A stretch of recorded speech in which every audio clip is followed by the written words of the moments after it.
Sports stories from the 419 in Northwest Ohio, brought to you by a voice you know. It's time to go around the area and around the Hearn. And welcome into a massively special and packed edition of Around the Hearn. As tonight, it's the biggest endeavor that I've tried to put together on this show. And you'll hear from 19 boys basketball head coaches coming up in just a few. One coach, and Kevin Sensabaugh, who's got his season already underway. He talks about his season already going on. The other coaches all preview with it. I'll be honest with you, with football, basketball, and a small human. Last week or so, I've been trying to put this together, and it is a big, big undertaking to put this show together, so I really hope that you enjoy it. You'll hear from a pair of head coaches, and Goettemoeller and Cory Stevens, who, they both have the same problem, quote-unquote, so to speak, in that they have to wait another week to get their boys with advancing to the state finals, the Bremen and Marion local, in football, finishing up the season this week. But these coaches were so gracious, and a big, big thank you to Cory and Kurt and Kevin, along with Cory, Britton, and Ross Kaufman, Ryan Stechschulte, Nick Fisher, Mike McClurg, Matt Tabler, Mike Lee, Jason Vermillion, Frank Kill, Keith Utendorf, Eric Rosenbeck, Doug Billman, Chris Sautter, Brett Hammons, Aaron Elwer, and Tyson McGlaughlin for hitting a smattering of conferences in the area and also getting a lot of teams that should be very good. One of those teams I would believe, I don't know which one yet, is potentially a state title contender. We'll find out. A lot of these guys will see each other during the course of the season as well. All of those guys coming up here in just minutes. Thank you so much for listening to the Boys Basketball Special Edition preview show of Around the Hearn. Enjoy. Lee Kinsel Sales and Service, 650 West Urban Road. New Chevys, Buicks, GMCs, and all your pre-owned vehicles. We've got an award-winning service department and an award-winning parts department. What a great team. 866 Lee Kinsel, LeeKinsel.com, 650 West Urban Road, Van Wert, Ohio. Come see us and you'll leave happy. There's nothing like a Kinsel deal. We've been in business for over 50 years and looking forward to the next 50. 650 West Urban Road, Lee Kinsel Sales and Service. Come on over, Lima Land.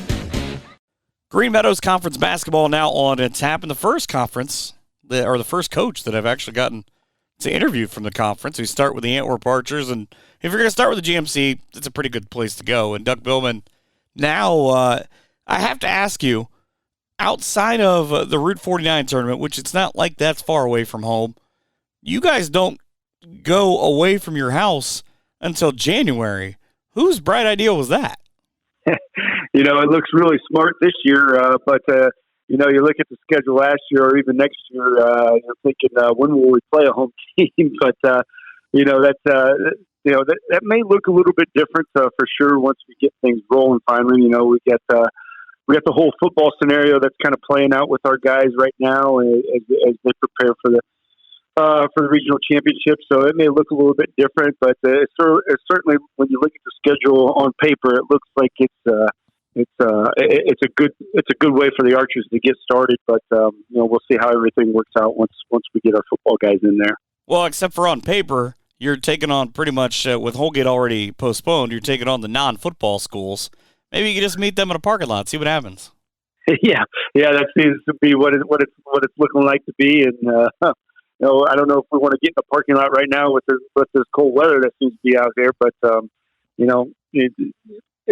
our guys are in there. The guys we have are trying to do some things, get some things done while we wait for these guys to happen. But taking everything in stride right now, and like we've been talking about, we'll cross roads when we have to, and we're just kind of in the waiting period right now. Well, and I'm always fascinated by, and I've probably talked about this too much for people on this show, of schedule construction, and that after the Route 49 tournament, you have 6 of your next 8 games are on the road. You finish with 4 in a row at the end of the season. It's just weird how it all kind of evens out. It all flips out. But, I mean, some of those places that you guys have to go this year, you go to Lincolnview, which is not an easy place to win in mid-January, and the one game you get to come home, oh, yeah, Wayne Trace is going to meet us there. So, I mean, it's not. Yeah. There's not an easy day on your schedule.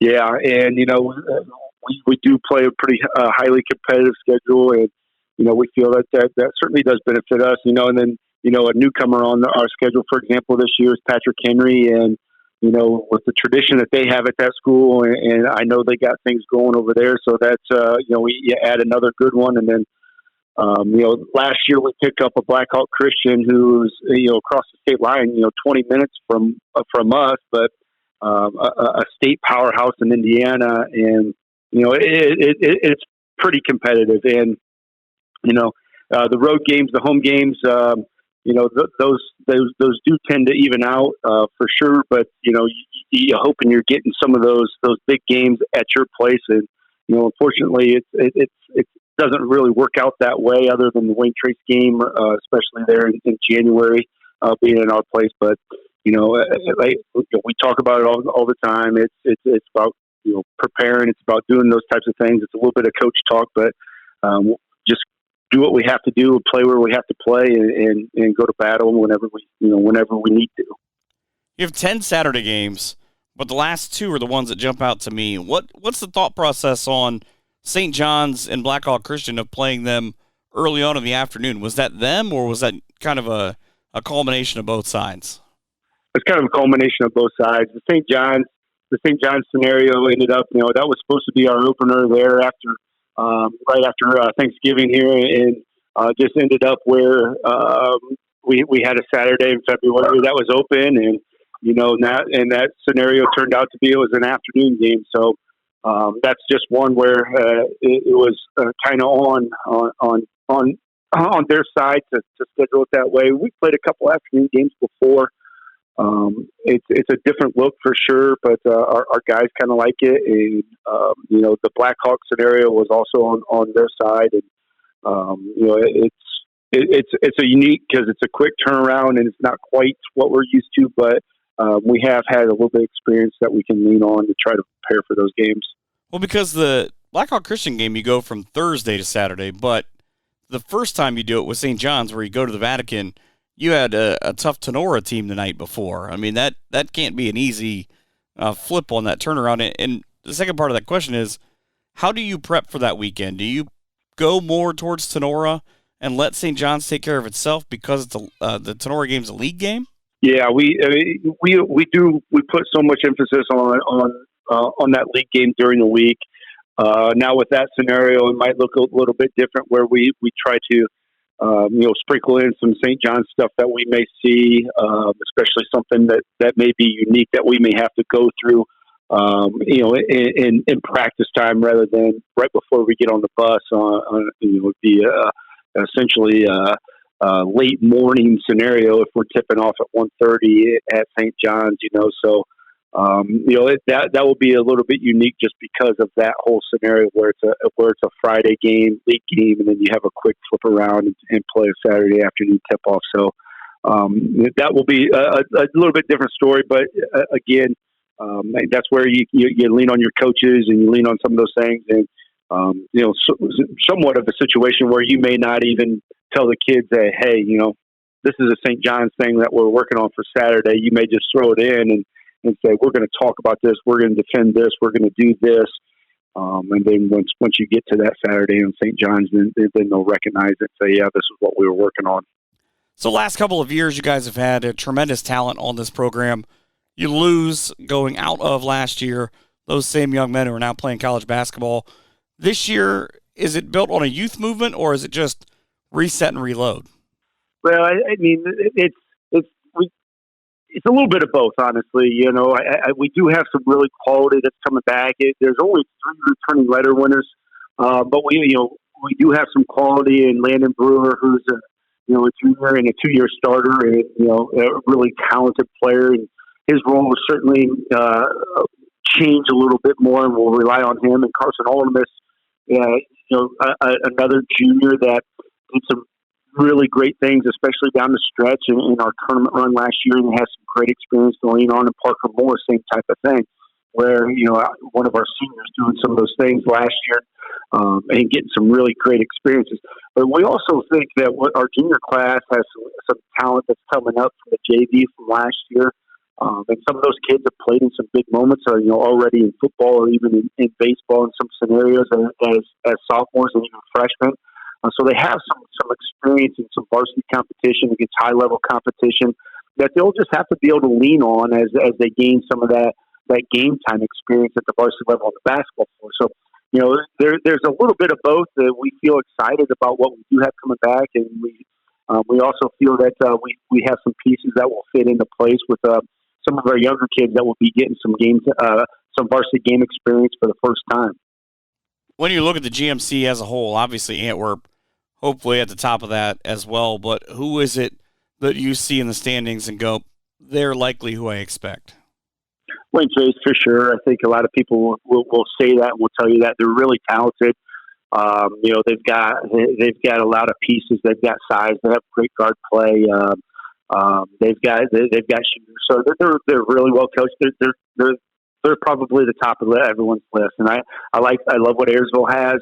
Ayersville's got size and something that a lot of teams maybe don't have as much size as what they'll be able to put on the floor. And then each and every team, I think, as you look at the league, has some really interesting pieces back from last year. Either a player or a couple players that fit into something, things that they started to do well to last year. You have Sonora that has Harris. You've got Edgerton, who's got a lot coming back. You have Fairview that's got some size and some guard play that's pretty good. And so there's a lot of things in there in the GMC that it'll be interesting on how everything fits with some teams. But when you look at the league, I think everybody's going to point to Wayne Trace, and rightfully so. You can say nice things about those programs now because it's November, but those will be all the same guys who will be giving you headaches and a lot of gray hair coming up in about 2 months. Absolutely. That's why I can say I can kind of chuckle and smile about it right now. So I say I got it out of the way. I didn't give them any kind of bulletin board material. Yes, sir. Well, I thank you so much for doing this. I wish you guys the best of luck this season. Appreciate it, Mike, and I do appreciate you giving me the opportunity to talk. So thank you. That's the head coach at Antwerp, and Doug Billman back in just a couple of minutes. Are you ready for an adventure? Experience the Midwest's only drive-through safari park located in Port Clinton, Ohio. Go to www.africansafariwildlifepark.com for more information. Shelby County basketball on tap now as we talk to Cory Britton, the head coach of the Fort Loramie boys. And as we tape this, we don't exactly know what the foreseeable future is going to look like with football being in action this weekend and a lot of things being wrapped up in that. That's kind of a cool thing, but it's an oddity to have to wait for your own team. It's 100% exciting. We're waiting on 17 kids right now from football. But to be honest, I wouldn't want it any other way. Our football team's playing for a regional championship. We're probably missing at least 4 starters, if not all 5, on the football team. But there's nothing better than community support along tournament run. We have a bunch of winners on the football field. Those winners will be in our gym here soon. But outside of the obvious of missing those kids, I mean, what you're getting back, right? Because you're saying 4 out of 5 starters. The quality of kids you're getting when you get your 17 kids back. Yeah, I mean, we returned 7 of our top 8 from last year. We went right around 500 last year. We lost quite a few close games that our youth and inexperience showed. We only brought back 1 letter winner going into last season, so bringing back 7 of our top 8 this year is a good starting place. But we have to make a bunch of leaps and strides and leaps and bounds going into this year. So we're excited about what we have coming back. It's just about getting healthy, and when we come back, I mean, we're going to be put to the fire in a hurry. We're probably only going to get 5-6 practices before we play, if we're lucky. So it'll be trial by fire, and we'll do our best. But with being able to return a lot of guys this year, like you're saying, does that make it takes a little bit of the pressure off you, I would think, because other than getting them in basketball shape, they know the system, so you don't have to go in and have a ton of install days because you've got a completely new group that doesn't know anything you're doing. I wish it was that easy. Easier. Right. No, I agree with you to some extent. They do know what we like to do. And we did have a really good summer this year. We probably did more this summer than we have in years past. But you do lose 4 weeks when you compare it to everybody else. So, I mean, you're just behind the 8 ball. So you just feel like, as a coach, you feel like you're just playing catch up all year long. As a player, I mean, shoot, this is the best case scenario for a player. Football team's going to play, and hopefully they'll play for another 3 weeks. And when football's over, they're going to practice 5 days, and they're going to play 22 basketball games. So, I mean, shoot, there's no preseason anymore. So, I mean, as a player, it's a dream come true. For me, as a coach, it's hectic, it's chaotic, it's stressful. But we'll do our best getting our kids in the best situation and put them on the floor. And hopefully, as the season progresses, we'll play better by January, and by February rolls around, we'll be playing our best. So perhaps the conspiracy of it is that the football players who you have on your team have worked up a way where we don't have to spend as much time with that guy. Hey, yeah, I mean, they're playing week 4 of football season already, so yeah, that's one way of looking at it. I hope they don't feel that way. I really enjoy our group. This is one of, from freshmen all the way to seniors, this is one of my favorite years going into it. We have a bunch of great kids, great listeners. They work really, really hard. Really looking forward to getting them in the gym. We had picture day today, so it was finally basketball season for the 20 minutes that we were all together, and that was a great feeling. But they went off to football practice, and we went off to basketball practice, and we went back to normal. So, but in the long run, it's been really good for the 8 or 9 kids that we have in the gym right now too. We have 2 seniors that are getting a lot of work in right now that are going to be big pieces to what we're going to do this year, and then we have 3 juniors that are really working hard that have gotten a lot better. And we had a couple sophomores that, we're going to be banking on maybe not this year, but definitely next year. So a lot of kids are getting a lot of individual attention and a lot of reps. So it's been beneficial for our program in general. When you go 5-on-5, are you suiting up and throwing down some hook shots?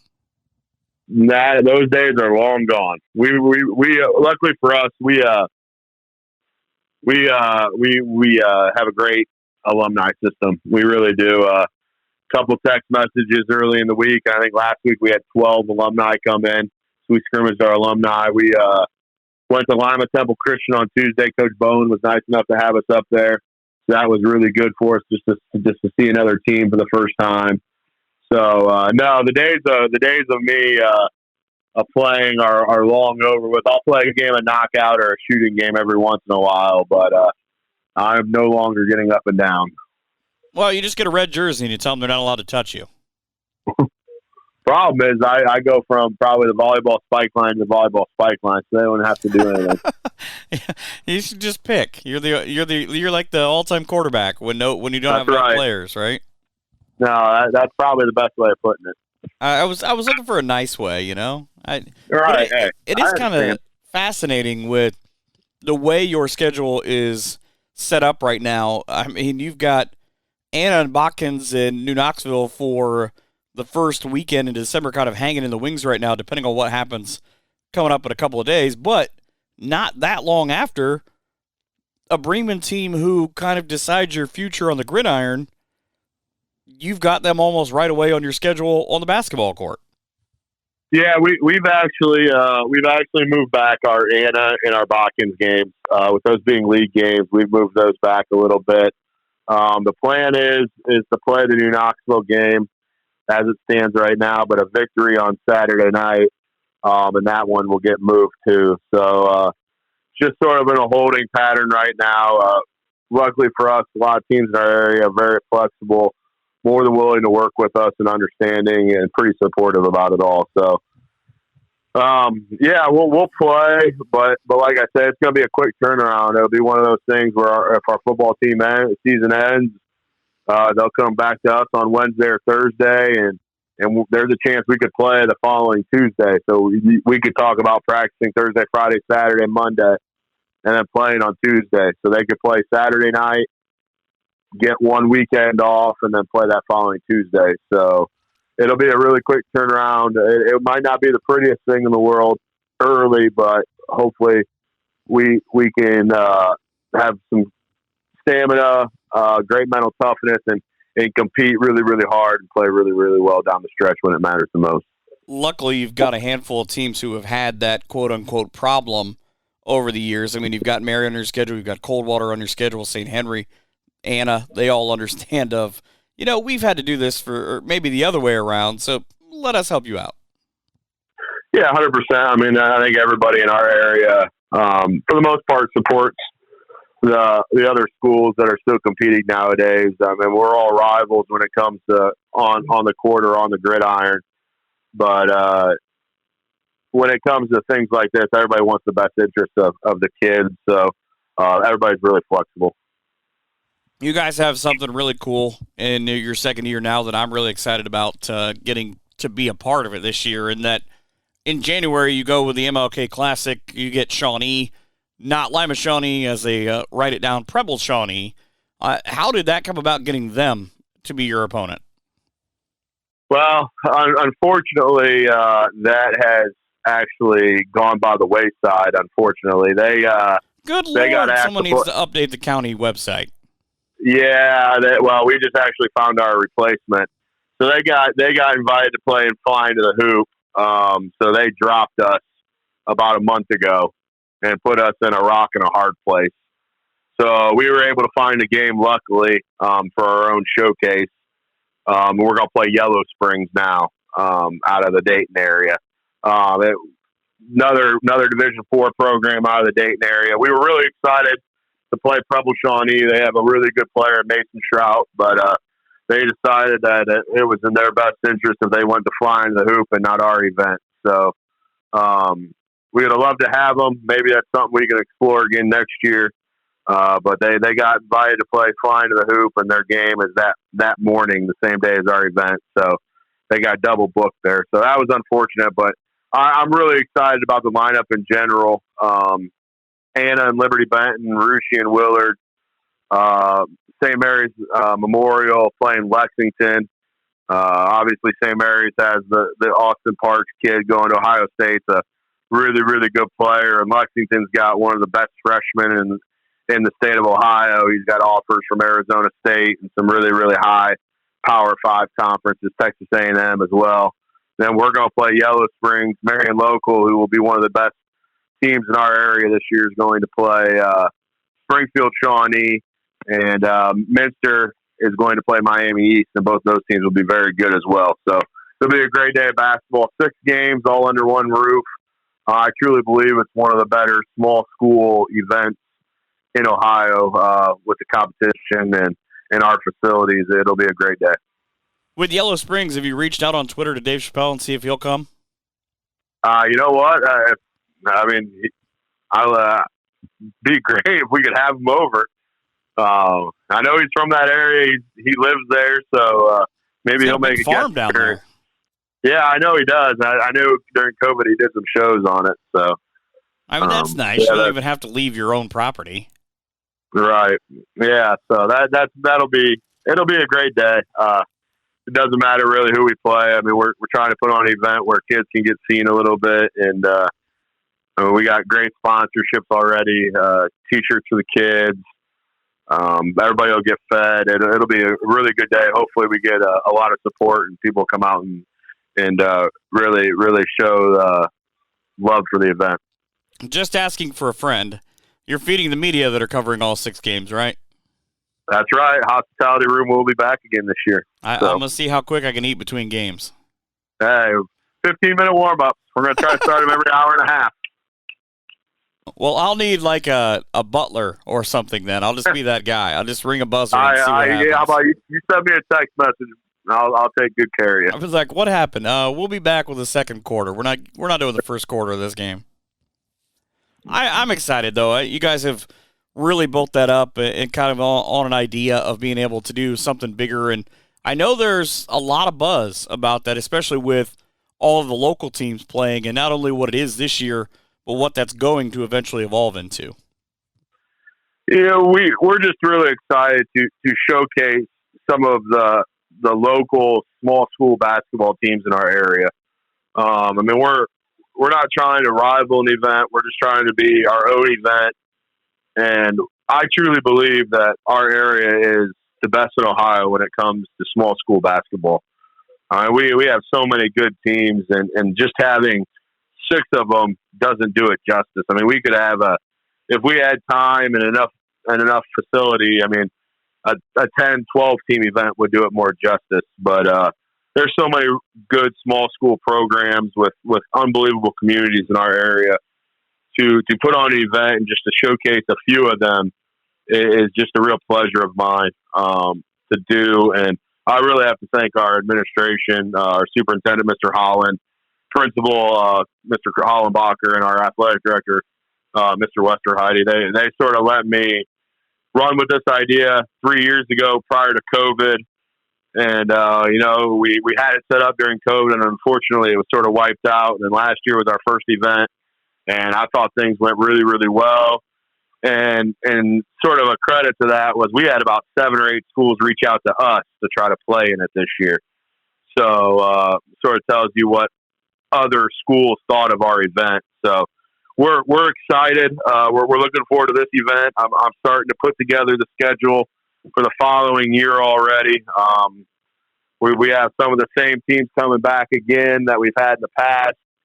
Added some new local teams and trying to get some more teams from not too far out of the area, Northwest Ohio area, Findlay area, up into Toledo a little bit. So really looking forward to what the future holds of the event as well. Well, I'm always excited to cover it as long as they still keep letting me in the front door. Hey, more than welcome all the time. You guys do a great job of helping us out, and you do a great job of covering our local athletes as well. So we appreciate that. With your Shelby County League schedule this year, obviously Fort Loramie at the top. That's the hope there. But who is it you expect to be kind of those top teams that you've got those games, whether you admit this to me or not, marked on your calendar of, all right, we know these are the games I'm looking forward to, and these are the games that we need to get to be the league champion? I know this is going to sound like coach speak, but I truly believe that our league is such a grind. Every night, night in, night out, we have a really, really tough league. Jackson Center, Russia, Botkins, those guys are going to be really, really good. Anna is going to be athletic and talented and young. Houston and Fairlawn were really young last year, bring some kids back this year. So I truly believe the 12-game league schedule this year will be really, really difficult. I thought last year the schedule, our league from top to bottom was really, really good. And there's some teams this year that bring back their entire roster. So it's just going to get even better. So, Botkins is 2 years removed from a state championship. Last year they were in the regional finals. Jackson Center was in the district finals last year. Russia was really, really good and won 15 or 16 games, and they bring everybody back.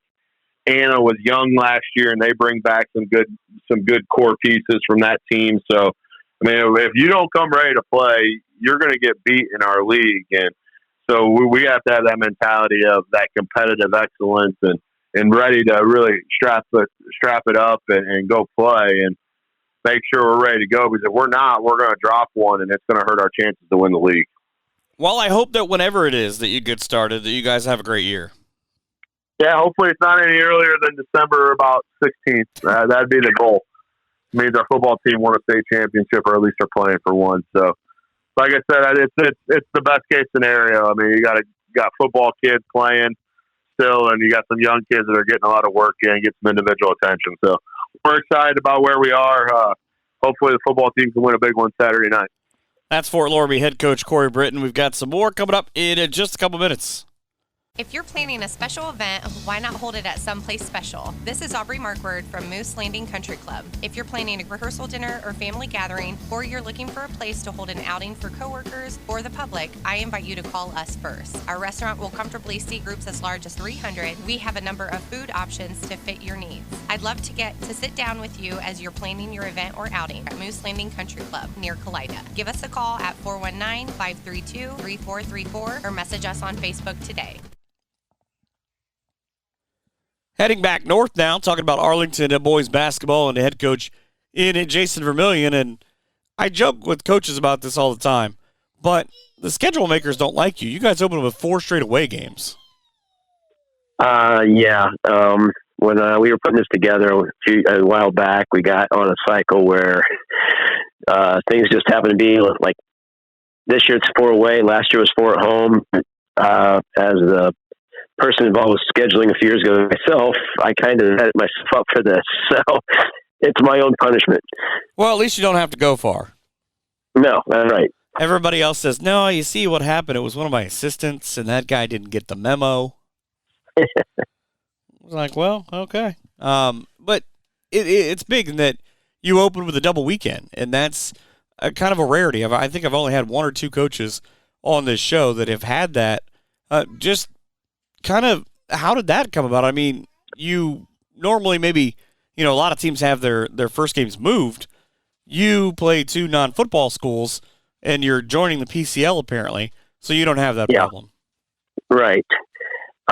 We've it's a while. We played Fort Jennings as the first game as the opener for a good while.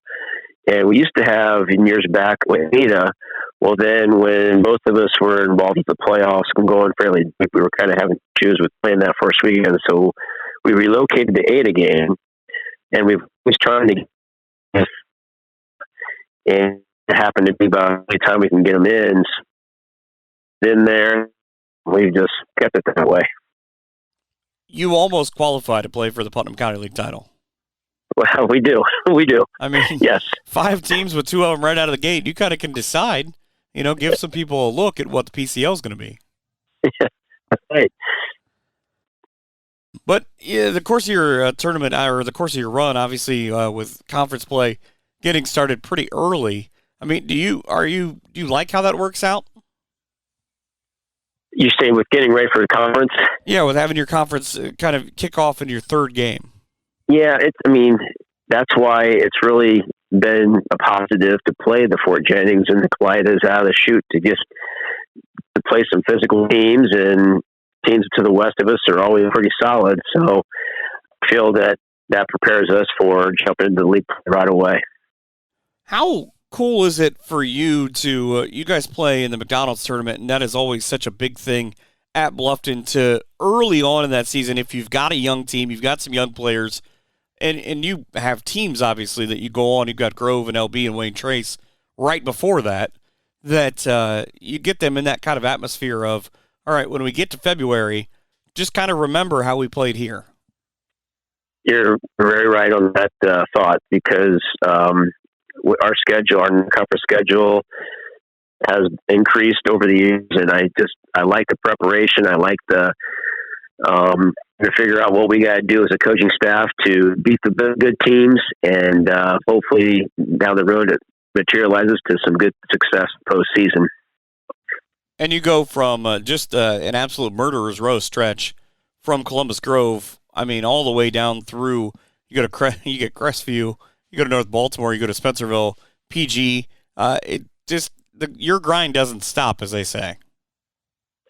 Yeah, and some look at it like, what are you trying to do to them? But I just feel like it keeps our guys engaged on a weekly basis, that you can't just kind of just take a breath.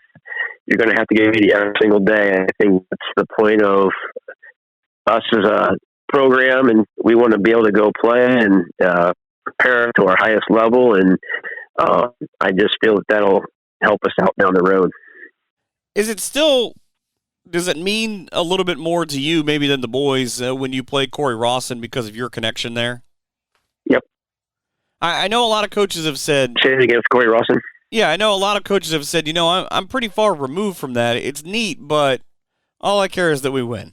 Yeah, that's, when I came over here 25 years ago, that's an enjoyable time to go play them, and I know they like to try to come over and beat us, and so it's one of those fun games.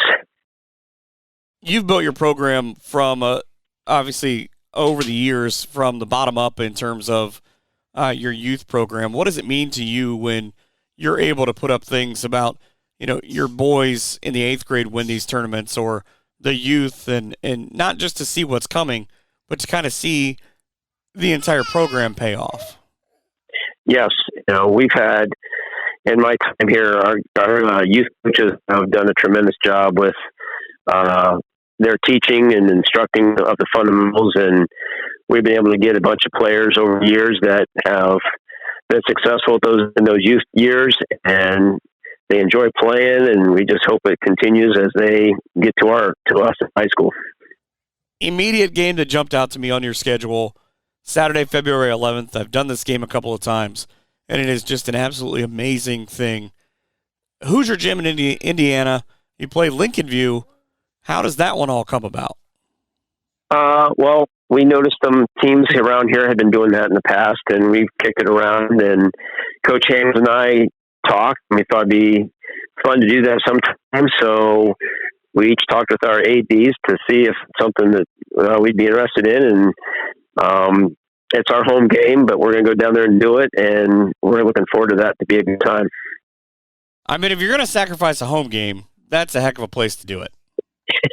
You're right. I mean, we're really low on home games this year, and it takes away some revenue, but we're really excited about just this opportunity, and I think that it'll be great for the kids. It's going to be fun for the individuals in the community that get to go, and heard nothing but good things from schools around the area who have done that. Like I said, I've done it twice, and it is an absolutely amazing thing. I'm a huge fan of the movie anyways, but did you have to explain to the kids, like, I'm sure a handful of them have never seen the movie. Yes, you're right. We definitely are showing our age here with this movie. A lot of these kids are not very familiar with it at all, so I'm sure we're going to have to probably show it some night here before we go, just to give them kind of a background on what we're going to go see. Maybe you can just have a community popcorn night, and you can raise money that way. Yeah, we might do that. I mean, just bring everybody into the gym. It's a Sunday afternoon. We'll do a matinee. Yeah. I'll That's expect a great my idea. Percentage of that, too, by the way. Okay. In the form of a check. But you end that regular season, you go to Lima to take on traditionally a very strong Central Catholic team. Again, I really just marvel at you guys don't duck anybody. You play what's on your conference and then reach out and try to find the best teams that are available to get into the tournament. Yeah, we've had a nice relationship with Coach Kill and respect everything he does at LCC, and that final game after our league schedule over with is a great one, the last game prep for the postseason. What are you looking forward to this season? Well, I'm looking forward to our guys competing hard for the whole 32 minutes. We have everybody back from last year, so the expectations are going to be placed on us as a staff and the players, and we just want to, we don't know what the outcomes are going to be, but we want to make sure we have fun, we enjoy the journey. It's not going to be easy each week because of the schedule we play, but get to coach another one of his sons as a senior is going to be an enjoyable part of it, and we just want to make this thing as enjoyable as possible. Well, I wish you the best of luck every night. I appreciate that, Mike. That's the head coach at Arlington, and Jason Vermillion, back in just a couple of minutes with some more. The Fort Jennings State Bank, with 6 24-hour ATMs for your convenience, introduces eCheck. eCheck lets you pay your friends and family from your bank to theirs with no fees. The Fort Jennings State Bank, your bank of choice, member FDIC.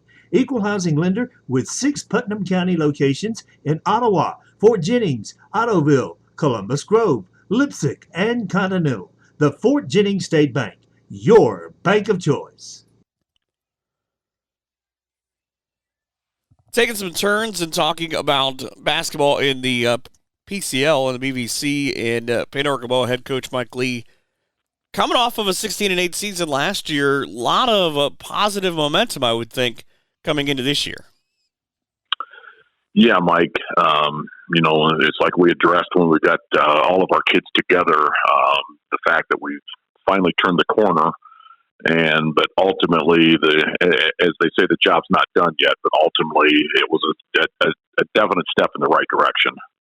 Now, I'm always curious because I always ask coaches this: that coach in 2 leagues, you came from Minster and had obviously a lot of we're going to play teams once and see what happens, but with kind of the oddity of some of the crossover games, what's that like having a league game every night and the possibility of you're going to see a team twice? No doubt, it is definitely different. Typically, in the MAC, you've got pretty much a full week of preparation because, again, most of your league games fall on Friday nights.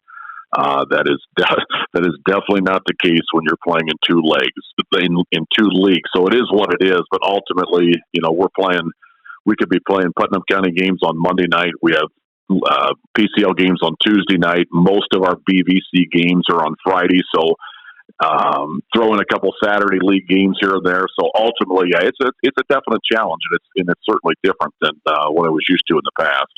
Do you, at the beginning of the year, you guys go 9-0 in the BVC last year. You go 5-2 in the PCL. Is there a target for one or the other? I mean, do you sometimes have to, I don't want to say sacrifice, but kind of maybe lean 1 week towards one or the other because of just kind of how the calendar works out and who you're facing? Right. I understand what you're saying. Typically what happens, again, if we're playing league games, BVC Friday, PCL Saturday, most of our preparation, just because of who it is, the upcoming opponent, goes into that Friday night game. And again, a Saturday night league game, where hopefully you would get a lot more preparation. Yes, we'll talk about it a little bit during the week, but it's definitely scaled back a lot different. And I can't really say that there's more emphasis put on one particular league, but naturally it just presents a challenge, again, just because of the odd scheduling sequence that takes place in the Putnam County. When you look back at last year, you go through it, obviously a very strong Ottoville team ends your season. What do you take away from last year of where you started, kind of where you guys ended? Well, again, there were a lot of positives. I think last year's team, mid to late January, kind of hit a stride where, again, week in and week out was always a challenge, but it just seemed like things started to fall together for that particular team. And naturally, when your kids are playing with confidence, it just makes a world of difference. And I think that particular group got to that level, again, late January, early February, and then we rode that throughout pretty much the last portion of the regular season because we did beat some quality opponents during that stretch. And as you alluded to, naturally, it didn't.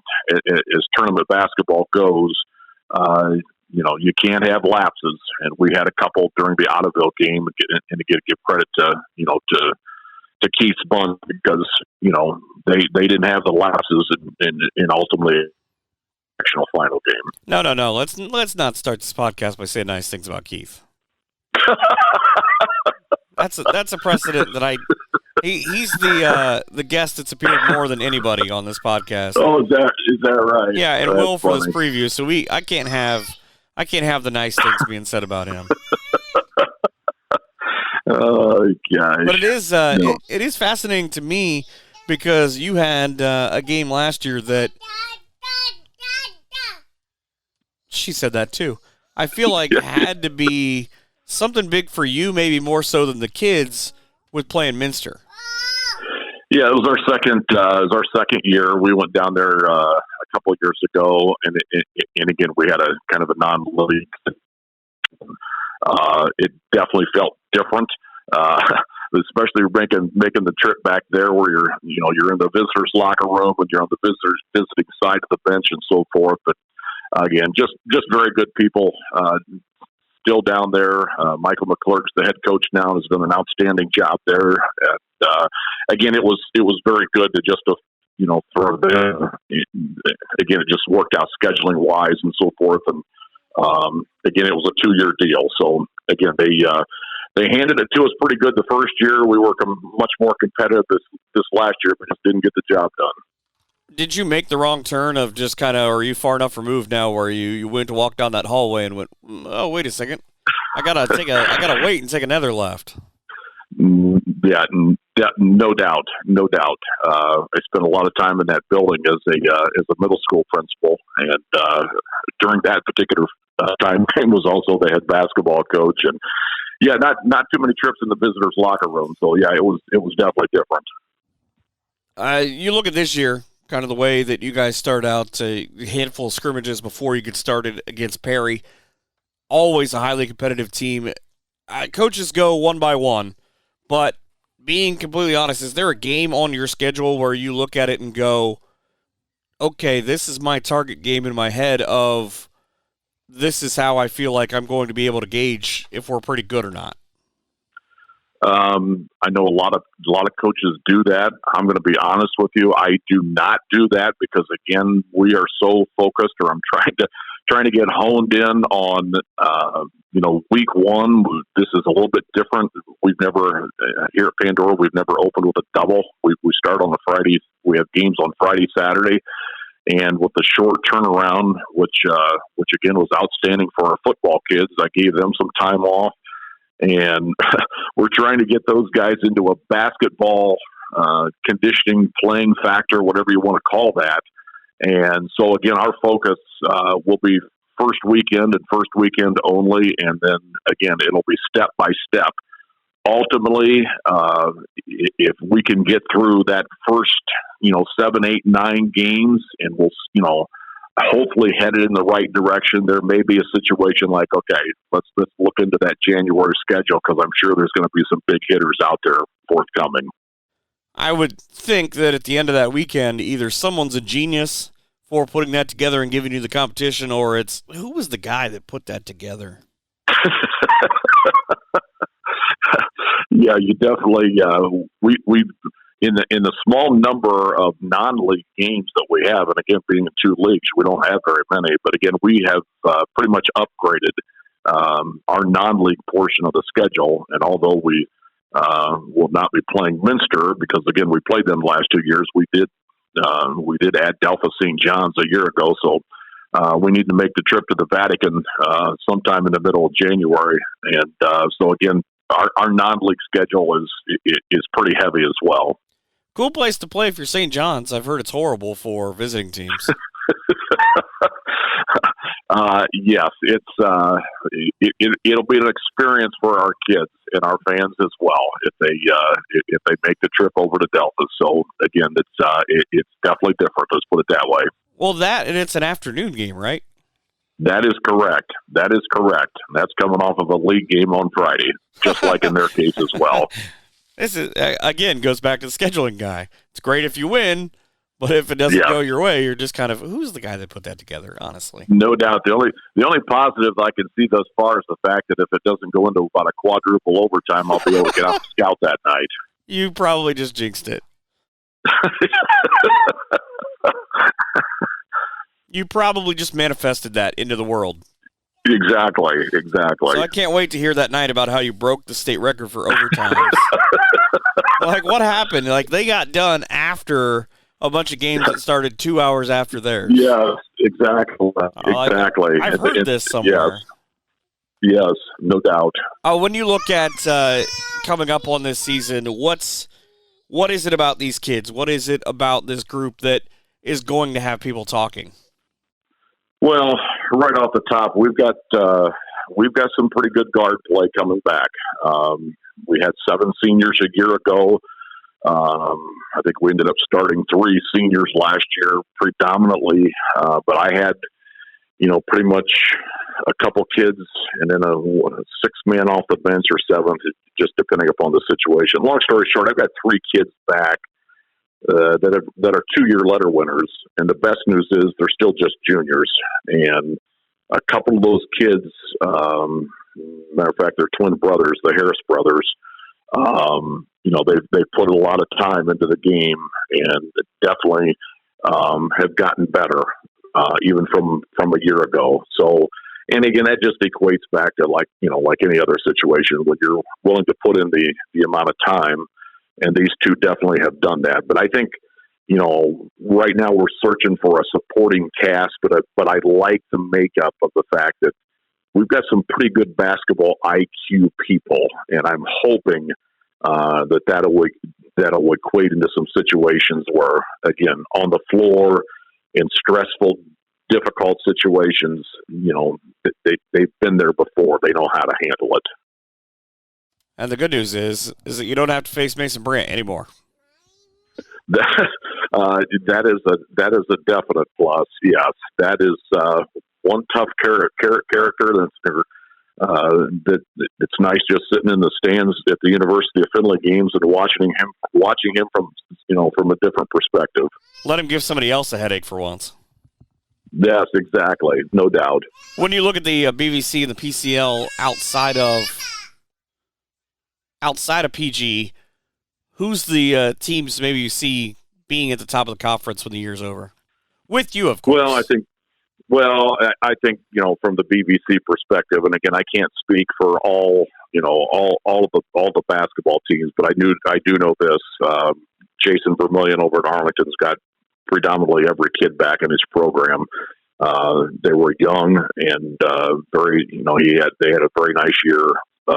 Last season. Liberty Benton's going to be in a situation. Yes, they've got a coaching turnover, but they've got some personnel back, and again, when you have the athletes that they'll put out there, I think those are two of the teams that just come to mind. Like, okay, they've got experience back on the floor, and I think there'll be a couple other, two or three other teams. Vanloo brings back the Player of the Year in the league, along with a couple other good kids supporting cast. I think Van Buren, even though again they went through went through a coaching change. I think they'll be much more competitive here this year. Again, I think when you look at the Putnam County League, as balanced as it was a year ago, I think you're going to see very similar to that this year. There were some quality players. You mentioned, the Brandt kid at Lipsick, the Ruby kid at Miller City. He's gone. But even though some of those kids have left, I think there's definitely, a pretty good nucleus. Let's put it that way, because the Kalidas and the Ottovilles of the world are always going to be consistently good, year in and year out. So I won't even talk about their coaching. Okay, we'll just leave it at that. Just kidding. He knows I'm kidding. I also know that he listens back to all of these. I appreciate you. I've always been a big fan, even way back in the day, what it feels like at Minster. But I'm excited to see. I know I have you guys a couple of times and what you can do this season. Well, thank you. Again, it's been a pretty good ride, and naturally, when you got good kids to work with and in the various programs, but it's been a pretty good perspective. And again, it's just, for as long tenured as I've been, again, I still enjoy, week in and week out, the preparation, the work that has to be, that has to take place. That's the head coach of the Pandora Gilboa Rockets, and Mike Lee. We've got more coming up in just a couple of minutes. Ted's Market at 311 East Washington Street in Pandora has a full line of groceries and meat products, including Big Bologna and Ted Hots. Ted's also has produce, frozen food, and Shell gas. While you're there, stop in and get your favorite beverage, as well as snacks and chips. Ted's also caters. Give him a call at 419-384-3407. Ted's Market at 311 East Washington Street in Pandora, serving the Pandora area for over 25 years. Continuing to talk about the Putnam County League and a lot of the coaches that we've already talked to. Now talking to Miller City's head coach and Ross Kaufman, you've got kind of an interesting thing in that you lost a leader in Austin Rui for your program. But you've got big guns coming back, and a lot of the other coaches tell me you're going to be pretty good. Yeah, I mean, we we got some good pieces back for us.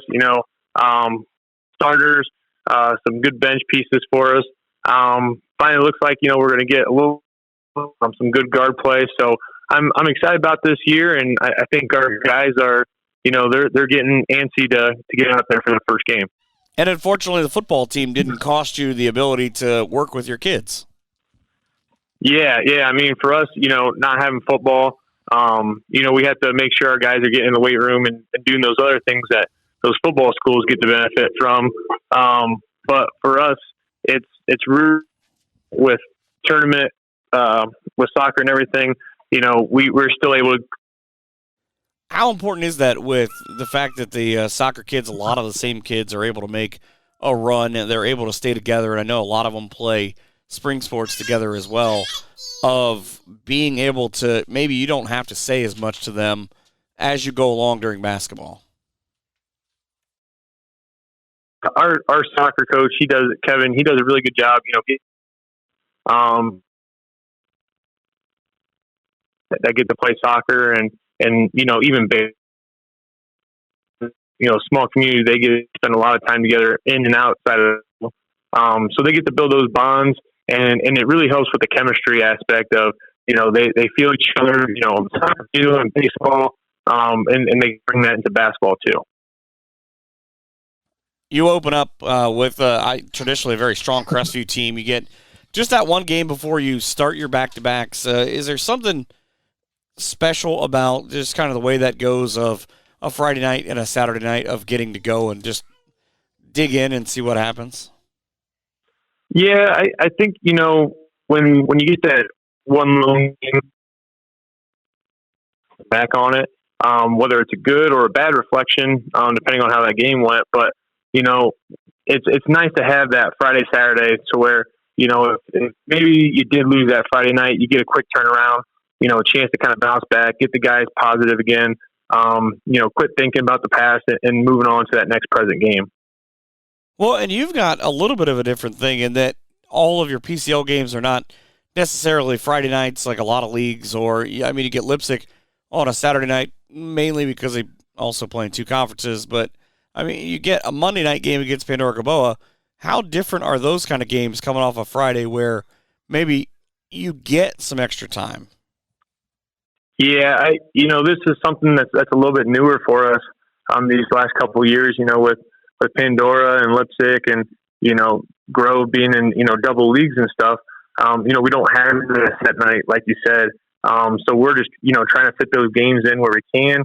Trying to keep guys healthy, with COVID and things the last couple of years, a lot of things have been shifting around. So, it's definitely different for us, but I think the guys are starting to get used to it.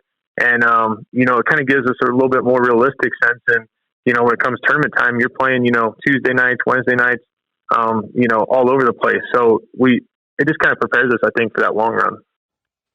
Your schedule sets up a little bit different than a lot of people's, where you don't have a giant, I always call it the rodeo trip, because the San Antonio Spurs have that every year where the rodeo in Texas kicks them out for like 15 games. But you never really go either home or away more than 2 or 3 straight nights. Is that a benefit for you? Yeah, I think it gives our guys, the opportunity to kind of, like you said, give us a little bit of a road experience, get away to some of those teams. But, it also gives us a chance to come back home, get comfortable in our gym.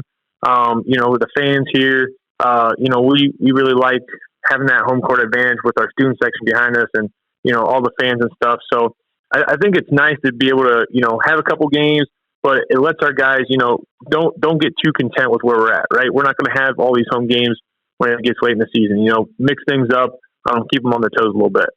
Your non-conference the last handful of years has really built up with the contracts that you guys have. You play terrific teams like Toledo Christian and Wayne Trace in the same week in January.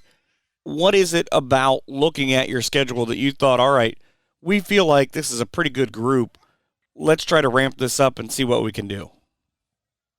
Yeah, these first couple of years here, as I've been coaching varsity, we really haven't had a lot of upperclassmen. We've only had about 3 seniors each of the last couple of years, maybe only a couple of juniors to add in. But, now we've got some good, strong numbers. We got 7 juniors, 6 or 7 sophomores with a couple, probably going to get some varsity experience. Thomas coming back with some great experience as a senior. I think these next couple years are going to be really telling for us. And, playing these tougher teams, especially non-league for us, I think it's really going to be a huge benefit, just so we can see some different, divisions, see some different play, great coaches out there, great players out there. Like, let's go see what we can do against the best. When you look at the landscape of the PCL, who stands out to you this year that, maybe you guys are going to have a tough battle, or they're going to probably be sitting at the top with you, of course? Yeah. Ottoville is looking really good again this year. Keith does a really good job getting those guys prepared.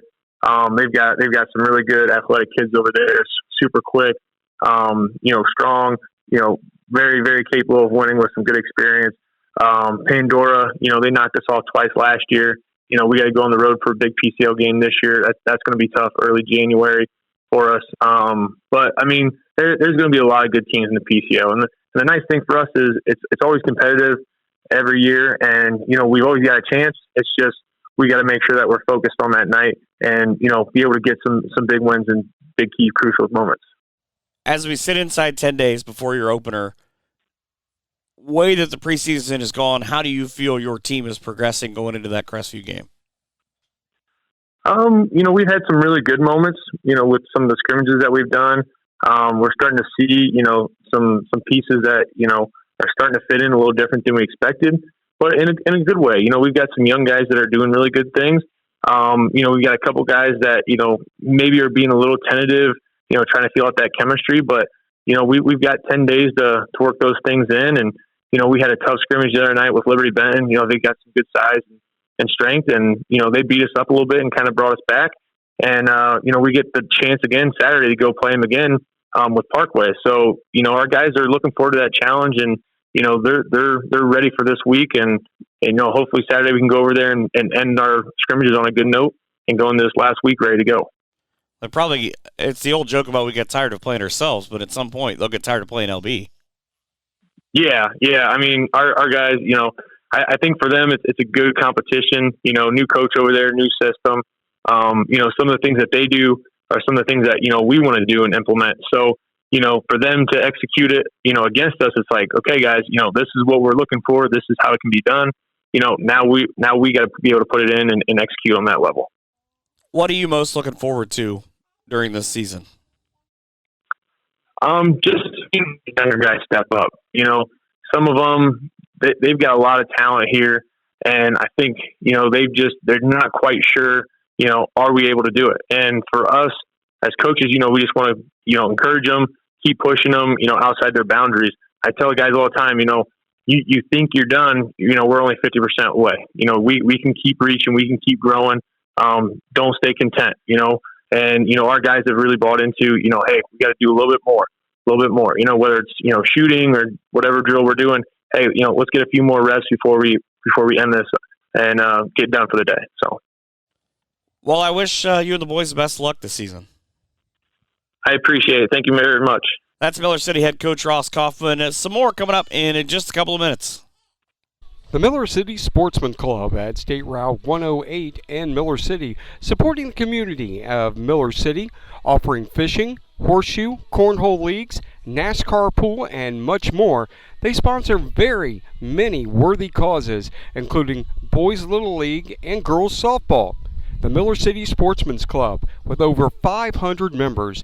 Call for information on how to be a member or go to their website at MillerCitySportsman'sClub.com. The Miller City Sportsman's Club on State Route 108 in Miller City, wishing the best of luck to all our area teams. Back into the Putnam County League now as we talk to the head honcho of the Kalida Wildcats and Ryan Stechschulte. Coming off a 12-13 a year ago, you guys had some up and downs throughout the course of that, but there was seemed like a big stretch where everything just sort of clicked. Yeah, last year, Mike, we didn't have a lot of experience back, and in January into February, we definitely played a lot better, and we lost a few teams off our schedule last year and had to replace them with better competition. Anytime you're adding a couple of WBL schools and a roster to your schedule, I don't care how good we are as tiny Kalida, it's going to be really hard to win those games. And, they made us better towards the end of the year for sure, having to play those games, but obviously doesn't reflect well on your record when you're playing schools like that. And I got to imagine that Wapak one was kind of a heartbreaker because you guys lose by 2, and it was a game that went back and forth and just kind of seemed like, all right, cool. This is a D2 team that we can play with, and we've shown we're kind of on the right path for the future. Yeah, and anytime you go anywhere on the road in February and January, non-league, for us, it's a good team we're playing, and it's hard to get a win. So anytime you can, you're kind of scratching to get one. It doesn't matter what year it is. It doesn't matter if you're having a great year, if you're trying to find your footing. You definitely want to finish those off to give yourself confidence. Going into the next week, going into tournament as that comes closer every year. We were just talking about your travels. You finish off. It's not an easy drive, but you get to go to Fort Recovery for your last scrimmage. And then you get a young man who knows a lot about driving, and Derek Vorst, who's going to go play at Indiana State in your opener against Rossford. Before we get to him, how nice will it be, though, to be able to open up that Wednesday night where there's not a lot of other teams playing, so you're kind of the showcase game? Well, yeah. With the 22-game schedule now, to open up that Wednesday, to get the season started, to get games in, I do like it because then we can turn around and play on Saturday, and we've got opening weekend, we've got 2 games in, and didn't have to play a back-to-back. So that's the first thing that I like about it. Secondly, being playing a really quality team with a kid like Derek Vorst, where a lot of people are obviously talking about him. He's a D1 commit. To get kids some exposure, and to get to go up to that gym, I've heard it's unbelievable. To play in that place is going to be fun for us. Well, I believe he's the greatest player in the history of their recruitment. I don't think anybody else ever came out of Indiana State, right? I don't think. That's pretty darn good for any kid. I think it was just some hick from French Lick or something like that. Yeah. He ended up okay. But, I mean, you have a very, very varied schedule. I just talked to Mike Lee at Pandora, and he talked about one of your early games is having to go to St. John's. Not an easy place for visitors to go in and try to come out with a win, no matter what kind of year St. John's is having. Yeah, it's another tough place to play. It's one of my favorite gyms, I think, because it's still original and old. I mean, everybody's right on top of you. Fans are on top of you. I mean, it's just loud. It echoes like an old gym. It's just a fun environment to be in, and they're going to be very good. I don't think there's any question about that. They return a lot of their core, and then they add their, the young freshman, the Elwer kid that's excellent. So yeah, that's going to be a difficult game for us in December. But we're challenging ourselves early on, and you kind of see where you stack up, and it gives you time, and hopefully, next couple months before tournament starts, because I'm assuming they'll be in our district at the end. St. John's will be to see where you're at and see where you need to get better. See, I love going to that place. You sit high above, you get to see everything that's going on, but I don't have to try to stop whatever Coach Elwer has drawn up, so it's probably more fun for me. Yeah, I think it's a neat place to play a game. Just like I said, with the way the acoustics are there, everything echoes, everything seems a lot louder than what it is. The new gyms that most of the schools have now don't get me wrong, they're gorgeous, they're nice, and they're very easy on the eyes, but the atmosphere at a place like the Vatican is just different compared to most places that we play at. I was just curious to know when exactly you guys became a member of the Northwest Conference, because mid-December you go 3 straight, Spencerville, Lincolnview, Crestview. Yeah, Crestview's one we picked up recently as well. When I came to Kalida, Spencerville and Lincolnview were on the schedule, but Crestview is one we added. It just works out. With the way scheduling is, with everything being crammed tight. You try to find dates against quality opponents. Like a Crestview, and it just kind of worked out that the way Christmas and the holidays fall right now, that it slide it in between Spencerville and Lincolnview, and kind of get a game in during the week and avoid the dreaded Christmas lull that coaches just love. So, yeah, we try to play a lot of games over the holidays to try to keep us in some kind of routine and to keep our focus. And it's, if you go 6, 8, 10 days without playing a game and kids are at home, not in school, you can get pretty complacent pretty quick. I got to believe if I'm able to include the back-to-back with, they're Saturdays, they're a week apart, with Grove and Leipzig as NWC members, you guys almost have enough to qualify for a chance at a league title there and in the PCL. I guess I never really thought of it that way. I guess we do play 5 of them. What is there? I think what the NWC have now 9. Yeah, 8 or 9. Yeah. Yeah. So yeah, we play over half. It's like a batting average. You've had enough at bats, and I think you're good. Yeah, no question. When you look at kind of the bumps that this team took and what they learned from last year with being a younger crew, how are they looking now, getting ready to go into the season, and how much do you anticipate that they've maybe now when they get in those situations, they've seen them and go, oh, okay, we saw this. Coach told us how to get out of this last year. Yeah, I think it starts with our point guard, Drew First, to be his third year, second year starting. So anytime you start a point guard with that many games under his belt, I feel like, you're kind of ahead of the game a little bit. We're going to start 4 other seniors with him. Jaden Smith started for us last year. And our other 3 letter winners were all 3 guys that came off the bench and played quite a few minutes. So, starting 5 seniors, you'd expect to start a little quicker, but these guys are still kind of growing into their bodies, still learning their new roles, and we just got to hit the ground running next week. So, I guess if I could talk to me in a month, and I can give you a better idea of how I feel about things. But honestly, Mike, tonight's our 7th practice. We've had 3 scrimmages. I had to cancel 1 practice already this year because we got a bunch of illness going on in school, strep throat, flu, that kind of fun stuff. But I guess if you're going to have that run through your team, I guess mid-November is a lot better than mid-January. So, as we've learned the last couple of years. Yes, as we've learned that the last couple of years. Yeah, without question. But it's a little bit different with you guys in that being a smaller school, a lot of your basketball players also all play soccer together. They're multiple-year starters there. They all play baseball together, same deal. How much does that help you in that you maybe don't have to say as much to a group that they don't play all those sports together because they know each other and they know especially what their expectation is? Yeah, I think so. I think it's twofold, Mike, for sure.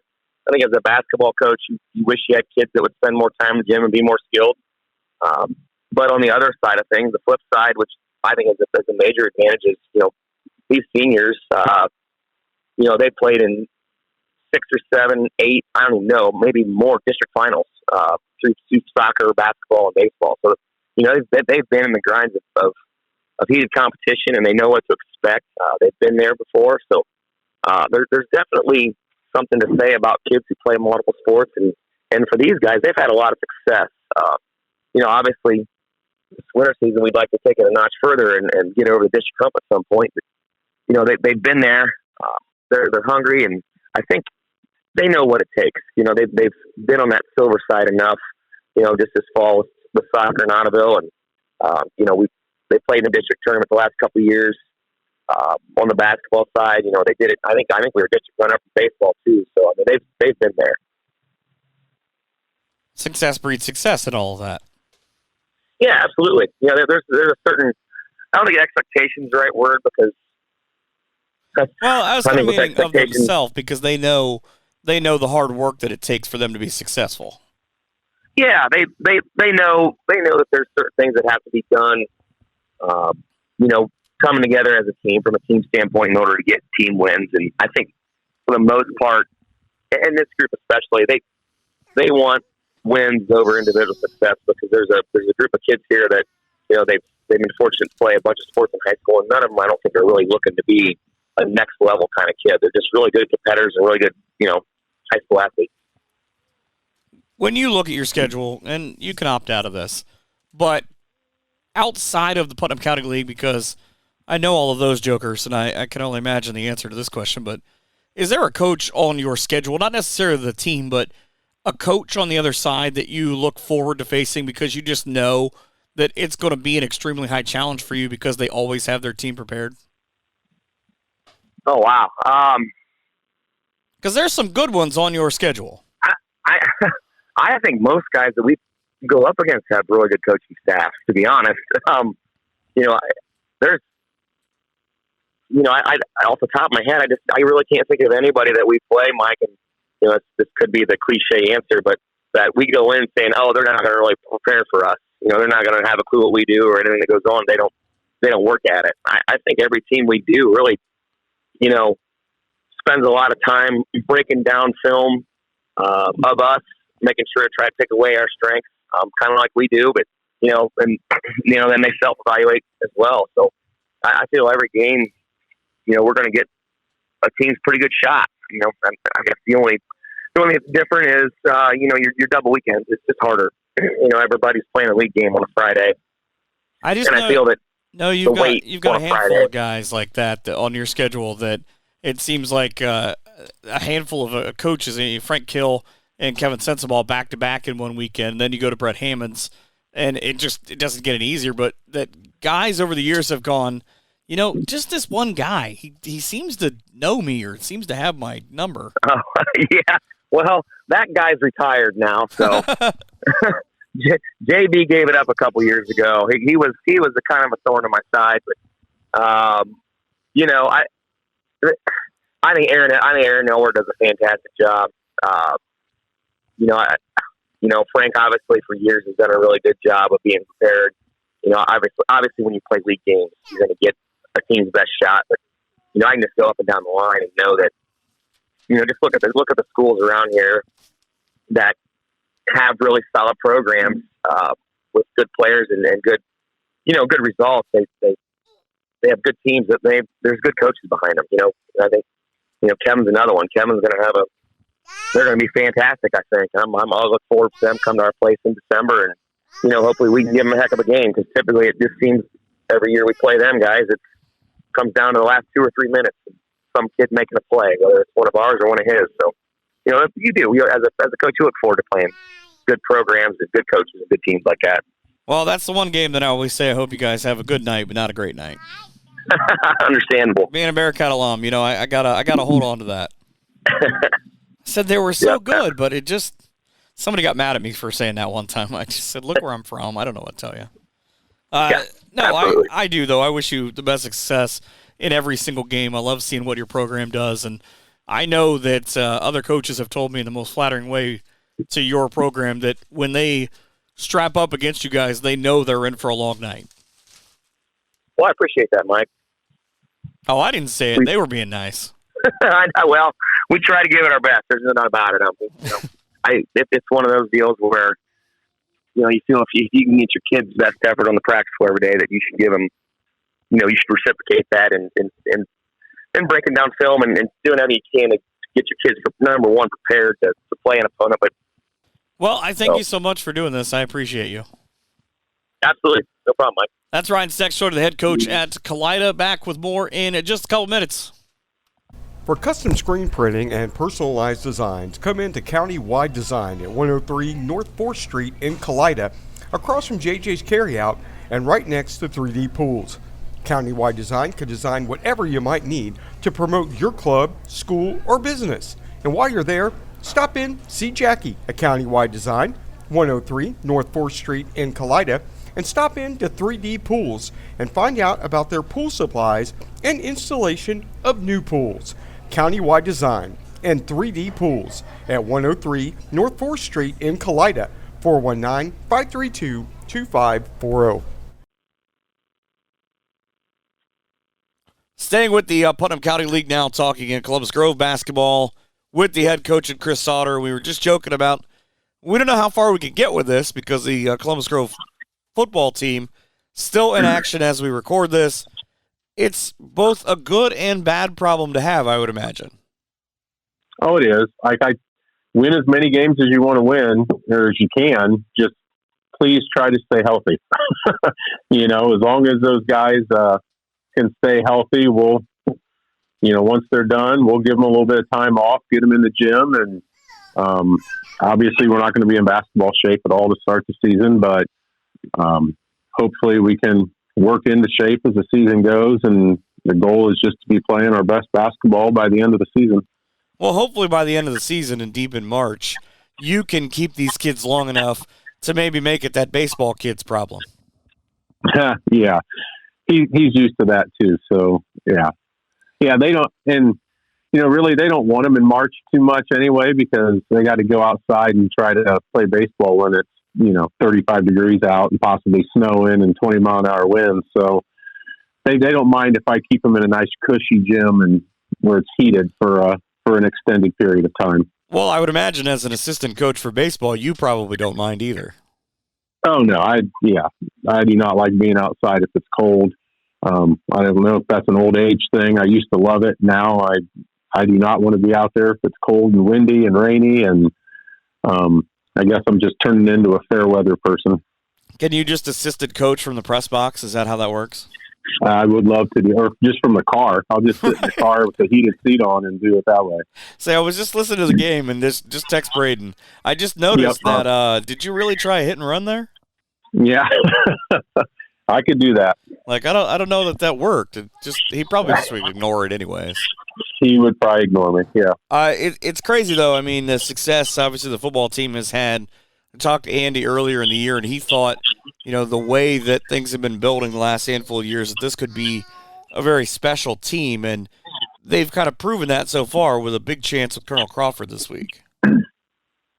Oh, absolutely. I mean, that senior class has done a great job of getting better and kind of just continuing the success that has been part of the football and basketball programs for the last 4 or 5 years. So, and that's what we're trying to get out of our kids is we want them to see the success or be part of that success, but also to learn from those guys that have put in the time and the work to get us to this point. And hopefully they can kind of carry the torch and keep things going next year and the next year and, for many years to come. So you're kind of hoping the kids just learn from each other. And you have some special classes and some kids that come through, but hopefully their work ethic will rub off on the younger kids, and together the teams can keep being successful, not just in football and basketball, but like you said, baseball was successful last year. Track's always successful. We've had wrestlers go to state, so our boys' sports and cross country has been at state the last couple of years. Our boys' programs have been very successful here recently, and hopefully we can continue to do that. You lose 6 seniors from last year, obviously a big part of the run the last handful of years. How much can the group that you eventually have coming in use that football success to sort of, I guess, teach the younger kids of, hey, we put the work in, the results show themselves? Yeah, and like you said, we lost 6 seniors.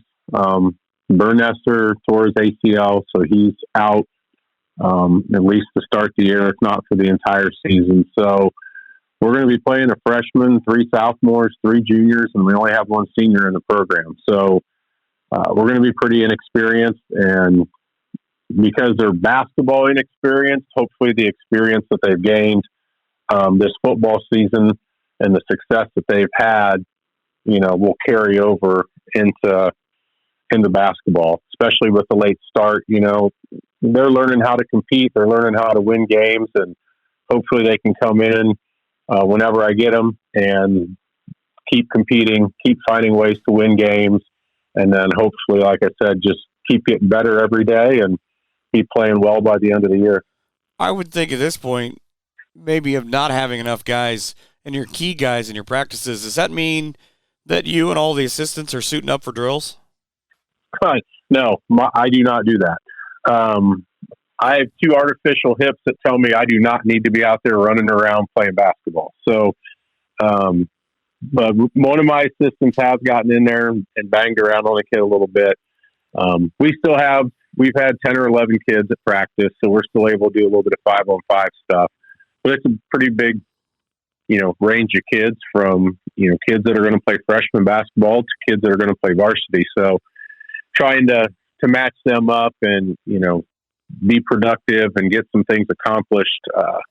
It's a lot of skill work, a lot of individual things, a lot of passing, dribbling, shooting, conditioning, some defensive principles that, everybody needs to know. But it'll be nice once we get everybody back in the gym and we can start doing some legitimate practices and having some competition against each other and putting some things in offensively and getting ready for whoever our first opponent's going to be. Well, that's kind of an awkward thing because Wayne Trace obviously already pushed away Van Buren in that first weekend, but You hope that you continue. I mean, if you continue, you push Ottoville out of the way. You don't have to deal with Keith Utendorf right away. Yeah. And moving those first 2 games meant we were going to have to start with we could potentially start with a PCL game, which is, not not ideal. But even if we win this weekend and have to push the Ottoville game back, now we're starting with the Northwest Conference game in a double weekend. So for us, I mean, we've gone from, we could open up with Wayne Trace, who arguably could be the best team on our schedule, to opening up with a PCL team, to opening up now potentially with an NWC team. It really doesn't matter when we start playing. It's going to be a big game for us. So we're just going to have to, get as much done as we can get done in the week of practice that we're going to have to prepare, and just see what happens. Like you said, the kids have been competing all season long in football, so I know they'll show up and they'll compete in basketball too. I know that that's such an odd thing of the way that goes. You're essentially always playing a conference game, it feels like. When you go back-to-back on those nights where, I know you have a couple where you have a short turnaround of PCL, NWC, is there a concentration on one over the other? We focus on the next game, and that's it. So we play Spencerville on Friday and Kalida on Saturday. We're going to worry about Spencerville on Friday, and we'll worry about Kalida Saturday morning or Friday night after the game. I can't bring myself to worry about any game that's not the next one. So it is what it is. That's the way I've always done it. It's not easy. You spend a lot of time on Saturday,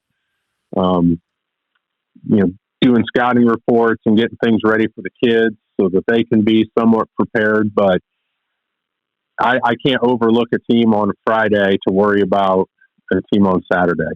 So, like you said, it makes for a short turnaround, but our kids they're used to it. They know how we operate and how we do things. So, we just try to focus on one game at a time.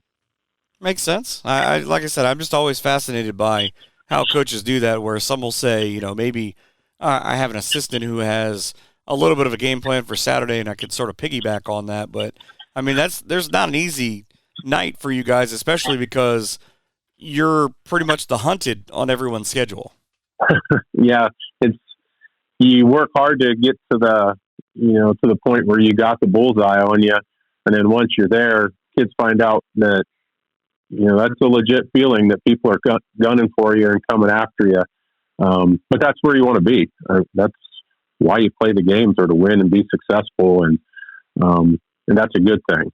But like you said, I do have one of my assistants will generally watch some film and kind of put some things together for the Saturday game, but I won't watch any film or do anything on that Saturday game until after Friday's game is over. Well, I hope that everything works out, whatever it is that you guys get started. You have much success this year. I appreciate that. Thank you very much. That's the head coach of the Columbus Grove Bulldogs, and Chris Sautter. We've got more coming up in just a couple of minutes. Are you looking to relax after today's game with hot chicken wraps, wings, pizza, or cheese fries?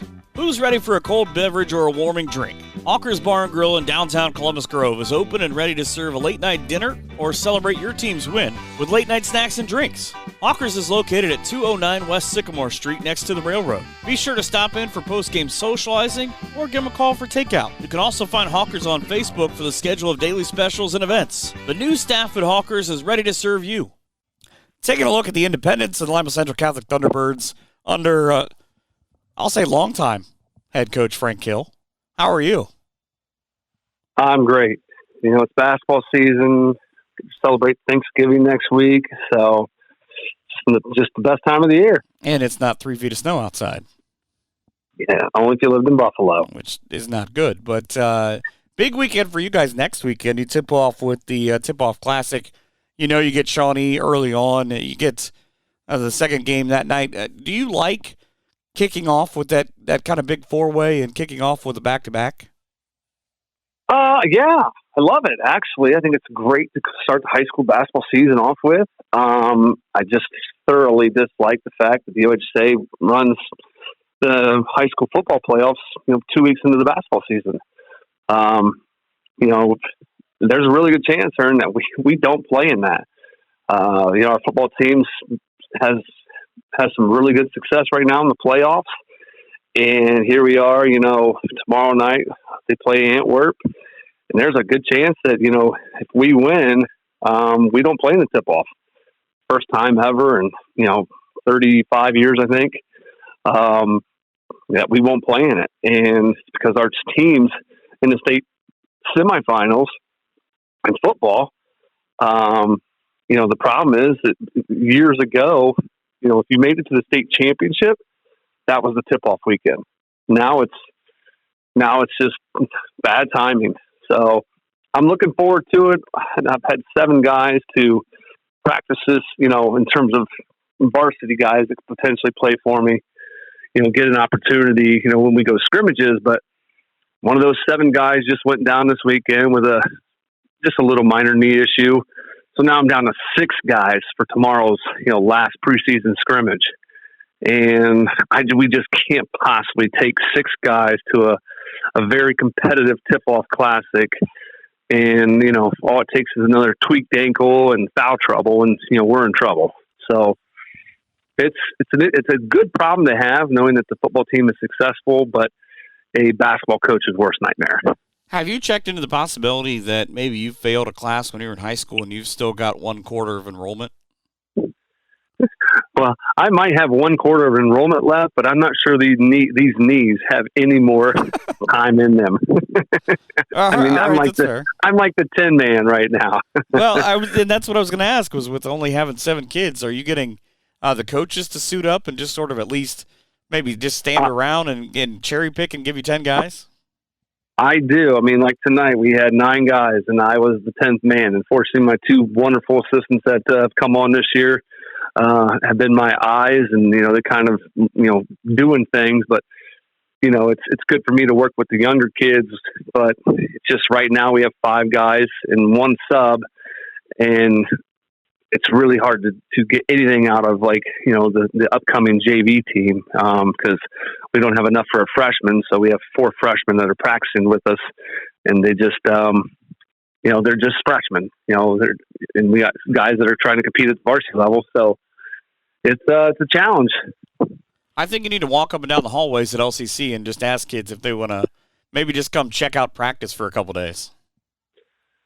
That'd be a good idea. Yeah, maybe I should go recruit some kids to practice. No, you can't. Don't use the word recruit, because now people will get mad and it'll be a whole other thing. Yeah, you never want to use that R word, because you never want to get caught up in the recruiting drama. That's what I need, a scandal, because you offered some kid jelly beans and a cheeseburger to come just fill out 10 guys. I could probably get him some QP. That might work. Well, I mean, it is an easy sponsor and it's pretty close. I'm sure we could work something out. I feel like you've thought about this before. Hey, I've thought about a lot of things. Well, I mean, everybody said you recruit for years, so you might as well. Yeah, if you're going to get blamed for doing something for the last 21 years, you might as well start doing it. I mean, heck, you can't go wrong. I mean, but I try to run a classy and clean program around here, so we'll stay away from that R word. Matthews and I always had a similar theory, as long as you're not getting caught. Well, that's the Bill Belichick way, right? Well, I believe. You ain't cheating. You ain't trying to win. Well, yeah, it didn't work out for the guy in blue chips, though. So I think that's pretty much where I get my life lessons from.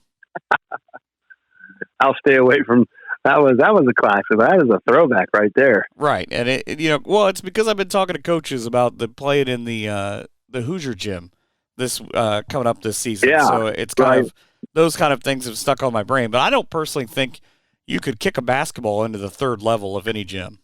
Well, that'd be one heck of a pooch, wouldn't it? Maybe younger Frank Kill. Angrier Frank Kill. Maybe. I've always thought about, going down there to the field house there and playing that. But, basketball season is such a long season, and that's such a long drive for one game. And I don't know. I mean, it sounds fun. It's very nostalgic, but I'd rather just stay home and play a game and be at my house in 20 minutes or 15 minutes. Yeah, and make Tabler serve you drinks if you beat Elida again. Absolutely. So I know that's a game that I ask coaches all the time, and they all say, yeah, it's the next one or the first one or whatever. But I know that that's a game that you have circled on your calendar every year. Oh, absolutely. January 14th, we're going to play, we're going to play Elida here at home. It's a matinee game. We'll give away the Little Diamond Award that in honor of Mark Thompson, the late Mark Thompson. So it's definitely a game that I always have on there just because Taves and I are such good friends. And, it's kind of, it's just a running tally. He actually, I think, keeps more tally than I do. I have no idea where I'm at. I think I'm winning the battle, but only because he reminds me that I'm winning by one, I think. So but that's what the fraternity is, against coaches and stuff. You always mark your calendars. I mean, the week of December 17th and 18th was always Tyson and I, and now it's moved to December 30th. So I'll those be are there just for games. that one too. I'm sure excited. you were. I'm sure you were. I'm excited. I'll be there to do that game. All right. Well, a little pre-game coaches conference before the game then. Yeah, we'll hit Tony's before the game's over. You get off early, get in town early enough. All right. Well, wait, they're closed. They'll probably not like us making our own cheeseburgers then. It is crazy though. I want to ask you about. You have been a big proponent of these early Saturday afternoon games. You do it with Elida. You've got a couple of them throughout the course of the season. But that weekend that you do it with Elida, you have Spencerville at home the night before. Next time you do it, you go to Ottoville the night before you play Salina at home. Is there any kind of hesitancy to doing that with those kind of games back to back? Well, I think you're dealing with high school kids. I mean, when I say that, it's a good thing, and kids are resilient, and they are, they're ready, they're energetic. I mean, obviously, if a kid plays 32 minutes, is he going to be up to playing, against, another team, turn around in less than 24 hours? I'm not sure. So it's, for me as a coach, just ready or not. I hate waiting all day to go play a game. So for me, it's get up in the morning, get your game plan on. Next thing you know, before you know it, it's 4:00. Let's go. I mean, I don't know. There's a big difference between 3 hours. With those kind of weekends, how do you do your prep in terms of, do you go all in on Friday night and a little on Saturday because you have that short turnaround, or do you get maybe a little bit of each throughout the course of the week? I mean, we're not in a conference. I mean, they're all non-league games, so it's not like you lose a conference game, you turn around to play another non-conference game. So, I try to mix it up. Both those games are very, very important. You try to judge on which team's probably going to be the hardest, and because if you prepare for the toughest team, it should take care of the other team. Obviously, if you're just a mediocre team, you maybe just focus more on what you do and only that. So, over the last couple of years, we've just been focusing a lot more on what we can control. And, every team, I mean, obviously I have a different game plan for everyone. So it's really typically up to the horses that I'm running with. So,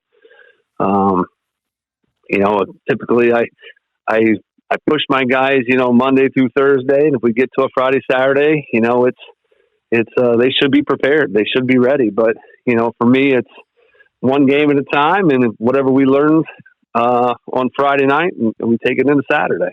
So we just try to gain some momentum and use what we've been using and build off that. I'm a big Izzo fan, so we just focus on what we focus on, and if the other teams, if they know our plays more than we do, we're in trouble. I think after the other night, you can't mention that name in my house, so it's a good thing you're on the other side of the phone.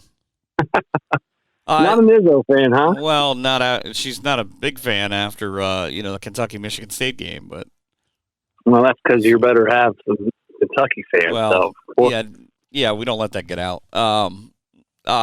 When you get your guys back, obviously what for the most part you can expect from the kids who are playing football when they come back, whenever that is, hopefully the second week of December. What is it that you expect that this team is going to be or can be with this schedule and throughout the course of the season? I thought we had a lot of success this summer, and knowing what we built on and what we've developed. I mean, we have a great chemistry. The guys that we're waiting on, I mean, we're literally waiting on 13 more or 10 more guys. 7 seniors, 2 juniors, and a sophomore. Unfortunately, DeMar Foster's out with the retorn ACL. Jake Venarella, another junior who had a great summer, tore his ACL. So I'm down 2 guys that would have been in my top, 8 or 9. But it's really opened the door for some. So I think we're going to be extremely competitive. I think the success level is high for us. Are we set back now that football's, obviously, delaying our season a little bit? Maybe, but they're competitors. That's what I learned this summer. I thought we competed extremely hard. We played really good competition. We went to Fort Wayne, and we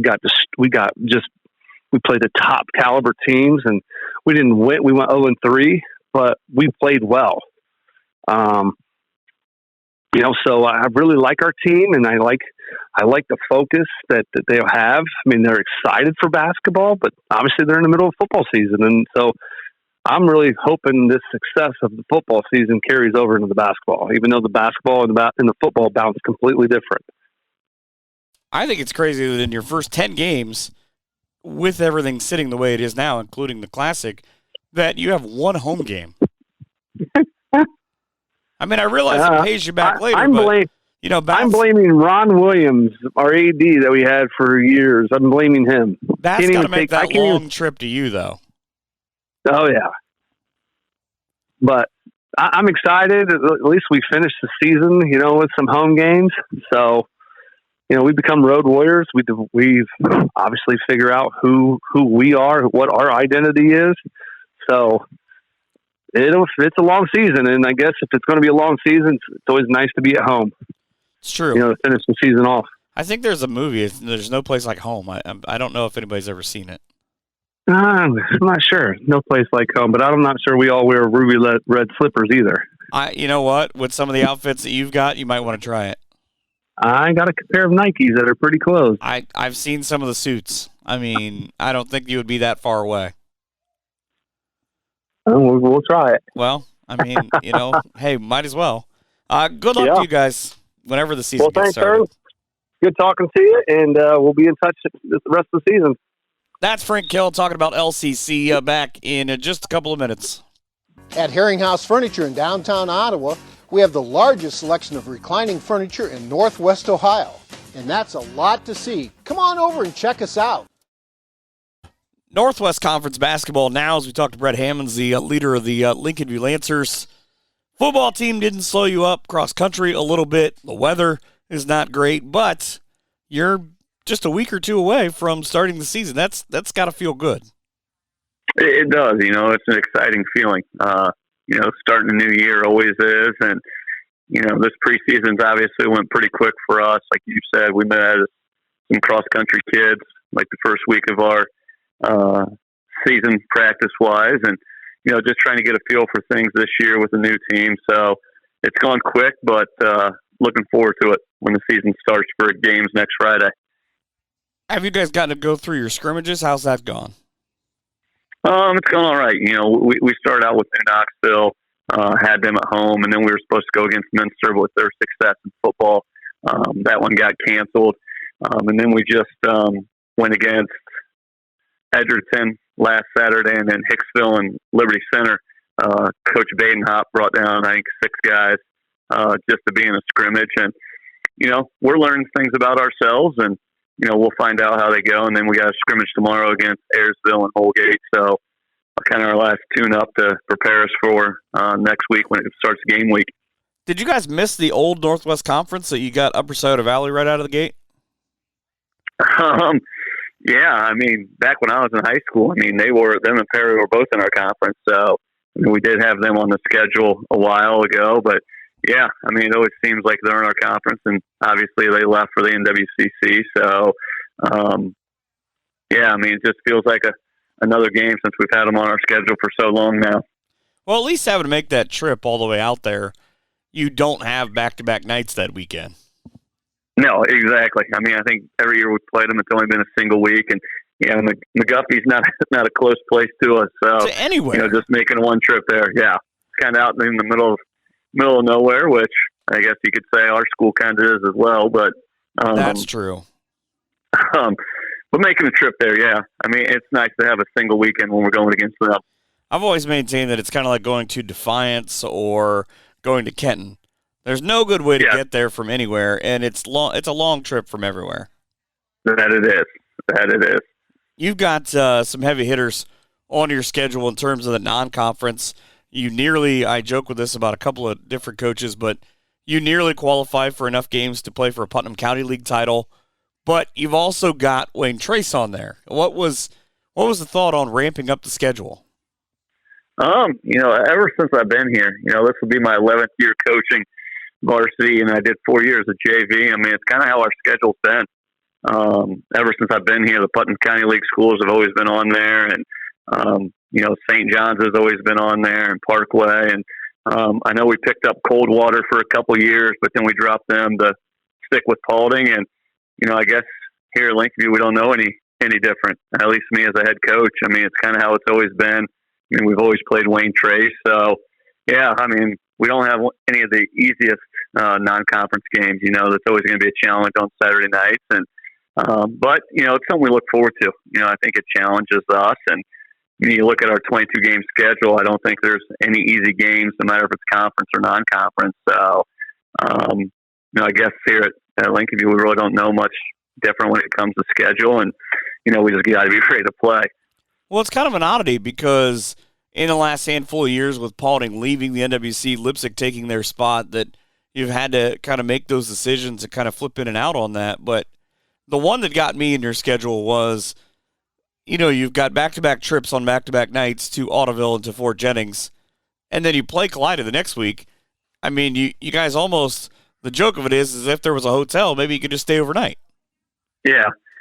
Luckily we're close enough. But yeah, I mean, over the stretch of the Christmas holidays, I mean, it is almost, I think we play 3 Putnam County schools in a row. And, like you said, I think we have Continental, our second game of the year. So, yeah, we kind of go a string to start the season early with a bunch of Putnam County League schools. And, they're all talented. They're all good. And I'm with you. It's nice that we're close enough to them that we don't have to stay in a hotel. Well, then, of course, depending on how you count Leipzig. Right. It's like a Putnam County school, but not for you. Right. Obviously, they're out in our league, but like you were saying about getting the USV, I don't think for us there's a good way to get to Leipzig with all the railroad tracks and twists and turns and, Putnam County towns we got to go through. And, that'll be a challenge. But, yeah, I think the only Putnam County school we don't play is Pandora. So, I mean, we've scrimmaged them in the past, but they're not on our schedule. Well, then you've got to depend on Route 30 being, at least semi-accessible. Yeah. Which is, at times, just a whole other thing. But another game that I'm fascinated about, you get what I would expect is going to be a huge crowd when you get Antwerp in your house in middle of January. Yeah, I mean, they're good. I mean, they were obviously very good last year. They lost some pieces, but Brewer's back, and he's extremely talented, but their role players were so good for them last year. And, and Coach Billman does a great job up there with them, and it is at our place, and I'm assuming we'll have a lot of fans there. So, I think that's good for us. I mean, a couple years ago when you barely had any fans in the stands because of COVID, and, we're able to get more in the building last year. So, hopefully this year we can get more fans in there to come support our kids. I just talked to Jason Vermillion. And one of the things that he was most excited about in his schedule was a game in mid-February when he plays you guys. And you go all the way to Indiana, which isn't that far for you. But, I mean, your kids have got to be, at least you, because we, being of an older generation, as he pointed out, are maybe more excited for this game. But how were the kids about it, going to play in the Hoosier Gym? I think they're excited about it. And they're at an age where they hear about it, but I don't know how many of them watch the movie Hoosiers, and I think they're excited. We've told them about it, and I'm agree with Verm that it's an excitement. He asked me if I'd be willing to do it, and I told him right away, absolutely. Just because it's such a cool place, and to be able to play a game in there is going to be awesome. And, we plan on sitting our team down and renting out a movie theater and getting them to watch the movie before we ever go down to kind of give them an idea of what we're going into. And just so they have an understanding of it and the history of that building and how cool it's going to be to play in there. And yeah, I guess you can say that game can't get here soon enough, because I think it's going to be an enjoyable one. No matter the outcome, I think it's going to be a great experience for these kids and us as a staff to be able to step in that gym and just say we had the opportunity to play in there. Maybe you can break out those old Frank Kill throwbacks. Bring out some short shorts. Yeah. But the problem is their jerseys back there, and their home was gold and their away was blue, and no longer allowed to wear the home gold uniforms anymore. So, which is tragic. Yeah. I always liked those, and it was up until I think a year before I got it to Lincolnview that they still wore the gold home uniforms, and I think that'd be a cool thing to be able to wear still at home, but obviously the rules change that. See, I know Loramie did it. I did the Loramie game there years ago, and they had their old throwbacks for that game, and that was such a neat little addition to it, but they didn't have the gold problem, which only you and Chris Kuhlman, when he was at Leipzig, had that problem of they made up that rule, and he had just ordered these beautiful gold jerseys that they weren't allowed to use. Yeah.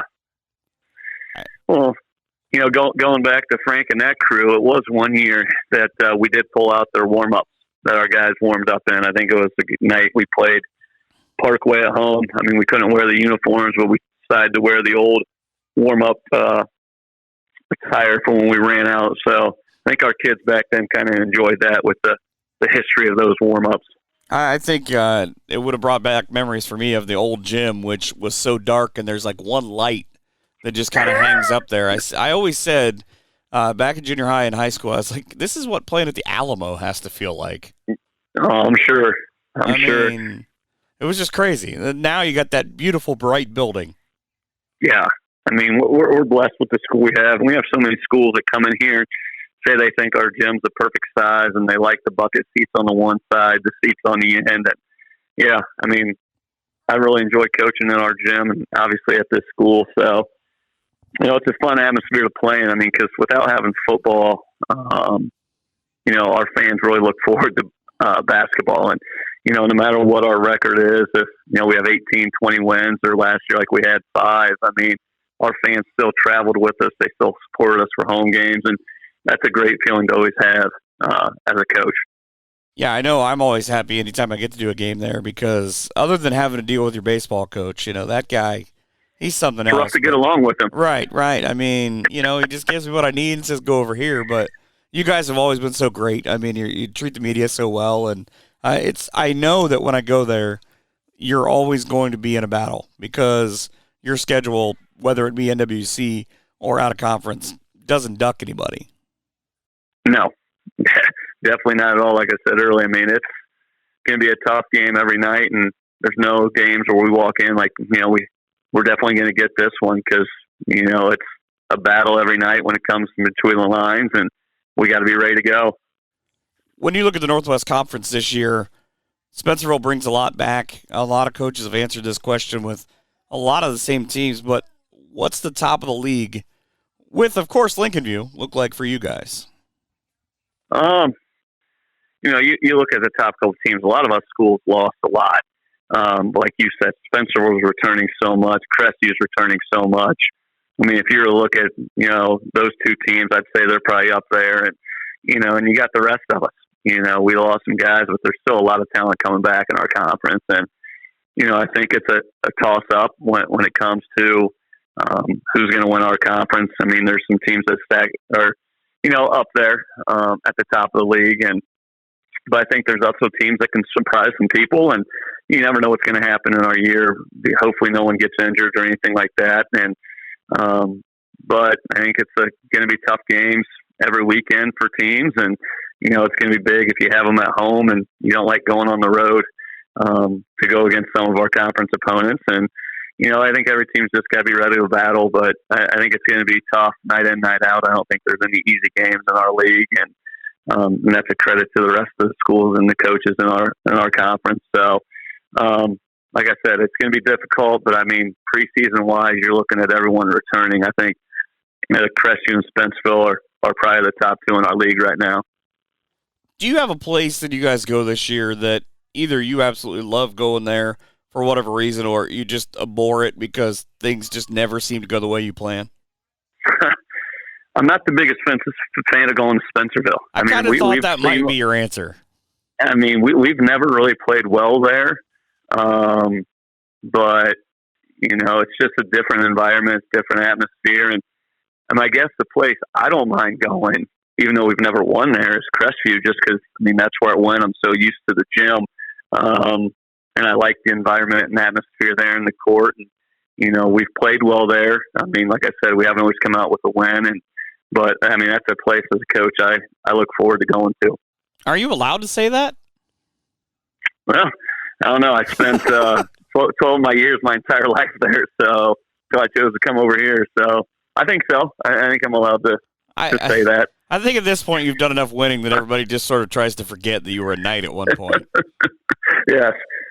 Yeah, I'm sure some people are trying to. The Spencerville thing is kind of a karmic payback, I think, for me, because Frank and the boys won there enough throughout their careers that I think that the basketball gods are trying to pay me back for you not being able, or your program not being able to have great games there. Yeah, I mean, even when Spencerville was down a little bit, I mean, it was still a struggle for us to try to, battle and try to get a win there. And, credit Kevin for doing such a good job as well. And, it's just, I don't know if it's the lighting. Obviously the gym, it's a great gym, but, it's just always a battle and tough to play there. Well, it's not as tough as it was to play at the old place. Yes. Well, that's the thing. I never got the opportunity to coach there. Never did. And, I heard it was a tough place to play there. When it's get called the closet, obviously it's got to be tight with very limited seating. Well, I'm pretty sure that Frank and Wes and the boys shot well enough there that they tried to burn the place down on multiple occasions.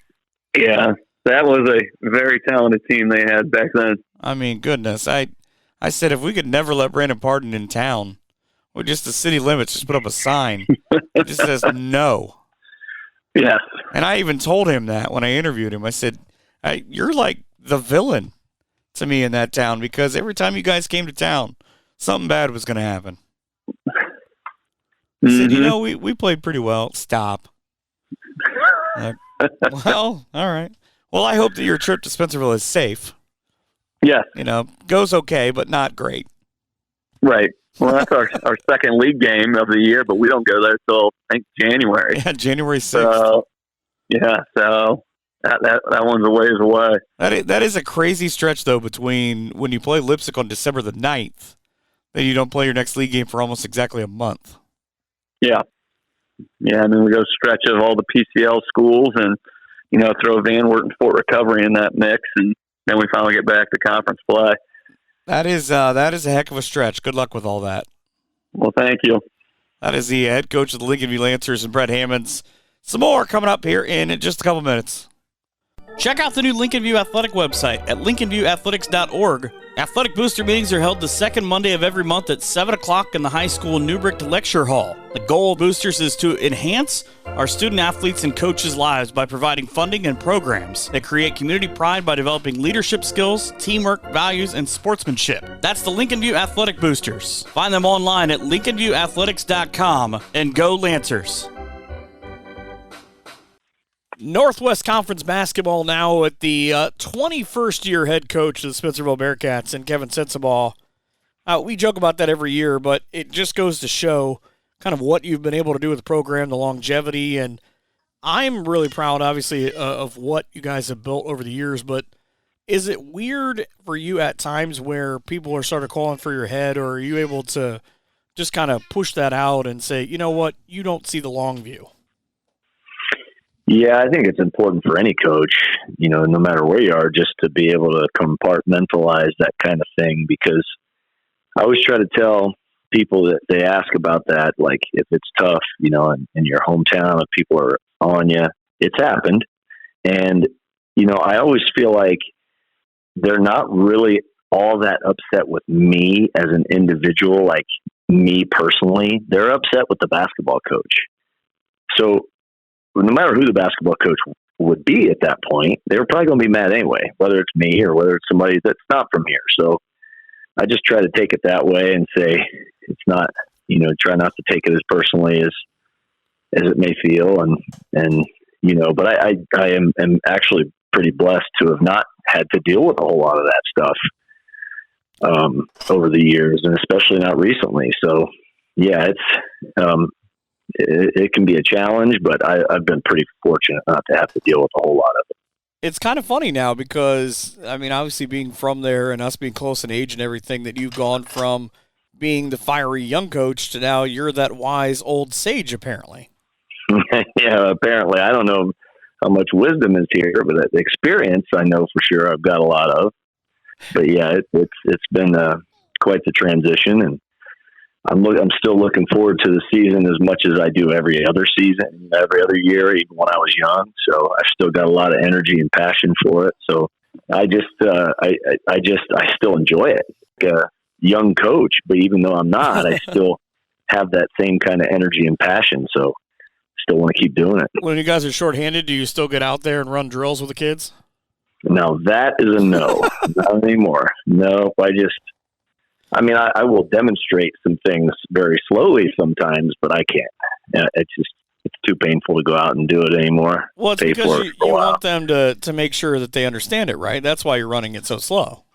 Yeah, that's right. That's what I tell them. Well, it's crazy because I listened to a little bit of the St. Henry game, and it's like I know these things, but when Nate mentioned your record, to just hear it out loud, I kind of go, I guess he has been there that long for that to happen. And it kind of is a testament to what you're saying about being able to watch you. And I kind of forget sometimes of like, well, if he's that old, that means I'm that old. That's right. Let's not go that way.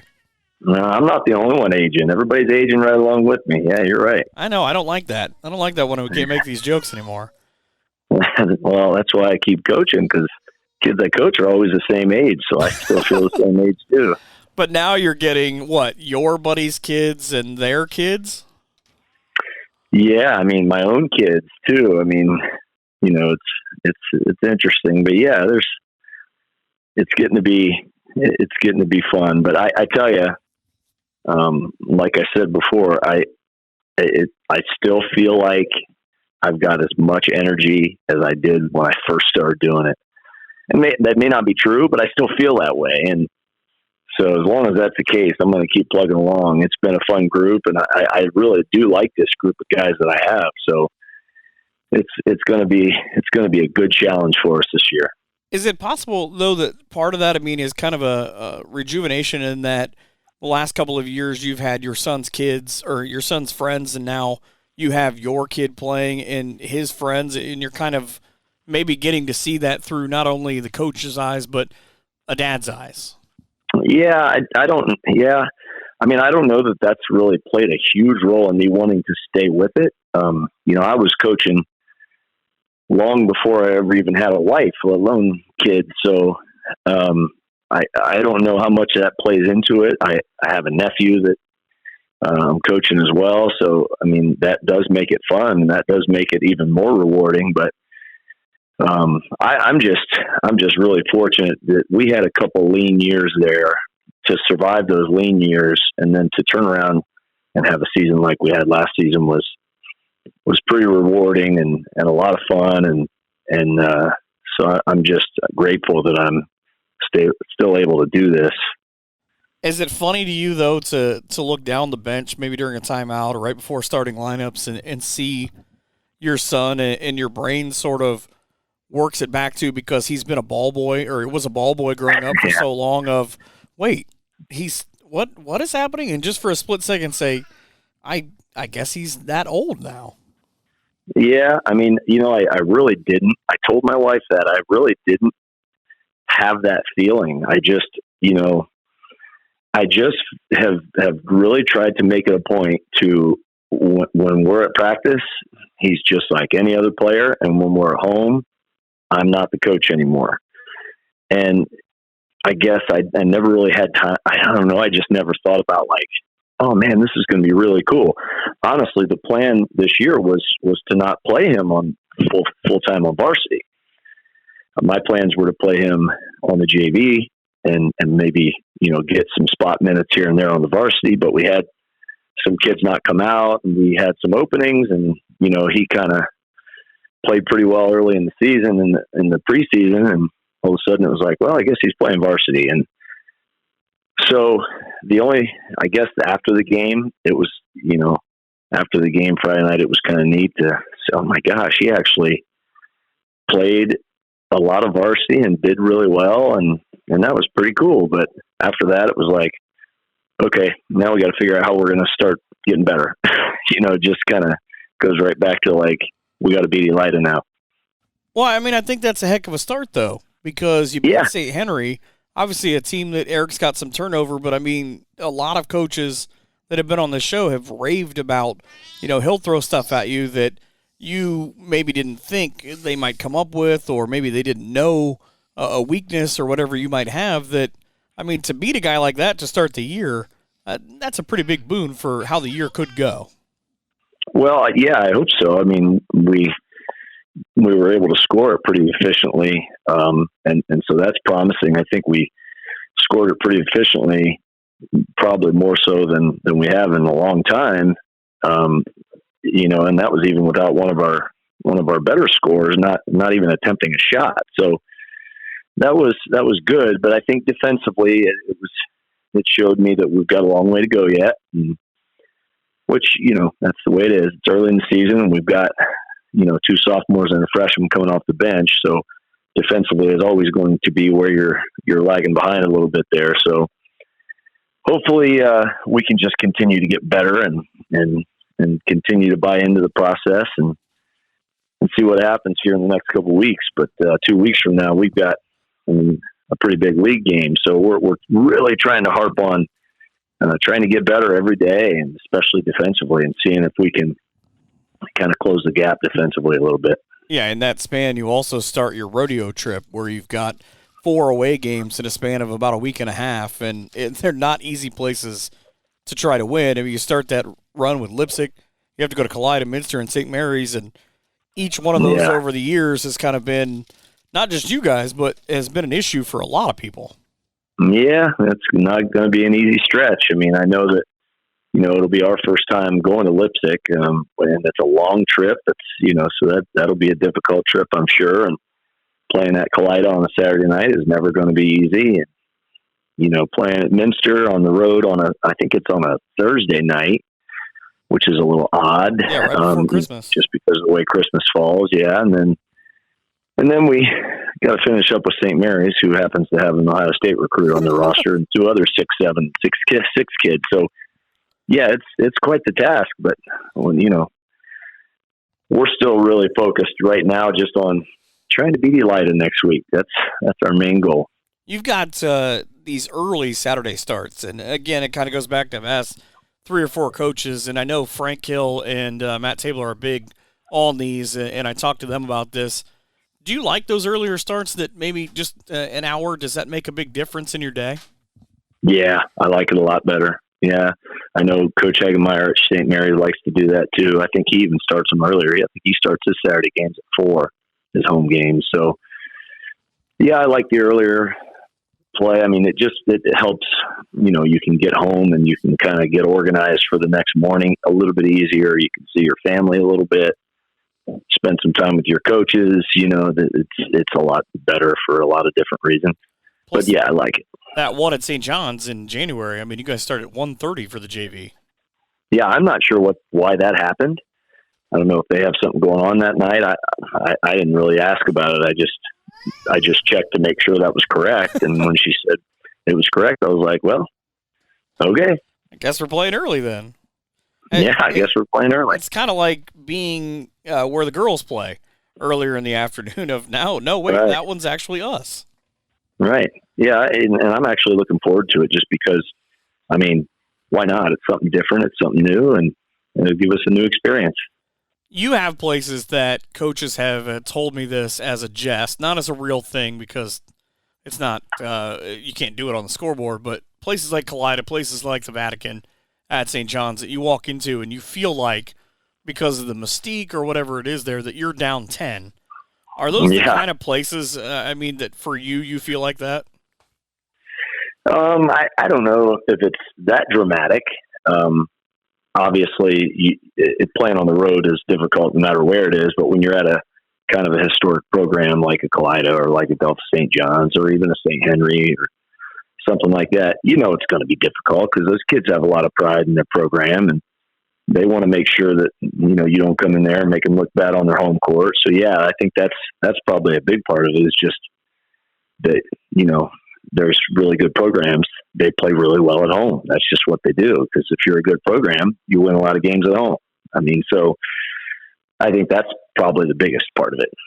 You guys have a real oddity, the way that your schedule flips back and forth, and that 6 of your last 9 games on the road. I know coaches will say that'll kind of get us ready for the tournament with the places especially that you're going. But, you have it's like 10 of 15 games at one point from mid-December to early February where you're on the road. Did you just kind of look and go, do we ever get to play at home? Yeah, I did look at that. But, early in the season here, we have a lot of home ones to start out with. So, I guess it's just like the ebbs and flows of the season. You just have to roll with it and prepare yourself the best you can. That's just the way it was. Because last year, it was just the opposite. So, obviously, we had a lot of home games late. We felt that was advantageous. So, it would just be a big challenge for us later in the season. I'm okay with it because I like to challenge our guys, and I think they'll be up for it.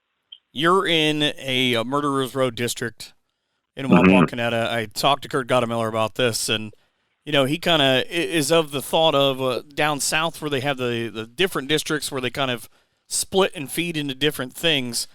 Is that something that you would be a fan of? Because I talked to him, and I said, I remember – for instance, you guys had an exceptionally good team one year when you met them in the districts in Wapak. You were playing well in the first half, and they have 2 nearly 7-foot kids that just sort of took over in the second half of, hey, these are good teams beating good teams. But then when you get out to the regionals, I tend to kind of favor, obviously, Northwest Ohio, that maybe NWO whacks some easier district winners.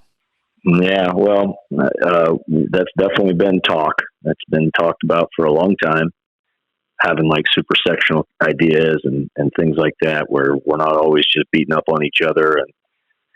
But I don't see it changing anytime soon, to be honest with you. So, you just deal with it like the best way you can. And this year we actually move up to Division III. So I'm assuming, I don't think the assignments are actually out yet. I haven't seen it. But I would assume that we're going to probably be in district with teams like Wayne Trace and, Liberty Benton, Ottawa Glandorf.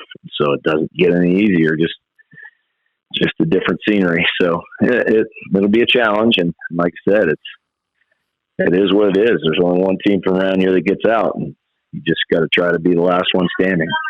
With being around for a little bit, end of the year, you guys get Jefferson at home in February. Do you look across the other bench and just kind of laugh that you're at that point where you're tenured enough that you have coached against Jordan Jettinghoff? Or Say that again. I'm sorry. When Jordan Jettinghoff was a player, obviously at Jefferson, you kind of laugh of, wait a second, wasn't this kid just playing not that long ago against me? Yeah, it does feel a little bit weird that, as you get older, you start to see a lot of. I've actually seen a lot of assistant coaches that I coached against, more so than head coaches. But obviously, if they're assistant coaches, that's probably not too far down the road that they'll become head coaches. But I've seen a lot of coaches. Like, man, I remember coaching against that kid. I remember coaching against that kid, and it's from all different schools, from all different conferences. It's happening everywhere. And so, yeah, as a matter of fact, there's a kid from Paulding, Alex Arellano, who I remember coaching against, a very good player, that was my son's AAU coach. So, yeah, it's getting interesting. That's the way it is when you get to be 21 years on the job, I guess. I thought that the first time that I covered Alex in college. I'm like, wait a second. He's a senior? Right, yeah. When did that happen? I just want to ask you this, too. You have been a big proponent of the new regime at Ohio Northern with the men's basketball program. I saw you at Northern, but what is it about that program that's so special to you that even 20-plus years removed that you go back, you go to games and give speeches to the team and kind of keep yourself immersed in that culture? Well, I think probably the biggest thing is that, I was so fortunate to be able to play there under, Coach Campoli, who's a Hall of Famer, and play for a great program who, they were just coming off of the national championship 2 years before when I got there. So, obviously there's tradition there and there's a lot of history there. There's great coaches, like I said, and I think I just had so much. I just had so many great experiences there, and so many great people I met there.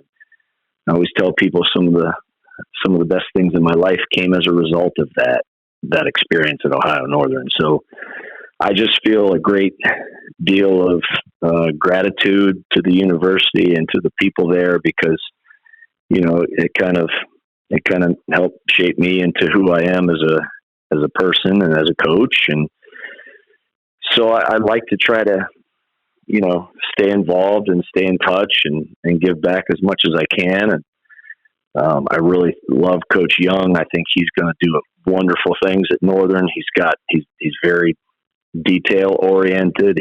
He's got a lot of energy and intensity and passion, and I like that. And so when he asked me to come over and speak to the team, I was more than happy to do it, because I was actually excited and honored to do it, because I do think so highly of him. And, I'm hoping for good days ahead for Ohio Northern basketball. Well, next weekend, I hope for big things for you guys as you take on the orange and black of Elida and Fort Jennings back-to-back, and all season long. Thank you so much for everything and for doing this. Oh, not a problem at all. It's my pleasure. That's the head coach of the Spencerville Bearcats and Kevin Sensabaugh. Back in just a couple of minutes. Are you in Spencerville and looking for a place to eat before the Bearcats play? Well then, head to my place, 128 North Broadway, for deep-fried mushrooms, chili cheese fries, the best pie around, and soup of the day. If you're in a hurry and just want to order some to go, you can give Doug and his staff a call at 419-647-4062, and they'll have it ready for you. My Place Restaurant at 128 North Broadway in Spencerville, a proud supporter of Bearcat Athletics. Switching gears now, talking about MAC basketball and the Minster Wildcats with head coach Mike McClurg. And, hey, kind of an oddity in that you were originally supposed to start, as we say this, in about 10 days, but with your game with Botkins getting postponed, you get an extra week of practice. We do. I guess you could look at it that way, or we get one less week. I guess you could say, than everybody else. But yeah. I mean, we'll give the guys a week off here right after. Obviously, football just lost to Loramie on Saturday, and we give them a week off. I wasn't going to bring that up, so way to be that guy. Well, it is what it is. They had a good season. But anyway, we give them a week off, and then we'll have roughly 2 weeks to prepare for which will now be our opener at Houston. What is that like in that you don't have control over when your season starts, and you're in, obviously, a program for the football program that has been very successful over the years, and you guys have the opportunity to sort of, I guess, give it back to Mike Wiss on the other end, where if you have a very long run, then it becomes his problem of his season starting later. But it's a unique situation that I guess I want to say it's a good problem to have. Yeah, I mean, if we go deep, we make it to Dayton now, Columbus. Mike's still probably not playing games because it's 30 below zero still around here. Well, he would try. He would try, yeah. I mean, I think that there's a couple things I think with that, Mike. One is, Marion, Coldwater. There's a lot of teams. Bremen has been there lately a lot that have had to deal with this. And prior to the previous 2 years, I think Stokes had us in pretty deep every year. And I just find, like, I guess I feel like the later in the season basketball goes, that it's not a bad thing. Obviously, we have to force a lot in at one time, but over the course of the year, I think it kind of works itself out. Now, having said that, the year when we were able to win the MAC was a year that we got our guys early. So I don't necessarily draw any equivalence there, but there's a give and take to it. I ultimately love seeing our kids be successful, and had a really good year in football and made a little bit of a run, and that's a good thing for our community and for our kids. So at the end of the day, that is what it is, and you just gotta figure it all out on the other side, which we've done this enough where we kind of know how to handle it. And the other thing you don't want to do is rush your kids back too quick, in order to force a game in. Make sure they get time. We get a couple kids banged up right now that just need, they need a week to heal, and maybe a few days after that, just before they start really pounding on the gym floor. So, and on each other, yes. Which, that's always a big deal when you start the season. Is you don't want to get the physicality out of them, but you got to make sure they understand what's a foul and what's not. Well, it's kind of funny because I've covered enough of your early season games over the years to where I remember a couple of years ago there was a game you had early in the year with Spencerville, and you just kind of said, this team will be pretty good once we get to playing basketball, and forget that we're 3 days away from football ending. Yeah, absolutely. Yeah, and I think that's it. It's a building process, which is as a coach is kind of the cool thing for every year is just, what's your building process look like? What's your growth process look like? And we just have to do ours a little faster. And sometimes you take a few games on the chin early to, kind of figure a lot of that stuff out, but it's all part of it.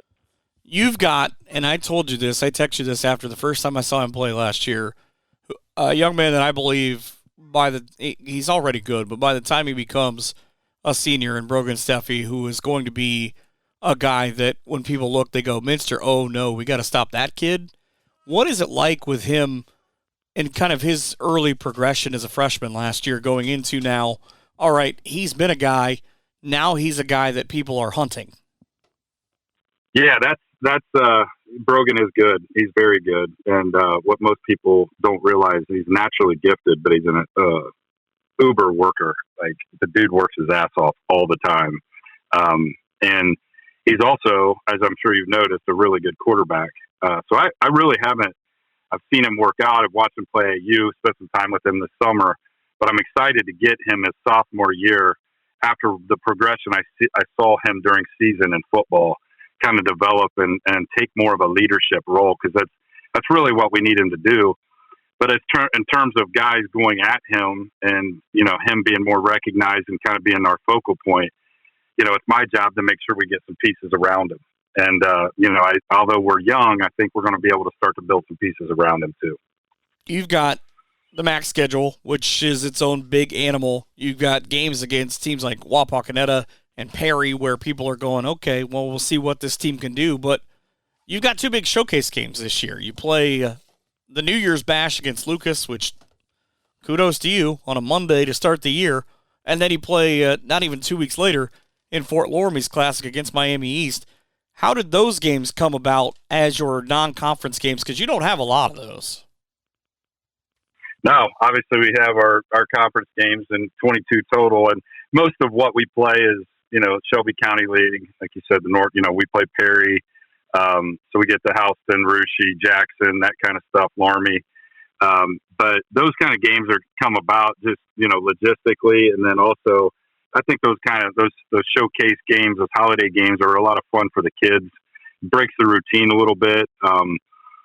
Kind of gives them a different setting. Last year we played an MLK deal against Crestview, and our kids had a ball. Just it was kind of a neat deal, and Fort Loramie did a really good job hosting that. So Harvest Prep had reached out this year and just asked if we would be interested in playing. And when we got some guys coming up like Brogan and maybe a couple others that just want to put them around the best players that we can and watch them grow that way too. So. Just to give them a little bit of a different experience. We did Flying to the Hoop a couple years ago, 2 years in a row, And I think those kind of things are neat for high school kids to be able to experience. I remember doing those games, flying to the hoop game and thinking, everybody's coming here. They're talking about ball and all these kids that, all these national kids. I said, you don't understand when teams like Marion Local and Minster and Ottoville all come here. They're coming here, and you're going to see a different brand of basketball. You're going to see a team brand, and I don't know that people down there maybe fully appreciate it, but I remember watching it and going, these kids are playing their tails off because they're not going to get maybe the opportunity like this in front of these kind of crowds. Absolutely, yeah, it's exactly right. And just being around that setting and seeing some of those players, seeing the college coaches walk around, I think that's really cool for our kids. And but as you mentioned, it is a different brand. And I think Mac, Shelby County, all these conferences around here, we play a style that we share it. It's physical, it's tough, it's very unselfish. It's different than what people are used to watching on TV.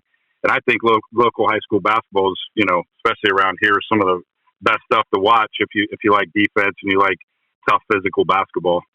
The 1 year that we played there, I think we played Frank Monroe, and they had a kid that went somewhere. I forget his last name right now, but it was kind of a showcase for him. But we ended up beating them, which was kind of cool for our kids too. So, and then we played Crestview the year that they won the state championship. I always find those games funny because why they scheduled it, but then the teams, that's how I always try to preface that, the actual teams kind of spoiled the party. Yes, yep. And that always happens with Centerville. Now Centerville's more of a national team now, I guess you could say. But before Centerville was a national team, they were knocking guys, these prep schools would come in from California and Centerville would play them and beat them by 20. And, Coach Cups does obviously a really good job with everything. And, that kind of proves it there. And then obviously from a small school side, I think there's been a lot of schools around here that have done the same thing. I've always said that Brooke is one of the best defensive coaches that I've ever seen at the high school level. And I remember doing those games, and he used to just piss those coaches off because he would have all kinds of crazy schemes, and they would kind of collide at you to where they're okay beating you 40-32, and he doesn't care if he's the villain. No, he doesn't care at all. He doesn't care at all. I think he's a really good coach. I think a lot of coaches have kind of, consulted with him. He's done things the right way, and obviously developed a really good program down there. But yeah, he's coaches around here just being able to share information with and talk as a normal human being. Well, and I remember seeing him before he got to Centerville and just watching him build programs to where when Centerville started becoming more of his identity, it was, all right, watch this. You guys are going to hate this. Yeah. It's just crazy. Yes, but sir. A really neat thing you talked about giving these kids kind of different situations is you'll play on a Monday one time this year in the New Year's Bash, and then you'll play on a Sunday on the MLK. I mean, that's about as different of a thing as I think you can get. Yeah. So we have Miami East in the Fort Loramie one, and then we have obviously the Harvest Prep, and I think again it's different for our kids, mixes up their schedule a little bit, which I think is a good thing for them, just to challenge them mentally. The middle of that first week though in January, not only are you going to be tired by the end of it, but I mean you face three terrific coaches. You go Monday Lucas, Friday with St. Henry, Saturday with Fort Loramie, and then a break before you have to take on Versailles. That's not a murderer's row part of your schedule. I don't know what is. It's going to be tough. There's a couple sections of our schedule that look like that, where it's a 2 weekend stretch where it's it's going to be bloodbath, and we're looking forward to that. We think we've got enough firepower where we can compete at a higher level this year. Obviously, coming off of a young team and kind of a rougher season last year, but I think we feel like we've got enough skill. It's just a matter of how mature we can get fast. We got to grow quickly here throughout this year. We need our sophomores to become juniors quick, and some of our freshmen to become sophomores pretty quick too. So How big is that for the development of a young team to be able to take on Marion Wapak Parkway and a Spencerville in that run, and Russia as well, but to be able to get that group at home in front of their own fans and kind of, I would think it maybe slows down the mistake process a little bit because you're more comfortable being at home?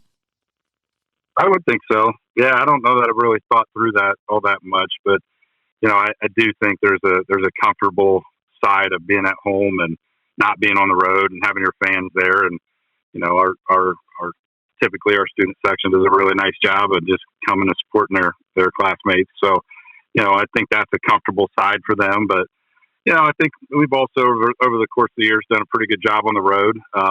But getting on your home turf does it give it a few extra points? It always does. Especially when you're Delphus. Just don't get caught. When you're Delphus and playing at home, that's an extra 10 points. Tell Coach Elwer I said that. Right. I've heard you guys start out 10-0. It has to feel like that. But what is it about this team that, as the season goes along, people will be talking about when they talk about Minster basketball? Well, I hope that they're talking about how hard we compete and how tough we are. And then I hope that they're talking about how we're starting to come together. And I don't think anybody's going to want to play us, in the tournament. And that's where I'm hoping we're at. The kids got to buy into a few certain things in order for that to happen, and we've got to come together as a group. But I feel pretty good about, what we have, some of the pieces that we have. Again, it's just our youth and being able to get our youth old. And that's kind of what we're kind of focusing on a little bit. We've got a couple seniors. We've got 3 seniors this year that really going to look on from a leadership perspective and to try to help guide that process and compete at a high level and do things the right way. So combine all that together, and hopefully everybody's saying that we compete really hard.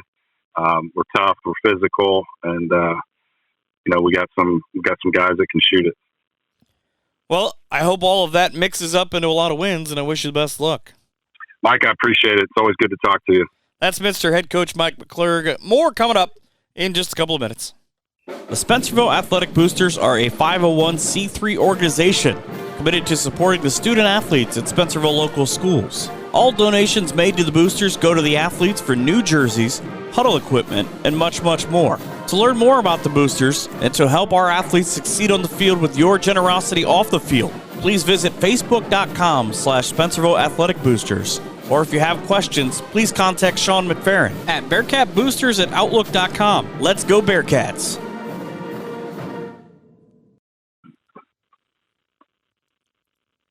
Sticking with the MAC, talking Coldwater basketball now with head coach Nick Fisher. And Nick, you're in kind of a different position where you get your guys a little bit earlier. Unfortunately, the football season ended earlier than we would have liked, but is that an advantage now that maybe you can work on?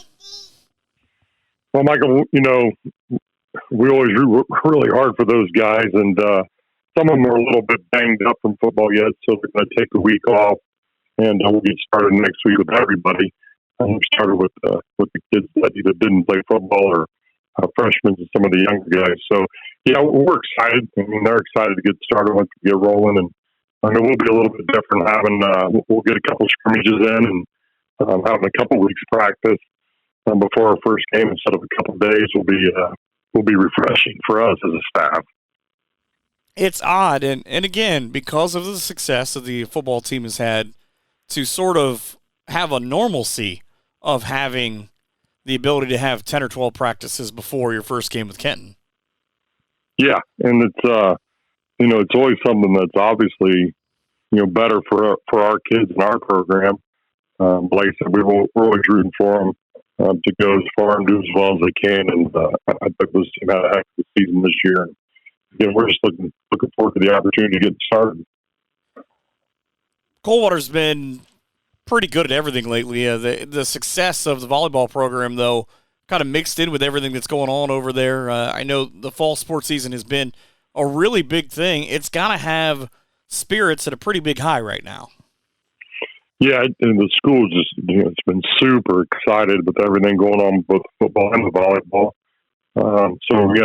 We're excited to hopefully piggyback and springboard off of that right into the winter season.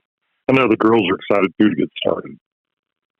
I asked Mike McClurg about this with Minster about kind of how you almost always, it seems like, have to have three coaches that are totally in sync with the football, basketball, and baseball programs and the success that they've had and that you guys have had over the years.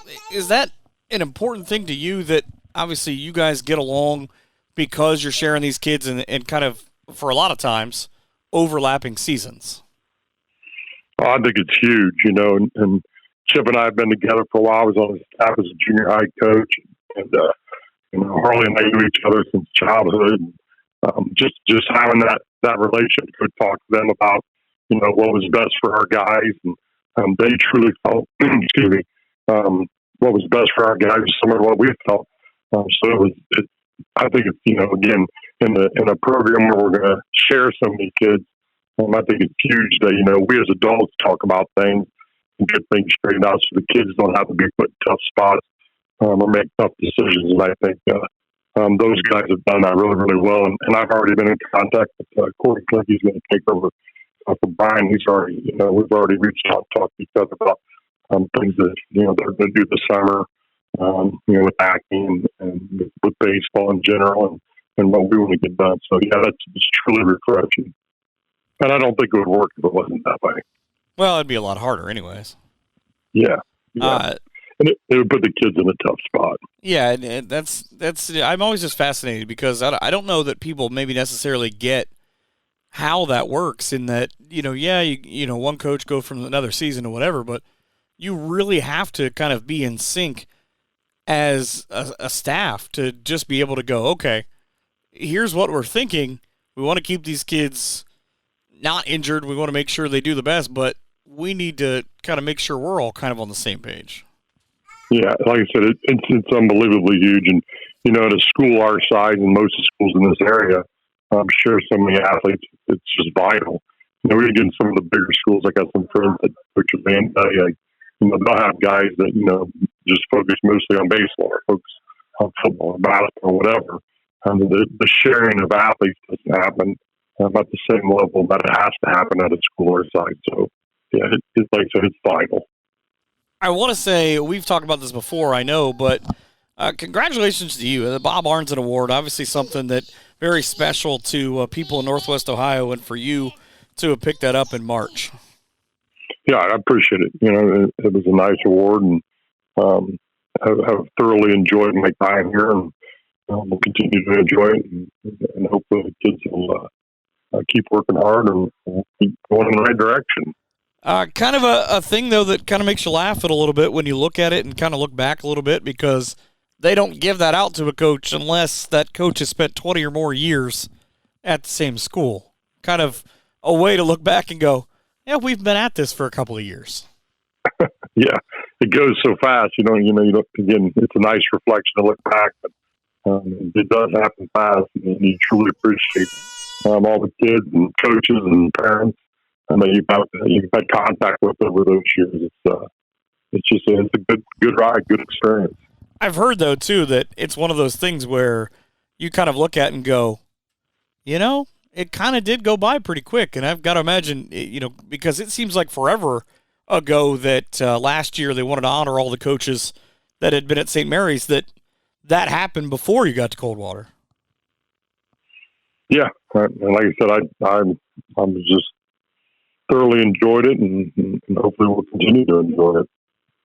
Last season, the 4 wins, it just seemed like you guys never could completely gel and then maybe get those 50-50 plays like you had been in the years prior. Yeah, we struggled, and it was a tough season on everybody, kids included, and coaching staff and community in general. But even with all that, I remember telling the kids in the banquet, and even telling them at the end of the season, I had a good time. Our kids worked hard, and did what we had to do. We could just, like you said, we could never really get over that hump. We were in so many games that were so close, and that kind of season can go either way. And I don't think it was from lack of effort. I don't think it was anything, that the kids, could have done, should have done different, or even us as a staff. It's just, this is one of those tough years, and we had some young kids that got some good time, and hopefully we'll use that to, get going into this season. Is it frustrating, though, a little bit, because you play in your first 4 losses, 3 of them are by 7 points or less. Shawnee's in there, Ayersville's in there, Elida's in there. They're all home games in which you're supposed to get, 5 or 6 points, unless, as I've been told the story, you play at St. John's, then they're up 10. But to kind of have that go and look at it back and go, all right, we were in these games, we can take a lot of good out of it, but just 1, 2, 3 possessions maybe just didn't go our way. And that's something, and a couple of those possessions do go your way, it can change the whole reflection of, what follows after as far as the season goes. But again, I applauded our guys all year long, even with the season we were having and the struggles we were having to finish games or just get that W. I just felt like we continued to work hard and get better. And again, that's a tribute to our kids. Tournaments, you guys always seem to fall into an oddity in kind of where you're located and what division you're in. You had to gas up the bus after you went to Elida and kind of get those teams like Ottoville, Glandorf, and Riverdale, where you're not necessarily close to them. What is the oddity about the size of Coldwater that kind of puts you out there on your own island? It's kind of twofold, our size, and we're in the further southern part of our district, for the fact that we go north so much, and having the opportunity to play those teams, that are up there. And again, with Huddle today, you can get a good pick on, a good look at a lot of different teams. So sometimes it's kind of refreshing too, not to notice, be in this area where you got MAC schools, beating each other up in the sectionals or districts. So sometimes it can work both ways. Playing those different teams that you're not, really used to can be a good thing. I've joked about this with other coaches, but the way that the MAC, the WBL, the Shelby County, the Northwest Conference all kind of interact with one another, that you nearly play enough teams to qualify to play for a WBL title. Yeah, that would be interesting. I know some teams up north play in 2 leagues, but we try to keep the schedule a little bit fresh too, playing some teams like Ayersville, somebody that's kind of out of the area, but yet, have some common opponents during tournament time. So I'm content with the MAC. It's tough enough to join the WBL wholeheartedly would be brutal. How hard is it early on in the season with the way that your schedule breaks out? You play St. Henry in your 3rd game, and then you have the possibility that you can always see them or Marion or Salina with the way it is with the AAA Holiday Classic at your place of trying to – is it easier to do that early in the year, the first 10 games to get it out of the way, or would you rather maybe the schedule flips and you don't see them until later in the year? I think it makes it tough. It makes it tough on everybody, and I'm not a big fan of that, the scheduling in that situation. And it's something that we're kind of looking at, maybe making an adjustment to, so that, especially if we get a late start, it just makes it tough to play, a St. Henry within a 2-week time window, or Salina or Marion. It's tough. And I know some other leagues play, home and away with everybody, and I've never been a big fan of that at all. I guess it depends on how the first one goes. Sure. But I think it makes it tough, as competitive as it is around here, to play somebody twice in a season, let alone twice within a 2 or 3 week window. It's just tough. Well, I know there's a lot of teams, especially with football, the way it worked out this year, where between the end of basketball last year, going into the tournament, and then coming into football this year, where they play almost back-to-back against the same team. I can't imagine how that would work of, all right, the first one has to, I guess, just kind of give us a look for the second one.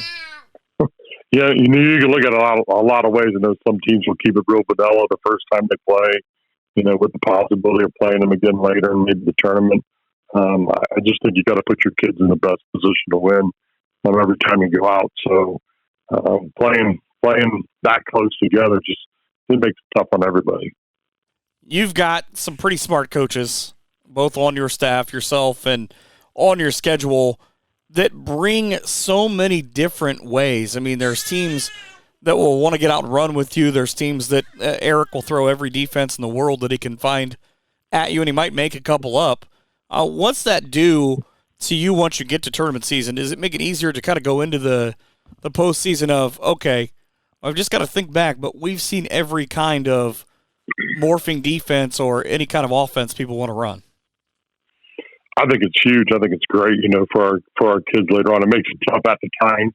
Again, especially getting a late start, usually year in, year out. It makes it a little bit more hectic for us to, just get our kids prepared. But again, a lot of times I think some of the success we've had in the tournament and some of the tournament runs we've made are a large part due to our schedule. And the fact that, like you said, the teams we're going to see and the coaching experience and the high coaching abilities that are in our league and in our schedule, just help prepare. That's what we talk to the kids, help prepare us for a good opportunity to get things done in the tournament. So that's something we're always excited and that time of the season comes around, like everybody else. But I think our kids are very well prepared. You guys go to some different places this year. Is there a place on your schedule, nothing to do with the game, but maybe as far as the atmosphere goes, that you're looking forward to visiting? I enjoy our schedule. I enjoy the MAC, just the rivalry in the MAC, and there's just about every gym that you go to in our league schedule where there's not only people that and relatives that you have and the kids have, just the atmosphere alone is second to none. Just makes it fun. Makes it fun for everybody. When you go through the course of the season, obviously winning is an easy answer. Every coach has given me that. But what is it that you're hoping that people are going to be saying, let's say mid-January, about Coldwater basketball? I think we as a coaching staff and our kids just pride us on the fact that we're hard-nosed and a team that'll give maximum effort and get better every week. So, by mid-January, hopefully, we're playing some of our best basketball. Yourselves included, when you look at the Midwest Athletic Conference, who stands out to you that'll probably be near the top this year? I think Marion's, with the size that they have, and, I'm sure they'll do a good job getting the guard play kind of along with them. I think they'll be a tough team to deal with. I think Minster, again, will be solid. Eric will do a heck of a job at saying his kids prepared to play. Aaron Elwer's got some young kids in the adult St. John's that'll be solid. Like Hughes does a great job at Parkway. He's got things going in the right direction. And then Bob Brett's new, sort of new to the position, but I'm sure he'll have the 47 kids playing extremely hard and extremely well. So again, it'll just be a tough gauntlet to run, but it's a fun one too, and I think our kids really enjoy it. You're the second coach that I've had that's pretty much said, this is a year where I believe everybody's going to be pretty good and anybody could come out on top.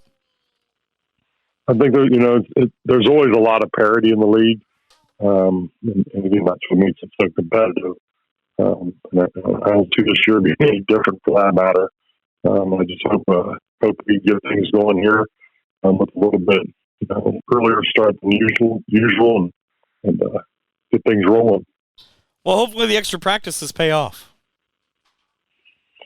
You can only hope. It's really uncomfortable going into the last couple of years. We've won the games with literally 2 or 3, 4 days of practice max with our guys, and like last year playing Elida, knowing that they're probably with Coach Tablet, they're probably going to come press. We work on a press figure.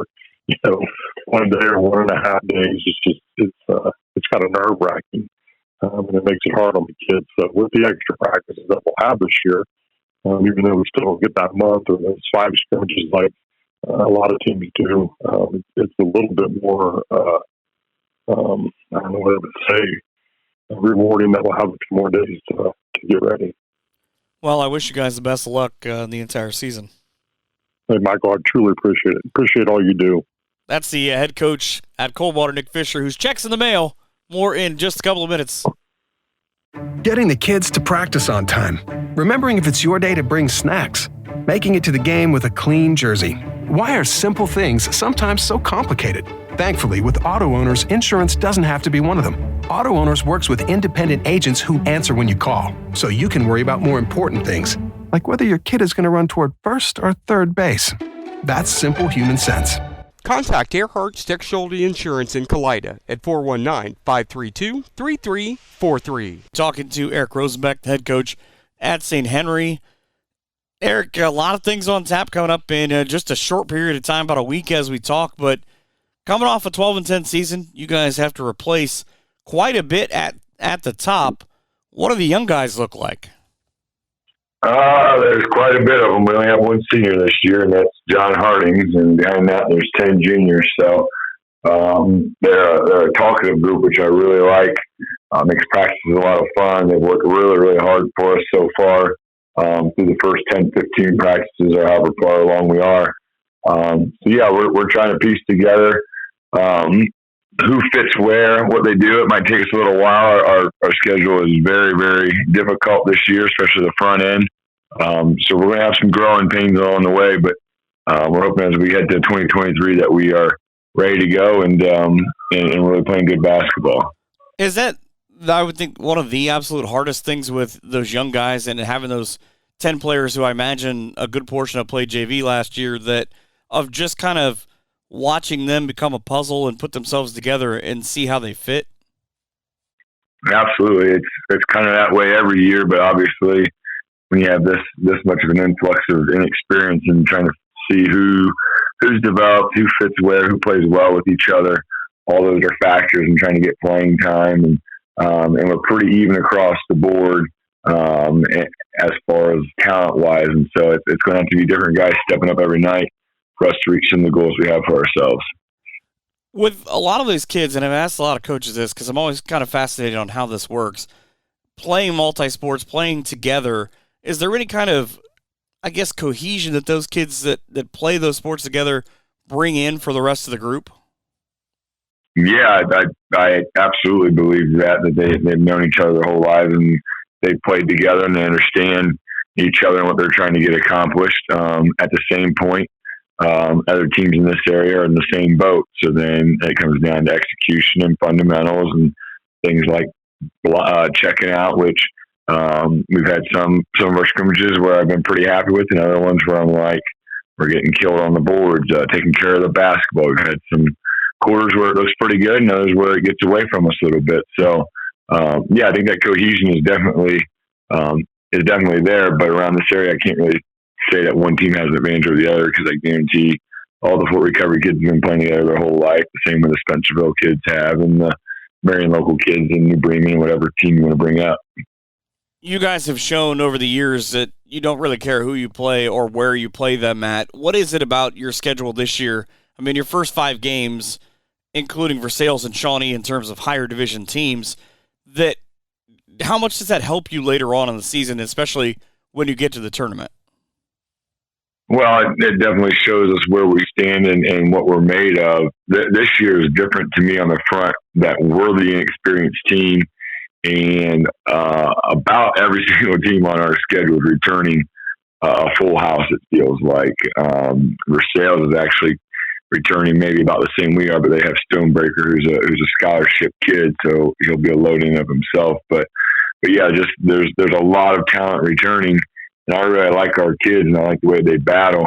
We're trying to make sure we put ourselves in positions at the end of the game to win some of these close contests and to fight and scrap with teams like Shawnee, like Spencerville, like Russia, like Coldwater, et cetera, who are at the beginning of our schedule. It's you can learn from losses, but it's much more satisfying to learn from wins.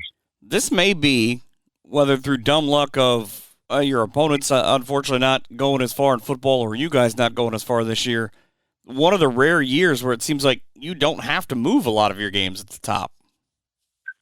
No, not yet, but Marion will probably end up getting moved. I would assume that. We'll see what happens with Loramie and New Bremen as well for football, et cetera. So, yeah, we'll get a couple of weeks in. Last year, it worked to our advantage on that. We went pretty dang far in football, got to the regional finals, and then we were really beat up and had some sort of sickness, whether it was COVID, flu, I don't know what it was, but it was bad, and we just got annihilated and pasted by St. Mary's and Shawnee. And luckily for us, the next week, some football and some of the scheduling, we didn't play the following week, which gave us like 2 weeks to kind of recalibrate, get our stuff together. Then we started playing better basketball after that. So, yeah, sometimes it works to your advantage, sometimes not. Other local teams and then making runs in football playoffs, including us on various years. Well, you might be one of the lone teams this year that I've come across, or at least coaches I've interviewed so far for this, that actually opens up the season the way you'll play throughout the course of the year with a back-to-back and both on the road. Yeah, it's kind of been that way for a while now. When we went to the 22-game schedule, added Rushi and Hannah from the Shelby County League, and they're both really, really strong opponents. And, yeah, Spencerville, they had some years there where they were fighting and scrapping and calling, but they got some really, really nice pieces, some really nice talent. And Rushi's one of those teams I feel like it's a full deck, too. They graduated a couple of pieces, but I would say 6 or 7 of their top 8 or 9 are back. So our opening weekend is going to be, we're going to find out who we are in a hurry. In your first 6 games, you traditionally, at least this year and kind of every couple of years with a scheduled play, Coldwater, Salina, and Marion. The same teams that you potentially turn right back around at the end of the month and play at least 2 of them in the assets allocation tournament. Is there any kind of, I guess, big advantage or disadvantage with those kind of games of just kind of getting complacent? No, not at all. I've been on both sides of that coin. I love playing those games as local teams, and then you got aunts and uncles and cousins and family members and rivalries, and that's not fun to go play. I don't know, up in Columbus Grove or Fort Jennings or something like that over the holidays, but over the holidays you have some of that rivalry and whatnot. And then we've seen it on all aspects. Like I've seen Marion where they've come out the first game versus Salina after they've made like a state run in football, and it looks like nobody's going to beat them the whole year. They look like the best team I've ever seen. I've seen where we've personally ourselves come out of like football and we look like we never touched a basketball in our life. It's kind of happenstance, and I don't put a lot of stock in it. Mostly just, are we competing and playing hard? And if shots are falling, then as you hit January, you hopefully start hitting your stride. I've talked to a lot of coaches over the years, and generally when I ask them, who's a coach that you guys have in your schedule, or you meet up in the tournament, or you see the brackets, and you kind of pull a couple of hairs out and realize that guy is going to throw everything at me. And the answer is generally you. And I've taken this to mean that they mean that in the most flattering way, but what is it about you that, from a schematics perspective, do you watch a lot of college or NBA and just kind of maybe pick and choose different things there? Because it's been told to me that you come up with things that maybe they haven't seen at the high school level. Yeah, we'll take it as flattering. But yeah, I guess it just comes down to belief in our guys and what gives them the best chance to win. And so sometimes that might mean a triangle and 2 or a box and 1, or that might mean to throw a random 1-3-1 that we haven't shown all year, just because our energy is low. So it's a lot of gut. It's a lot of seeing different guys. The problem with that is I would argue against myself is we've done that quite a few times, and in the end we've had so many close games there. But there's been more times that we've taken the L than the W that I'm like, maybe we should have just played with who we are. And go back and then you question it. And I think that as a coach, that's really tough. And so when we do some of that stuff and scheme up, there's a lot of dialogue with the players. I like to let them know, like, hey, I'm going this route. This is why I'm doing it. This is why I think it's a good idea. But if you guys don't believe in it, we'll scrap it and we'll go with more of our traditional system type stuff. So all those factors and what we think, gives us the best advantage. But that's like the shot clock. Like, people bring up the shot clock and whatnot. We're known for going like 4 corners and holding it and stuff. And that's why I want the shot clock. That's why we need the shot clock to take people like me out of the game, because I'm going to hold it because I think it gives us the best advantage on a certain night.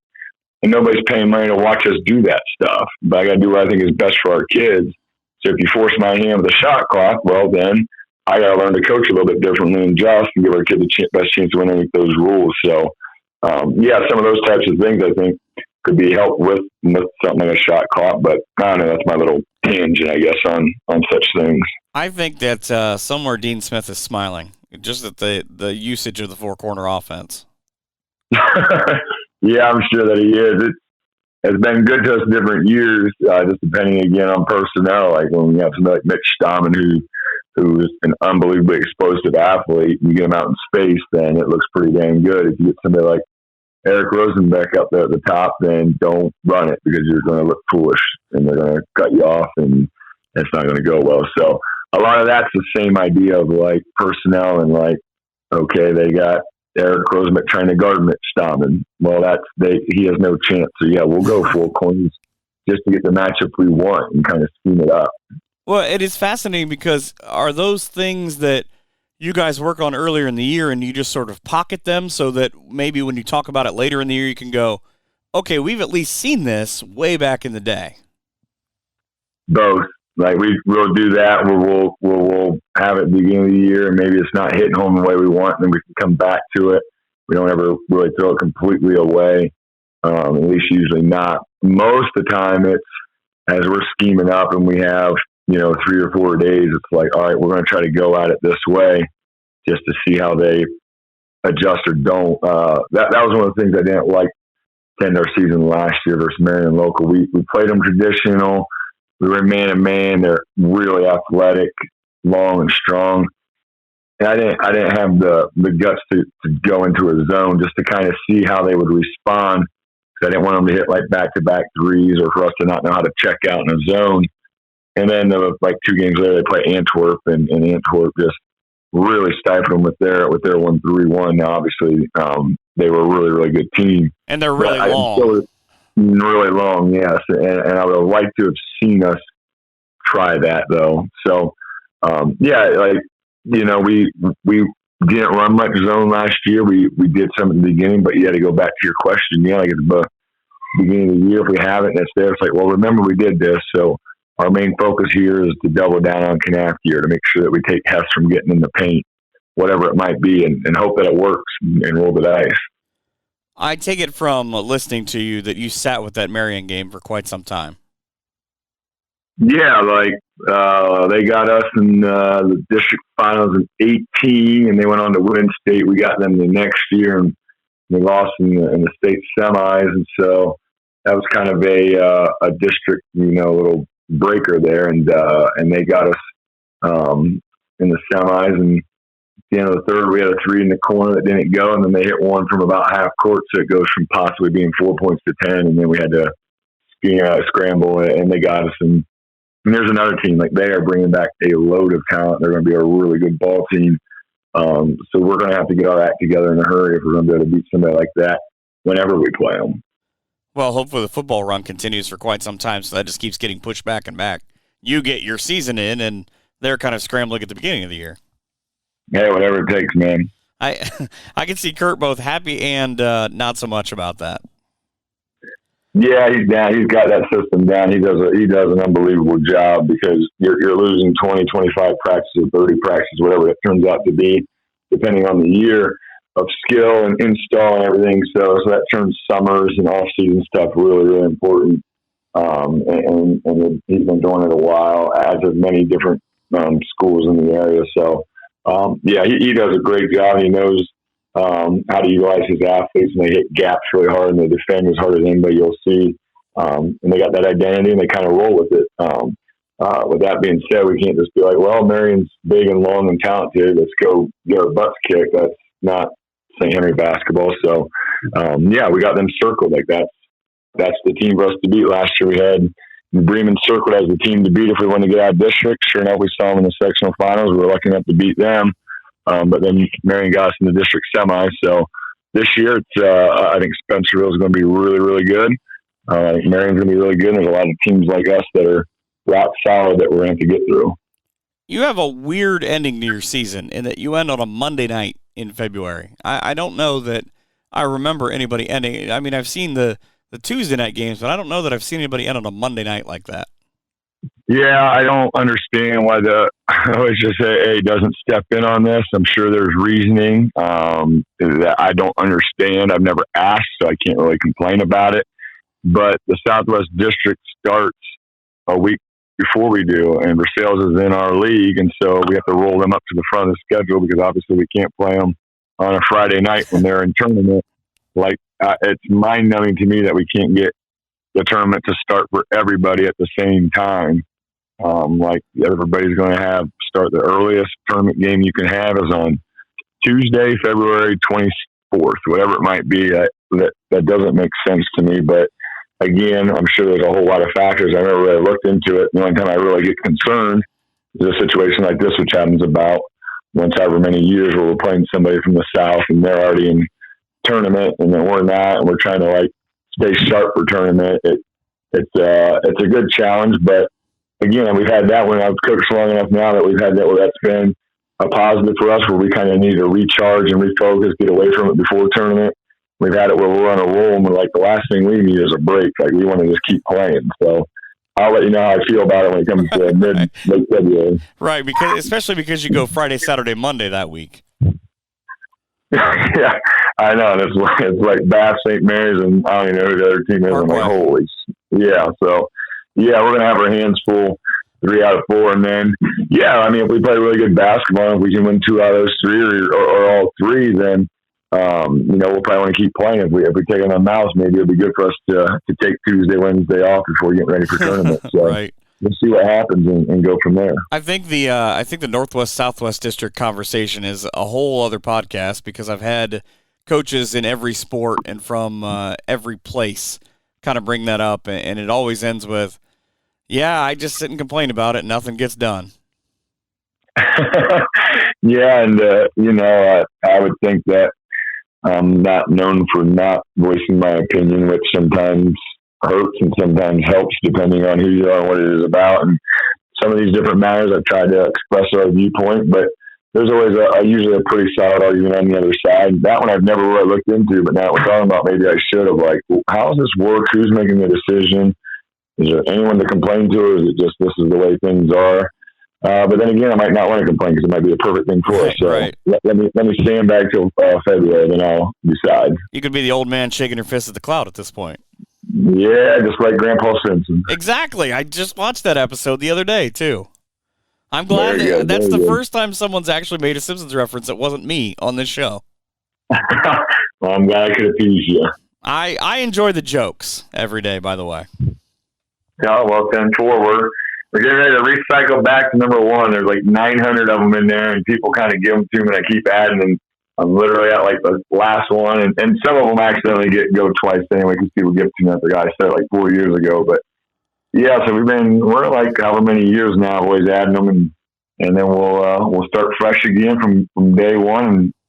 And you got to really be a JOD connoisseur to know what I'm going to say, but we'll try them out and we'll go from there. Well, I can tell you that I am maybe the only person who's ever done this, but sometimes when you go to timeouts, I read those as the joke of the game. So, I mean, they're at least getting exposed to a handful of people.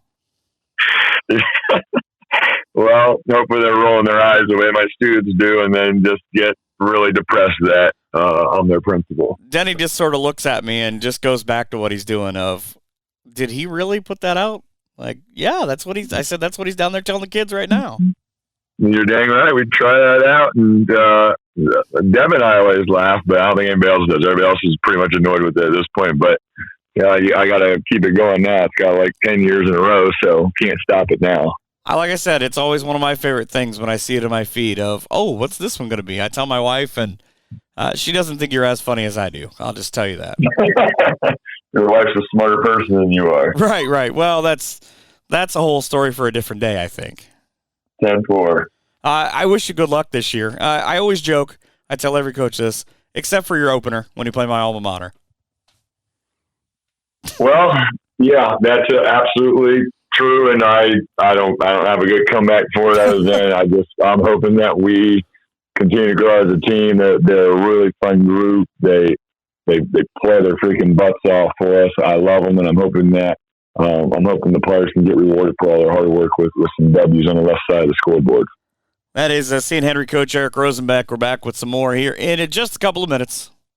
At Herringhouse Furniture in downtown Ottawa, we have the largest selection of reclining furniture in Northwest Ohio, and that's a lot to see. Come on over and check us out. Sticking with the MAC and talking about Delphos St. John's basketball, the head coach in Aaron Elwer, you've got, I would think, pretty high expectations. A lot of coaches I've talked to in the MAC this year say you guys are one of the teams to beat. Yeah, I guess anytime you get a little bit of positive publicity from your peers, and especially in our conference, is a good thing. And I guess that probably speaks of our 6-letter winners back from last year. And having that experience, and all of those 6 guys played big roles, won big games, were in tight competitive games towards the end. So obviously having that big of a number back, I think sets the bar for us high. We have some young guys, currently here we're in the preseason that are battling for positions, around those 6 guys. And so it makes for good competition. It makes for good practice. And, back to, I guess, your original question, the expectations are always high. We hold our program to a high level, and we're ready and excited to get our year started. That seems like that's a compliment to you and what you've been able to get out of the kids over the years, because it's not a real big secret. You guys are not a very big school in terms of you have 59 in your enrollment this year. Sure. Yeah. We ask our guys to be prepared, to work extremely hard, to give great effort. And I think through those 3 things, we give ourselves a chance each night to be competitive. We know that our league is very difficult. We know our non-league is very difficult as well. And, our players understand that. But we also feel that if we can really defend at a high level, compete, play hard, and are really, really prepared, that has given us a chance to be successful over the past, several years. And our guys understand that. And that's our expectation again this year. And now we do all those things coupled with some experience, and hopefully our young guys can help us out. And then we just continue to hopefully, continue to win and be highly, highly competitive. Well, luckily for you, Kalida's football team didn't make that long state run that they're used to over there, that you don't have to move any of your games, it seems like. Well, it's funny you say that. We actually were supposed to open up with Antwerp, and Antwerp just lost last night, and we're supposed to play them next Friday. So we are not going to open up with Antwerp. We actually will open up with Kalida at our place December the 2nd. Oh, see, that's weird, because, of course, the schedule I'm looking at already has that game in February, so I didn't even think about that. Yeah, right. Yeah, we just moved it the other day, so that schedule is up to date. Well, the guys at Davie 1 are on top of it, apparently. Yeah, I sent him an email, and he's good to go. Because I saw it, and it already says Saturday, February 11th. Yeah, that is the correct date. That's kind of crazy, though. And I joke about Kalida's football team, and Ryan reminded me, he said, well, soccer did pretty well. I said, yes, they did. You're splitting hairs. That's good. I mean, you gotta get the humor where you can get it. That's right. But, you guys have that big schedule outside of the MAC. You look at, you play the heavy hitters, obviously the Holy War on that Sunday. How much do you still enjoy that game? Because it's the only game in the area, and pretty much everybody is looking at it going, man, I don't know how I feel. Both of these teams are so good that it's produced so many great matchups over the years. Yeah, obviously being from Delphos and being a graduate of St. John's, I've been around it, really my whole life. And, I've played in it, now coached in it. And so, and like you said, so many great players, so many, Hall of Fame coaches, so many great games. Since I've been here, overtime games, triple overtime games, buzzer beaters, having a shot at the last second, them hitting a shot at the last second to send overtime, just keeps adding to, I think, the uniqueness of a Sunday afternoon, 2-story programs. It's unique. It's fun. Our guys enjoy it, and we've had a lot of great battles for a long, long time, and even in my tenure as well. I know that I've not actually gotten to do one, but my good friend Aaron Matthews would always tell me that was his favorite day of the year because he gets to go to work, and in some cases, depending on the weather, he would get to wear shorts on a Sunday to call basketball. But he just marveled about how great that rivalry is. Yeah. We would always do our pregame show and talk a little bit about that. And like you said, he always talks about him wearing shorts on a Sunday and allowing himself to go to work. I guess adds to the uniqueness of that Sunday and a lot of how many positive things can come from, the rivalry and being at the only game in town. Do you like these early starts? I mean, Sunday's obviously a different thing because it's with the 1 o'clock. But, I mean, you've got a handful of times. You play Pandora-Gabo, you play Spencerville, you play Antwerp, where you get these early afternoon starts. Yeah. So some coaches have really kind of went that direction. So in talking with them, they've really, really enjoyed it and liked it. And so we kind of thought, well, let's give it a try for no other reason than that. So I guess maybe ask me next year, if we liked it and how it went. But we're going to give it a shot. We're going to give something different. Double weekends are so difficult the way they are. So why drag out the day if we can get our guys in and allow them to sleep in and get our game plan in mid to late morning and see where we are late Saturday afternoon rather than late Saturday evening. All those coaches agreed to it.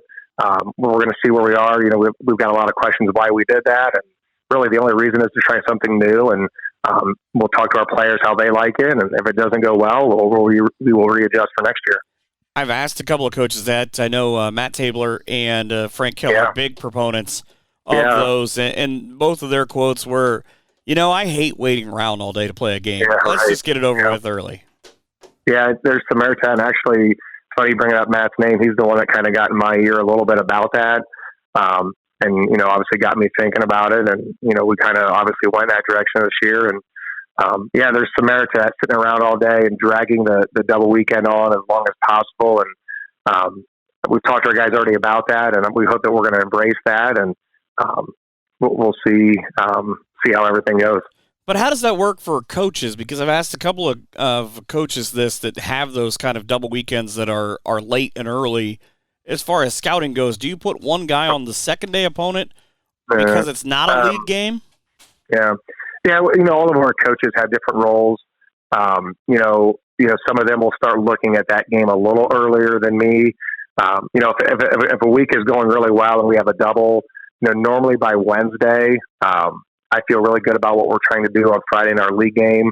And then I'll start to turn my focus and preparation to Saturday's game a little bit. And then a little bit on Thursday.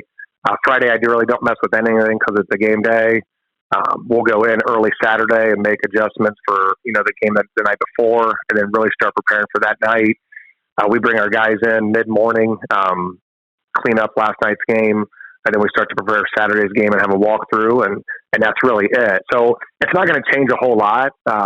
If anything, our guys will probably sleep in longer. We'll bring them in later, and we'll do everything leading up to that 1:30 tip time.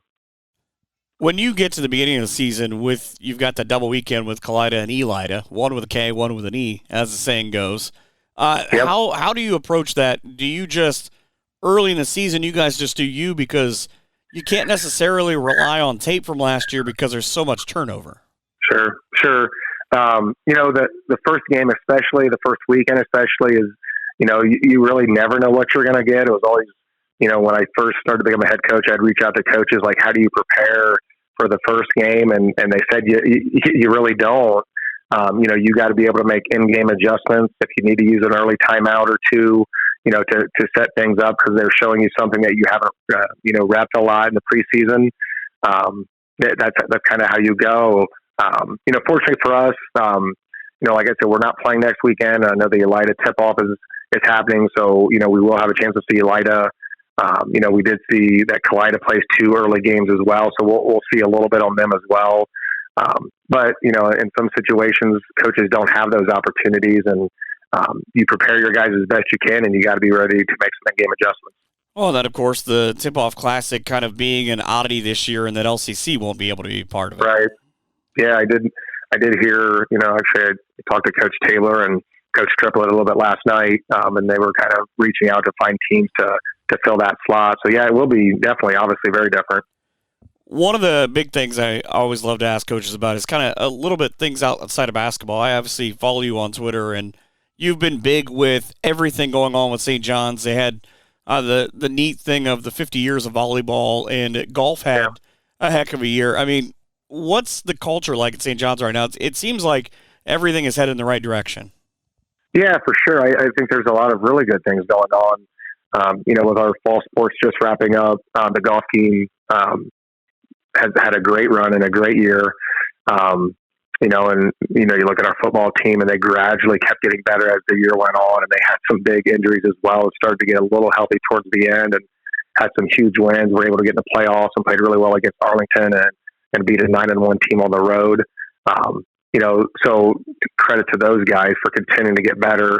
And now you move into the winter season, like you said, with our female sports and 50 years. There's a lot of positive things going on in those programs, and I think it gives just another reason for people in our community and school to be excited about what's going to occur this winter.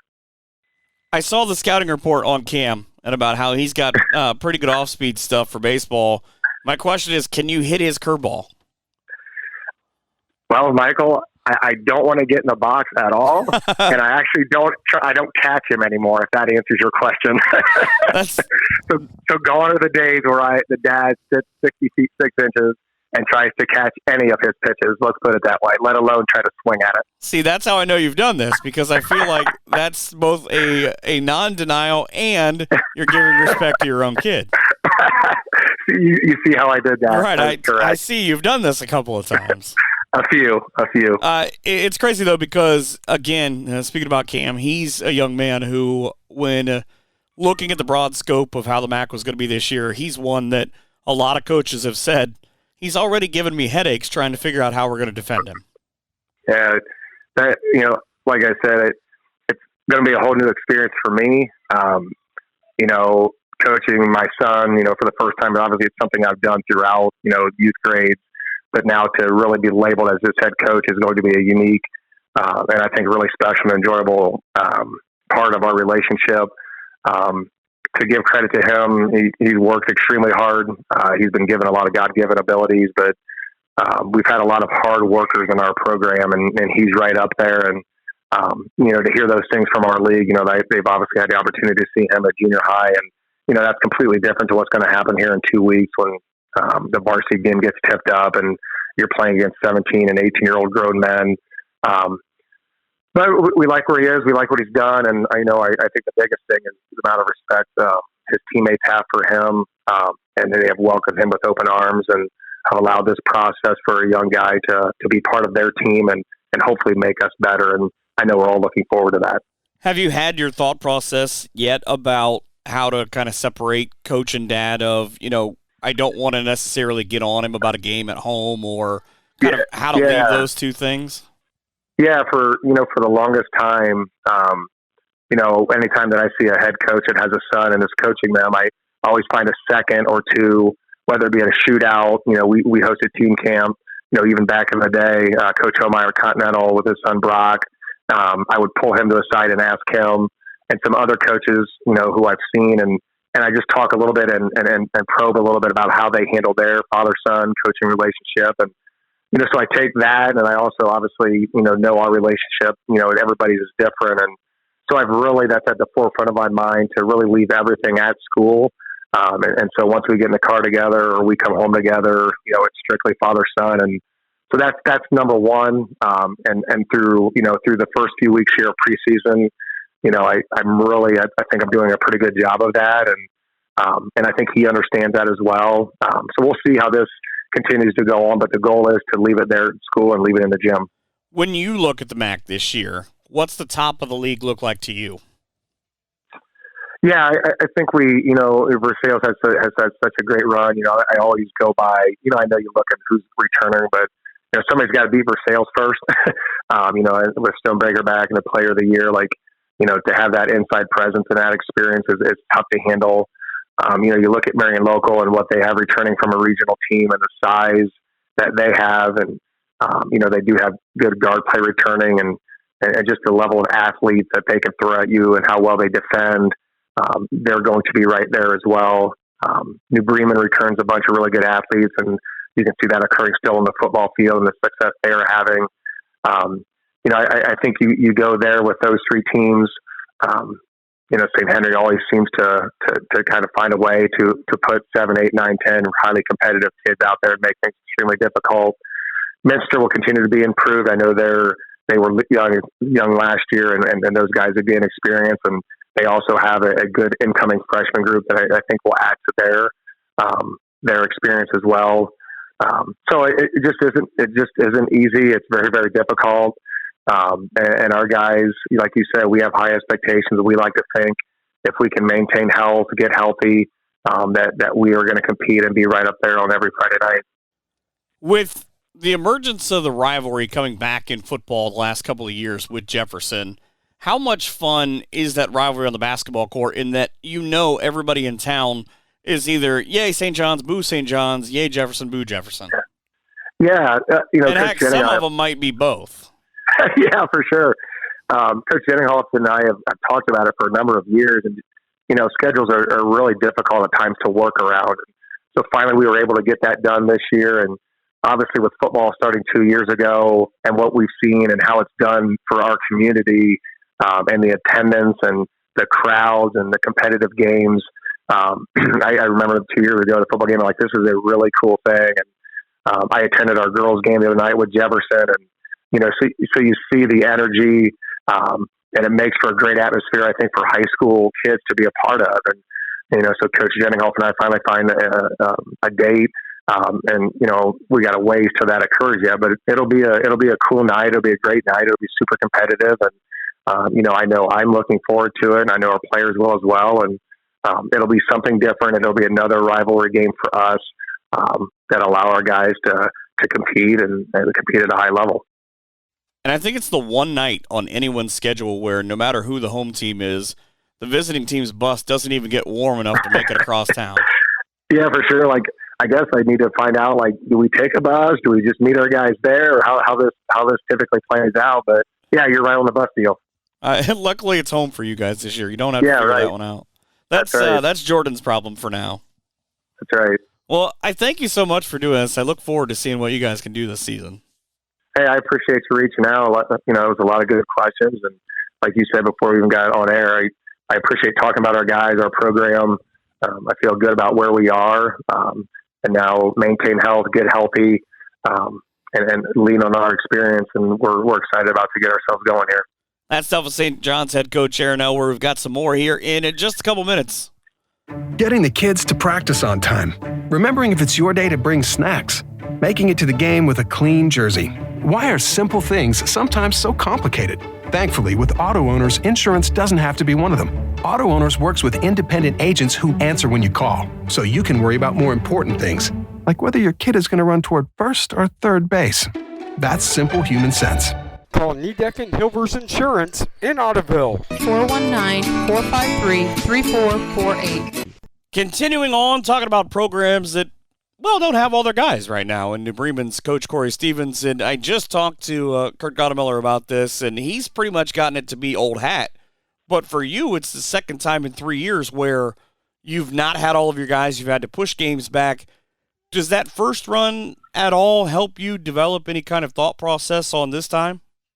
Yeah, I mean, that first run, it was the first time for all of us, so it was a learning process. But now we're to the point where we have 7 guys in there that don't play football, and Coach Schmidt does a great job at letting me have the freshmen. So the freshmen, they attend football practice 2 days a week. Then they attend basketball practice, so that's a big help right there because then we're able to scrimmage. We at least have it. We have about 15 guys in there then, so it allows us to scrimmage. So that makes it, beneficial for us. So it kind of breaks it up, and then when we hit the ground running, it's a sprint then. Especially with pushing back those games. Looking at our schedule, we're playing Tuesday, Friday, Saturday, 1, 2, 3, 4 weeks in January. So it's a grind. Well, it's kind of crazy because I joked with Kurt about have you had to dust off the shorts and shoes yet because you just want to play 5-on-5. Yeah, and that's what those days that the freshmen aren't there. There's 7 to 6 players, and we have 4 coaches. So A lot of times it's, hey, coaches, we're going to go against them. They're going to run defense. We're going to be half court type deal. We're running offense. And then they give me a kind of a look like, I wasn't planning on this, but they take it in stride. We have fun with it. And I told them it's our exercise too. So I'm not sure if it's better if the kids are winning or if you guys are winning. Oh, we put rules in place. So the only way they can score is a lot of times on a tip pass, like a deflection, and then coaches, we score by 2s and 3s. So it works out in our advantage. I think I used to play my little brother in the driveway the exact same way. Oh, yeah. Well, they got a lot more. Their legs are a lot younger than ours, and they have a lot more bounce in their step than what some of us have. I was trying to give you the credit. Oh, yeah. Well, I got to take I got to be able to take got to compete. I hate losing. Well, if I was thinking that maybe something would translate that if you can chase around all the kids at your house, it should be no problem chasing around the kids at the gym. Yeah, well, we play zone at home. There we play a lot man to man. So yeah, at home zone. I have that same problem. Interestingly, the way that your schedule kind of sets up, you've got a handful of games that you've had to move, but having big time games and conference games, is that harder to find a slot later on and kind of prepare for them? At the end, it seems like you would be playing all league games. Yeah, I mean, it just takes a lot of preparation now. Like our staff's going out tonight to watch games. Some of them are going out tomorrow to watch games, and we have next Friday. But right now, we're only pushing off one league game, so we're pushing off for sales. So that's going to be tough when you got 2 league games in a week, especially if the team we play on Friday, they don't have a Tuesday game. They can prep all week for you, type deal. But we just try to throw as much at them as possible now, so that way when we do get there, the kids that we got in the gym, they're kind of the local leaders, and the kids that we get from football, when they get there, that mentality, the winning mentality, the competing mentality, that kind of carries over, and they can kind of pick up quickly. I noticed on your schedule you have a couple of earlier starts in that when you play Russia, for instance, on a Saturday. Are you a fan of starting those games earlier? Because I know that's a thing in Northwest Ohio that's going around of maybe we play those sort of late afternoon instead of going into the early evenings. Yeah, I mean, I'm going to be there anyways. So it's one of those, we can get, like practice, get your work in early and then you get out. We get our work in, you get your game in early and then you get out, and that gives you get you home a little bit earlier after you break down the game. If another team's playing on a Saturday, it gives you a chance to possibly go catch a second half of a game as well. So yeah, I don't mind the early starts. I think we have 3 of them maybe that are a little bit earlier like that, and they're all triple headers too. So that makes it nice so you're able to see the freshmen play as well. How does the missus take that when you go immediately from your game to, you know what, I'm going to go scout this game. I'll see you guys later. A lot of communication. And it's Saturday night. Yep, I know where you're at type deal, because I think last year was we got done with the St. Mary's game. It started a little earlier than Fort Loramie played New Knoxville at Fort Loramie. So I got back. I left straight from the locker room, coach's office, went and watched the second half of the Fort Loramie Knoxville game. So I was able to see that. How'd that go? Yeah. I mean, picked up some stuff and wrote some stuff down and kind of, got home a little bit earlier then. With the success of the football team, and you look at, again, we talked about maybe having conference right away and then having teams like St. Mary's.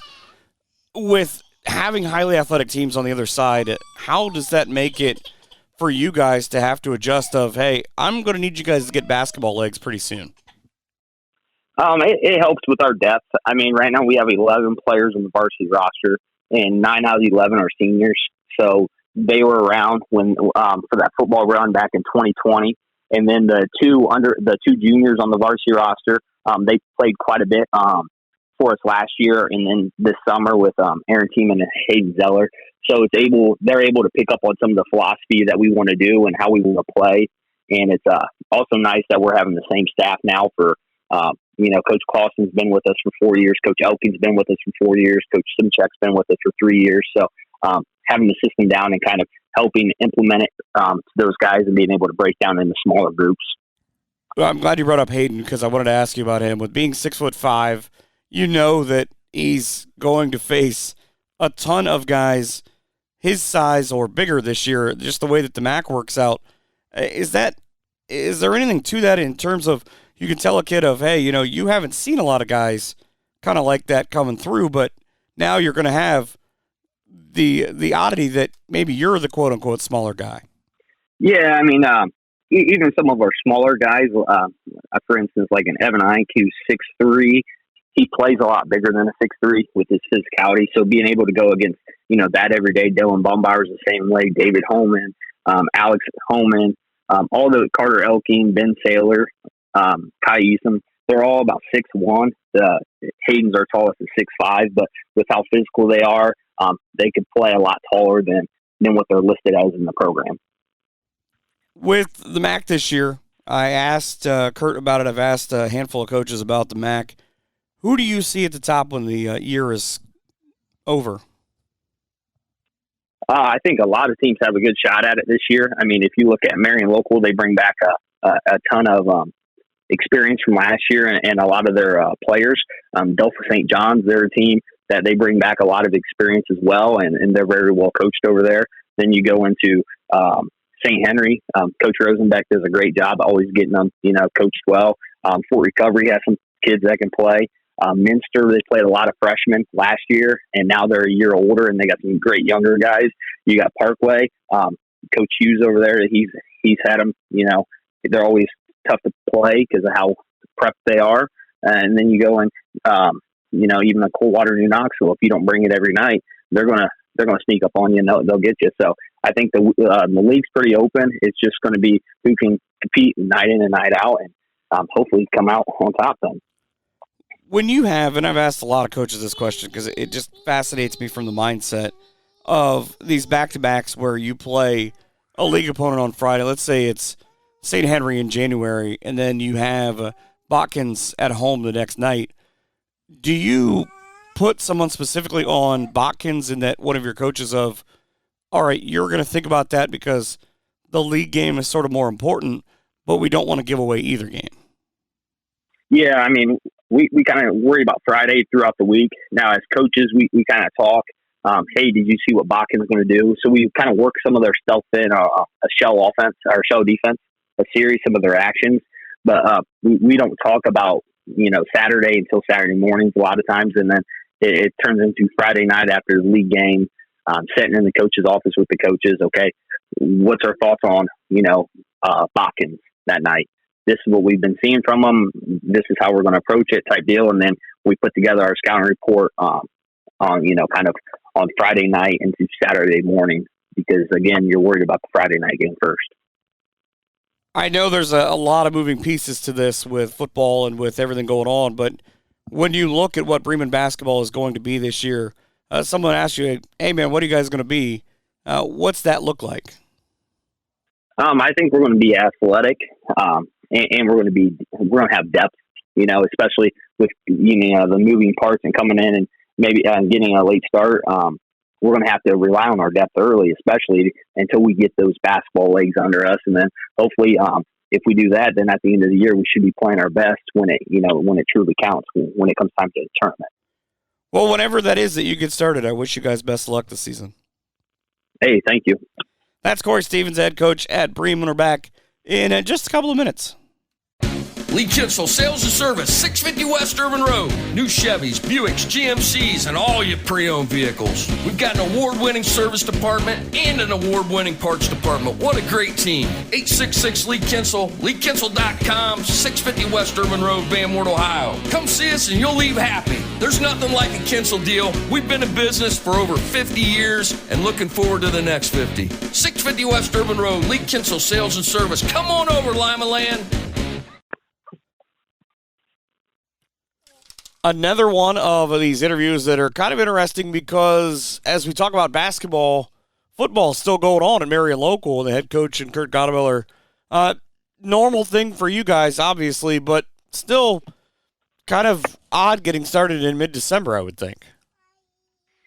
Well, yeah, certainly not really odd for us. Just this is going to be my 12th year at Marion Local, and the only year we didn't start in mid-December was the COVID year, so it's kind of the norm for us.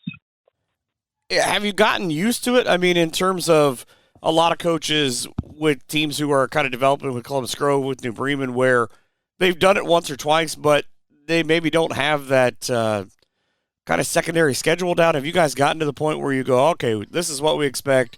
We know we're going to do X, Y, and Z? Yeah, we certainly have. We're going to start December 17th this year at Salina, and you have a pattern set in your mind about, when the guys finally get done, how you got to start the season. We'll start up on Friday and Saturday and take Sunday off, and then it's game week the following week. And we definitely, have a way that we go about things, having done it for so many years in a row. So that's been helpful. And, I think it maybe helps us too. We don't peak. Some teams have a tendency to peak in the middle of the year, and we don't seem to really do that. So we kind of just play it as one year, and then hopefully we're peaking when it matters most. Well, and that's kind of what I was going to ask, because you have a lot of heavy hitters earlier on. I mean, you've got teams where I would imagine other coaches pull their hair out trying to figure out what are we going to do, but then you're still in that mode of what are we going to do for us? Yeah, no, you're right. Our schedule throughout the year really is difficult, but we play some really good teams early on our schedule too, and that makes it tough when you're on just a couple of weeks of practice. Last year we had a couple of really big wins over Bockens and St. Mary's, and those are big wins and kind of propelled us. But our schedule's difficult throughout the year, but that's you learn a lot about yourselves playing good teams, and hopefully that'll benefit us as we move through the year. With having to move St. Henry, obviously, from that Friday down deeper into your schedule, do you look at kind of the way that the asset allocation tournament happens early on, and you're going to see all those teams a second time? This year, it's a little bit different in that they're kind of moved to the back. Is there any advantage to that? Well, we've moved 3 games thus far, and the St. Henry game, if we're fortunate enough to win in football against Columbus Grove here, we're going to move that game as well. And that asset allocation tournament, we enjoy playing that. That's actually going to be the last year for that tournament with Salina and Coldwater and St. Henry. So we're not exactly sure what we're going to do in future years, but playing those teams 2 times, and last year we played St. Henry 3 times in a given year. When we met up in the tournament, that's not overly fun. It's kind of difficult having to play a team 3 times, but we don't really worry about that too much. Whoever they put in front of you, you prepare like crazy and you hope for the best. And especially having to face Eric 3 times, because he's going to come up with things that maybe you're not familiar with or just your guys haven't seen. Oh, Eric's one of the best coaches in the area. And anytime you face St. Henry, there's a lot of trepidation there because you know how well coached you're going to be. So not just him, but a lot of coaches in our league. We have very good coaches in our league, and anytime you face them more than once, it's a difficult challenge for sure. I always ask coaches about that. If you face a guy once, okay, you get, for instance, the Shelby County League where you see him home and away, but with that third time, is it just kind of a feel based on what's been going on maybe that week or the 2 weeks leading up to, or are you maybe inclined to come up with some kind of wrinkle that maybe they haven't seen before? I just think it kind of depends on the situation. We faced St. Henry in 2018 in the district final, and they only had 3 losses that year, but they felt that we were the better team, so they went to a 4-corner and triangle and 2 against us, and it was a great game plan, and we were fortunate enough to escape that district final 1-point overtime win. But last, that's kind of atypical. Most years, you say, are we good enough to beat you straight up? And if you are, then you may throw a wrinkle or 2, but you're not going to do something that drastic. And like I said, it just really just depends on the situation. And you just got to do whatever in that tournament game, whatever you think gives you the best chance to win. With playing in Fort Loramie's Classic this year in January, you guys play nearly every single day of the week during the course of the season. Do those days matter, or is it harder or easier, I guess, for the kids to maybe try to get up for those earlier Saturday games and that they didn't have school all day?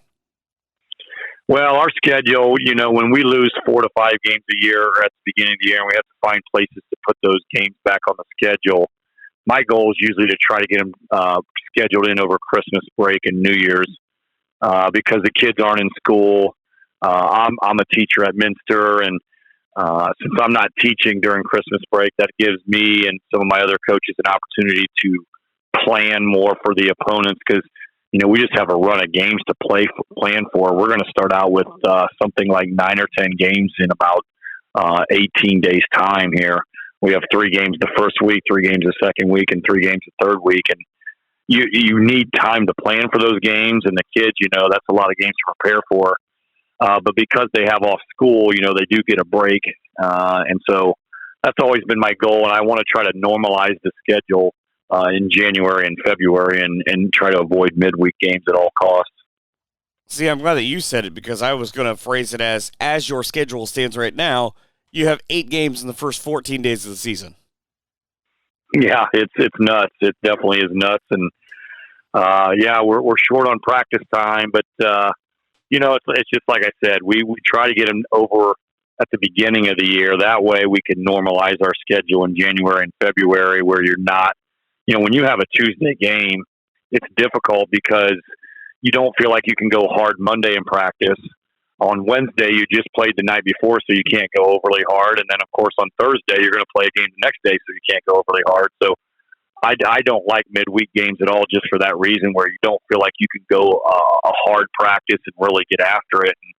And so once January and February hits and we've got all those games out of the way, it probably honestly costs us some wins by doing it that way because, we're playing so many games earlier in the year when we don't have a lot of time on the floor yet. But, we're not really playing for a record or we're not really playing for the beginning of the year anyway. We're playing to be really good when it matters at the end of the year.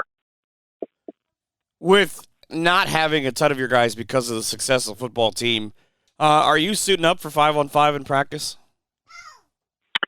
I've been fortunate. Coach Tim Goodwin, has given me the freshmen 2 or 3 days a week in November, and that always helps to have freshmen, which allows us to go 5-on-5 in practice. And this year we have probably 4 of our top 4 kids that are going to be in our rotation, our varsity rotation, are practicing. Jack Kanapke didn't go out for football this year, and so he's with us. He's our 6'9" junior center, and then we've got three senior guards with us as well. And so we actually had a scrimmage this morning, and we've scrimmaged 3 times. You have 4 guys like that, and you have some other younger kids that are helping out. We have a few freshmen and sophomores and a junior that are also able to fill in the cracks there while we're biding our time with waiting for the football team. So we do what we can. Every year's a little bit different, but we try to make it so it doesn't get so monotonous in November waiting on the football team. So you haven't had to break out the skyhook yet? I have not. No, I'm kind of long past doing that kind of stuff. And the one thing we're able to do too, which has been really helpful, is we got a lot of alumni that come in and help go against our guys. And some of the alumni we got are just huge. When you're talking about Luke Kanapke, who played at Toledo, and Ryan Bruns, who played at Ohio Northern, and Adam Berkey comes in sometimes. He played in college football at Pitt, and we got some big dudes that come in and help us out. So it definitely gives us a good look, and we certainly appreciate those guys doing it. Well, and it's kind of a crazy thing is that over the time, to go back and look at it, I mean, you had some of those guys playing together and just irritating opposing coaches because that's all I used to hear is, I swear, every kid at Marion Local is 6'5" or taller. Yeah, we had a run there in 2014 and 15.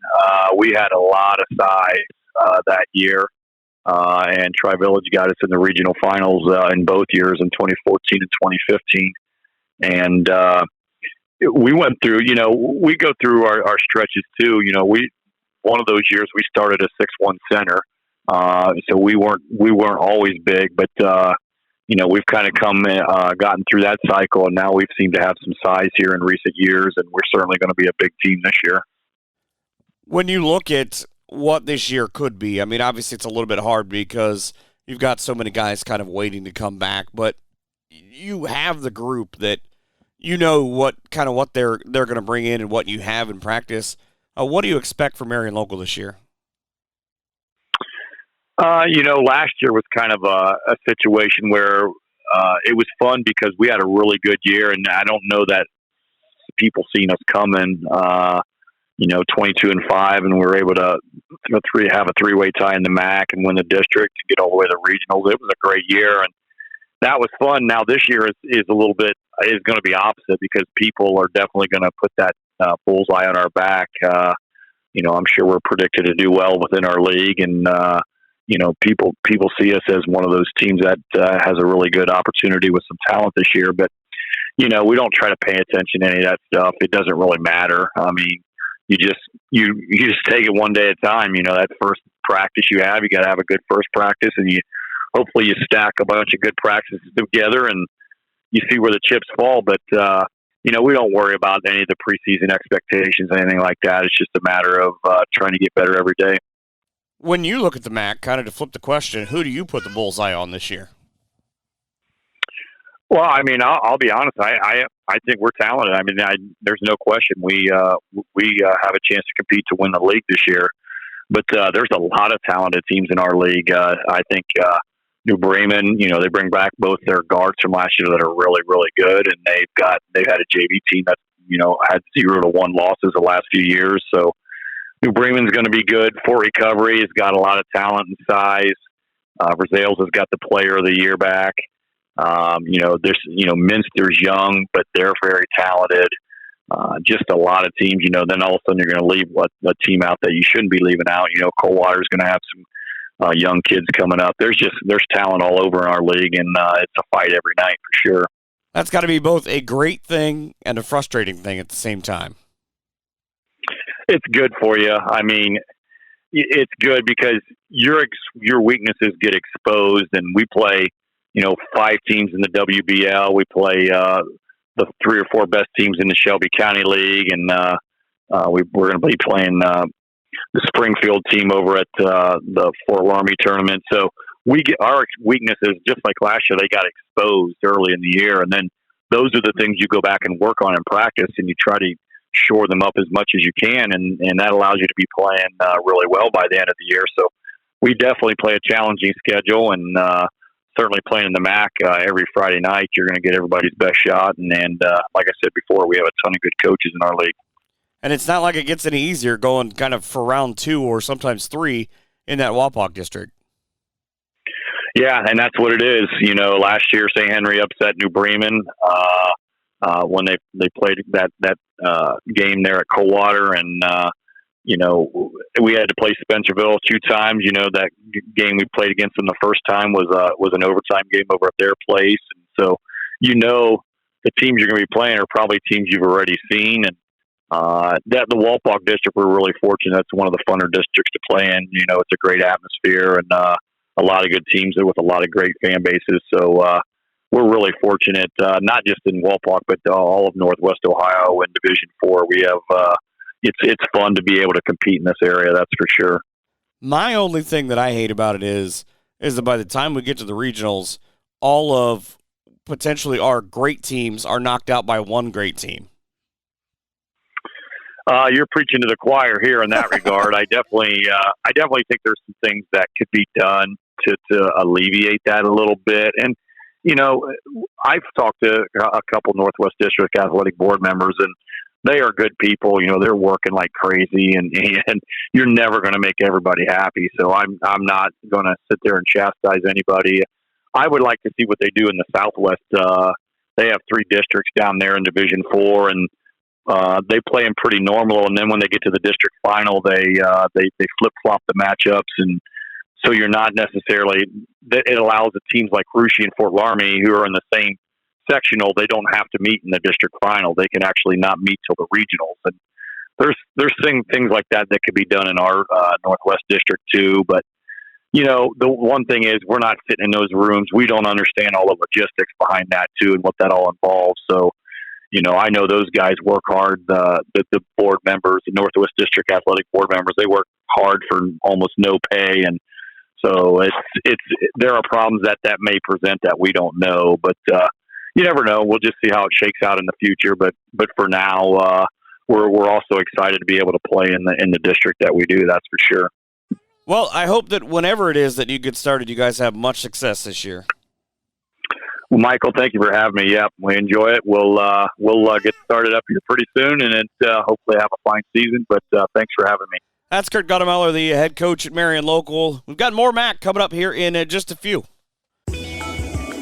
Are you ready for an adventure? Experience the Midwest's only drive-through safari park located in Port Clinton, Ohio. Go to www.africansafariwildlifepark.com for more information.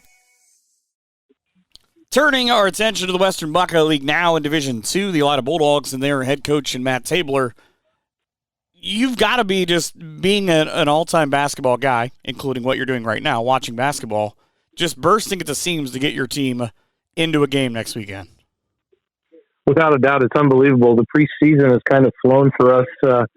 We've actually had, the maximum amount of time, and we've had a lot of area football teams really excel, and they've had limited days, and even soccer with Shawnee just getting their guys back this week.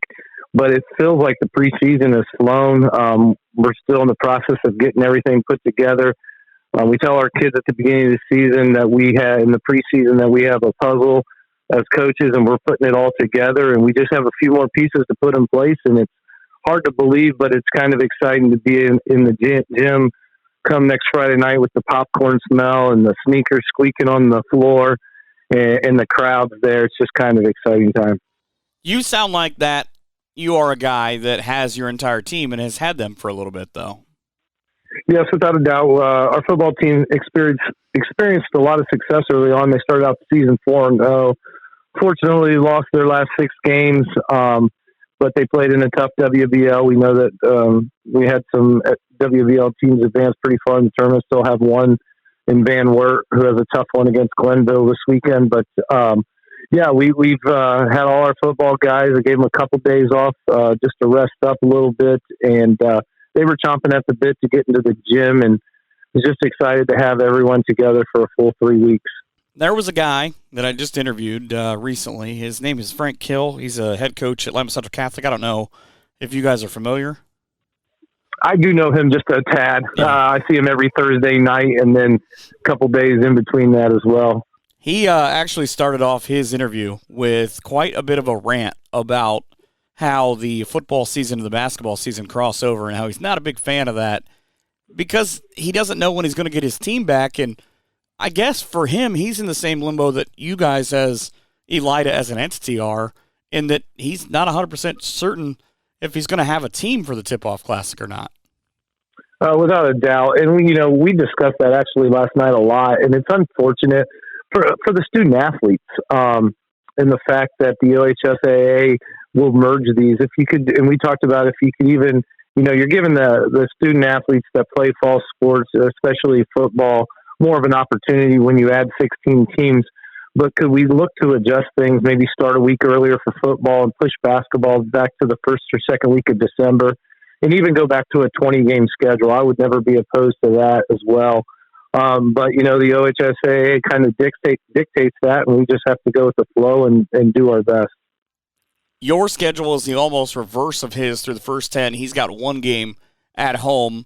Through your first 10 games, you have just one game where you travel that long road to Spencerville that you don't play at home. That's fascinating how your schedule flips and sort of allows that. Yeah, without a doubt. Last year was tough because we had a lot of inexperience, only playing 2 seniors and 2 juniors last year. We had a bunch of kids that had no varsity experience, and going on the road where, they're in different atmospheres, it's a little more difficult for a younger team to adjust to that. We're going to hopefully try to take advantage of that, even though, when you talk about those 9 home games that we have, they're not easy ones. So I guess it really doesn't matter where you're playing. You just got to be prepared. But it is unfortunate the way the schedule sets up. But at the end of the day, you're playing 10 or 11 home games and 11 away games. And so it's when they fall is when they fall. You just got to play them all. I mean, you kind of pay for it, so to speak, in that you have that span in early January where you go away for a little bit, but you come home to play Defiance. Does it matter? Does it matter with an older crew, or are they just saying, hey, you know what, Friday night, 7:00, we'll be there?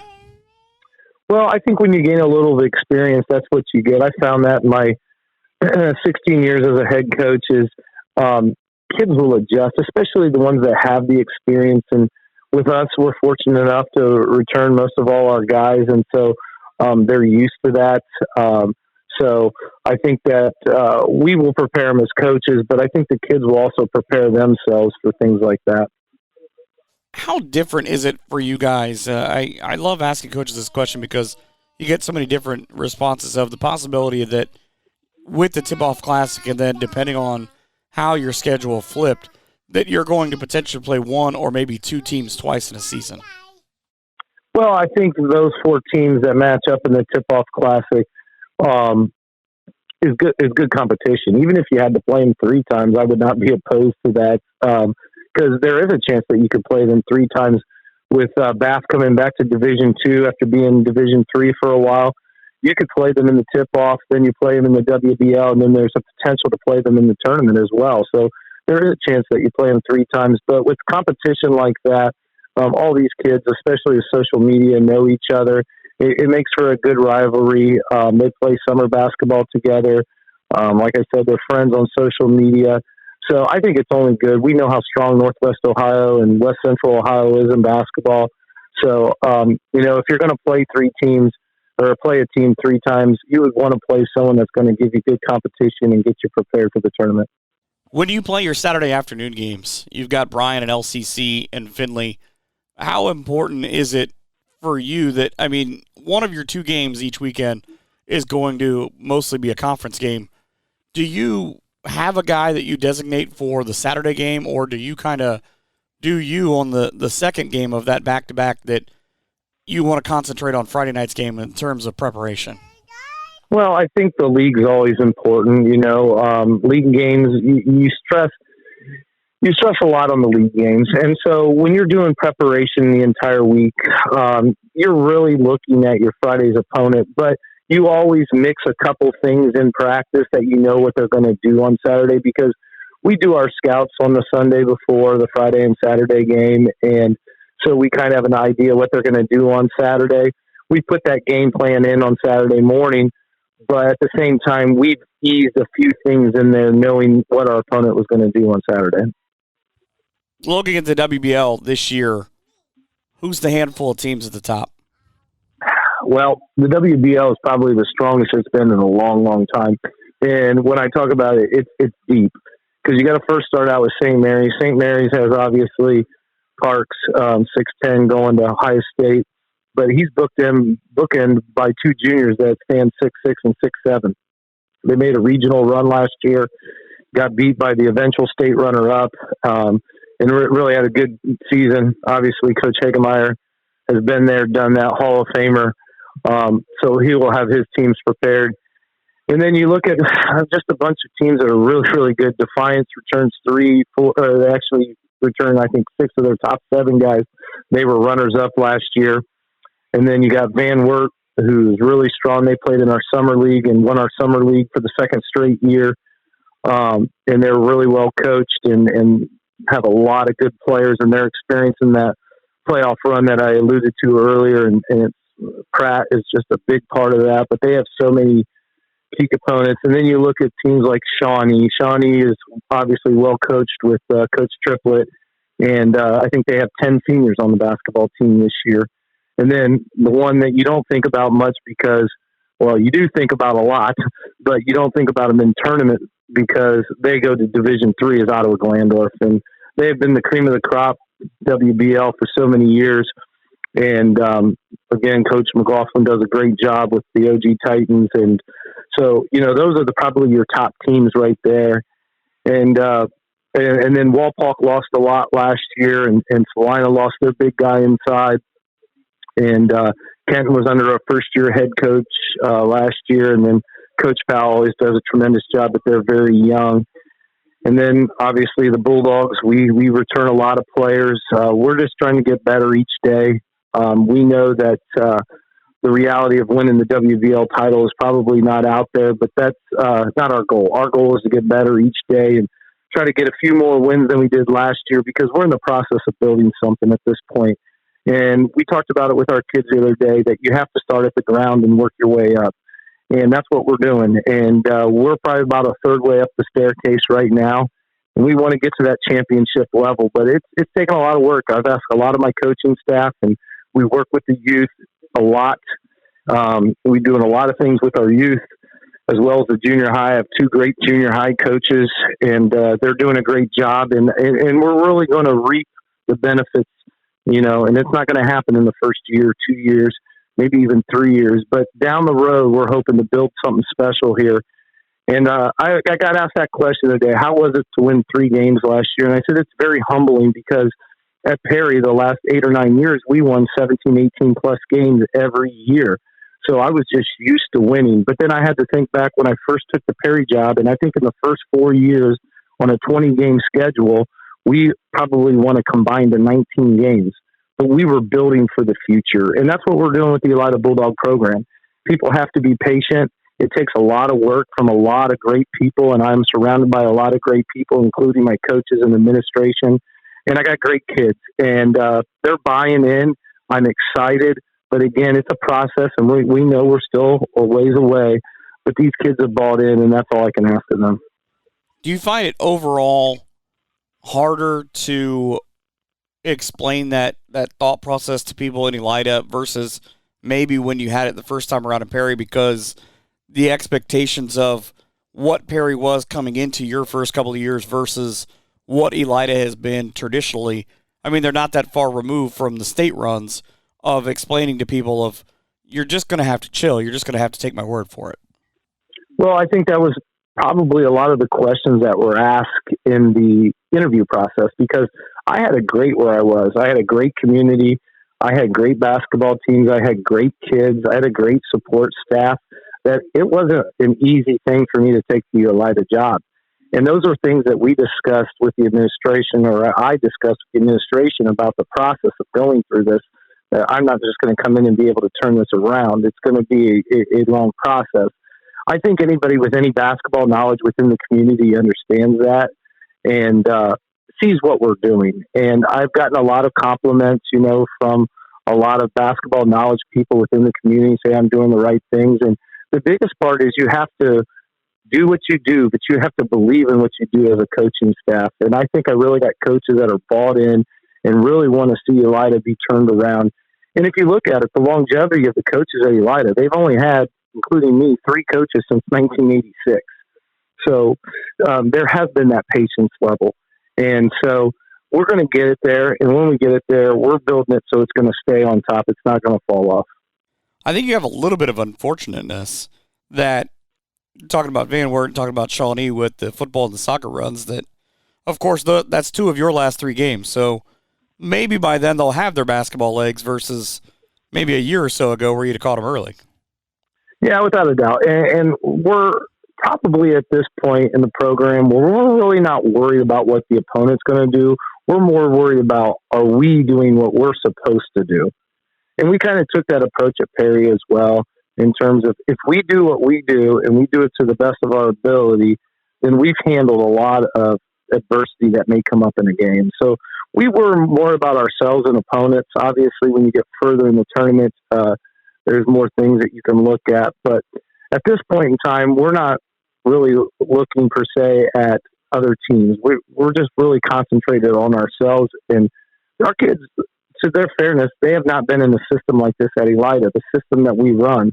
And so they've only been introduced to this about a year and a half ago. So they're still trying to learn this too, because at the junior high level, at the freshman level, and some of these kids played the JV level before I got there, they weren't accustomed to running up and down the floor. They weren't accustomed to, when we score a basket, that you press up on people. And people think, oh, you just press or you just fast break. There's a lot of complications that go through that. It's a lot of breakdowns and showing kids where to be and how to do things. But again, I have great kids, and I'm really optimistic about this bunch. I don't know if we're going to win a whole lot of games, but again, if we're getting better, then we're doing the right things. Well, I have always enjoyed our conversations, and I wish you and I love your positivity. I've always said if you're going to play for a handful of coaches, that you would be one of them that I would sit the bench for. But I wish you and the boys the best luck this year. Well, I must have some people fooled, because if you ask my guys, I don't know if they see too much positivity coming out of me. But like I said, I love my kids. I love my coaching staff. I love the Elida community. We look forward to playing in front of – our kids have been working hard and looking forward to playing in front of the community. I always enjoy getting to talk with you, whether it's on the radio or podcast or whatever. But thanks for everything you do for high school basketball, and really appreciate it. That's the head coach of the Elida Bulldogs, and Matt Tabler. More coming up. Ottawa's iconic Red Pig Inn is under new ownership. Anissa and Nate Musil, along with Kyle Benrow, have brought back the original award-winning rib recipe to go along with their daily specials. Open daily from 11 a.m. to 10 p.m., but closed on Tuesdays. The Red Pig has great drink selections and a spacious bar and dining area. Come watch your favorite sports on their 12 big-screen TVs, which includes WZOQ's coverage of select Lady Titans basketball games. The Red Pig Inn, 1470 North Perry Street in Ottawa. Back into the Western Buckeye League now as we talk to Tyson McGlaughlin, the head coach at Ottawa Glandorf, and something a little bit different for you guys that you're not really used to, of having all of your guys kind of from the beginning in practice. Yeah, it's something that, usually, we get a late start due to, some football playoff runs and soccer success. Unfortunately for those guys, maybe the season's ended a little bit earlier than in the past, but they came in ready to go. We still had a couple guys that were running the state cross country meet, so we didn't have everybody at the beginning. But at the same time, it's good to have a little extra time. Maybe not jump into things quite as early. But a couple guys that were at fall sports, maybe give them a little bit more time to kind of heal and just really get focused before a long, grueling basketball season. And kind of odd that you guys have to move your opening game, but for once, kind of the same thing of not because of you, but because of Eastwood's success. Yeah, it's one of those, it's kind of that tweener, it wouldn't have surprised me if we played the game, and, it didn't surprise me that, they wanted a little extra time to get prepared as well. So, that's the part of the adding, games to the football, playoffs, and then, basketball being such a long season with 22 games now, it's really hard to make games up. So as, in the back of my mind, I guess the selfish part of me was hoping that, we'd be able to get that game in the first week. But in the back of my mind, I kind of had a feeling that we were heading that direction. You had to use your AD hat to get yourself some extra football this year and have a game at your place. Yeah, we got a big stadium renovation project that we're really excited about, and got the first phase done with putting in turf this year, and we got just a great facility for high school football, and then definitely you added that with Division 6 to Division 7 playoff opportunities. I think we're going to be a mainstay for that in the future, and that's something that's great for our community. The businesses, everybody involved. We're excited about that opportunity and where that direction that we're headed. When you look at kind of where you guys are, you're obviously kind of in the middle of trying to get your scrimmages, and you've got an extra week before you play Bluffton. How's this team coming along? It's coming along well. It's one of those things. We kind of had a good idea going into the summer of, areas where, maybe we needed to improve. And I think for anybody and any coach, especially, coaches that have been here for a while, you don't want to hit the panic button. It's a long season. You want to, really play things out and let them, kind of, a lot of times they work themselves out. And, we know we got to develop some depth, and then, our guys have done a really good job of, buying into their roles and understanding, what it's going to take for us to be successful. And when you got a team full of those types of guys, a lot of good things can happen. You guys have gone to something that, for the most part, it was always Matt Tabler at Perry, now at Elida, and sort of with Frank Kill at LCC, of earlier games during a handful of Saturdays. What's the thought process behind that? It's a little bit different. I'm one of those guys that want to be proactive in everything that we do. I think it's important. There's so many things going on, and sometimes, if you maybe, this gives people an opportunity. If you started an hour and a half earlier, they can still do their typical whatever they have. If there's some other function going on Saturday night, they can do both. And, we got such a strong fan base. If we can get an opportunity and, have an option to give our fans an opportunity to do multiple things, we definitely want them to be able to do that. So, I'd rather try something and, if it doesn't work, then we can always go back to the original, starting times. But, I think you got to be proactive in these types of things. And if it doesn't work, admit that it doesn't work and then you can adjust to it. But, I've always thought, it's just kind of doing the same thing just because that's what they've done in the past. I've never been a real fan of that. So, we started it a couple of years ago and I think it worked out well for us. And I think it's something we're going to continue with. You guys are at a point where the way the program has been built the last 30 years that you never are a hunter, so to speak, and that you're always the hunted because of the success that you've had. But what is it about this year's schedule? I mean, you ramped way up and you play a traditionally heavy schedule of, we'll play anybody, anywhere, anytime, but you're really taking that to heart this year. Yeah. You look at our schedule and it's something. Obviously the WBL is as good as it is for Division II basketball. I know we're Division III, but I mean, it's Division II heavy. And then, we always take pride in trying to play the best teams possible. But, I looked at it from the standpoint, I think we got some really talented kids. We got an opportunity to play against some elite competition in some places that, maybe year in and year out, we don't get those same opportunities. And then, the other part of it is, I looked at our state run last year and we got down to the state semifinal and state final. We played teams that were, just superior athletes. And, that's something that we don't see on a weekly basis. And if you're ever fortunate enough to make that run again, I want to be able to put our guys so they have, not just once or twice throughout the year. Maybe we get it, in our case this year, 6-7 different times where we get to play games against that caliber of athlete. And, I always say that the point of your regular season is to get you prepared for the postseason. And the better athletes, the better teams that we can play, it's going to make us, a little bit more prepared. And, our guys are going to be ready for that type of athlete, that type of atmosphere, that type of coaching. So, I think it's a win-win. Well, especially because in the early part of December, when you have all of your guys, you feel like maybe you should be able to play OG basketball, as it were. You go to Akron to play Lutheran West, and then a week later you play in Lima, thankfully a little bit closer to home against a team from Cincinnati. But, I mean, that's like an early tournament atmosphere.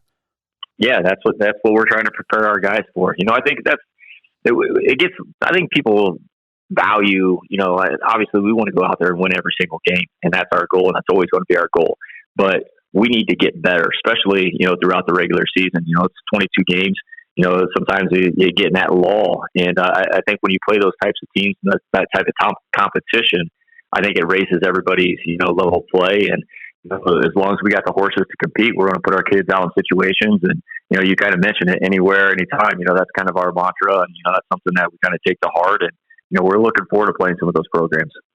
Outside of Kenton, obviously finishing off the regular season in February, how important is it to be able to get kind of a set? You've got 5 of them in a row of home games against very good competition, 2 of them league games, that to get those kids kind of, all right, we're gonna be good in this, but it's great to have this home crowd, and you guys have an exceptional home crowd before you get into the tournament.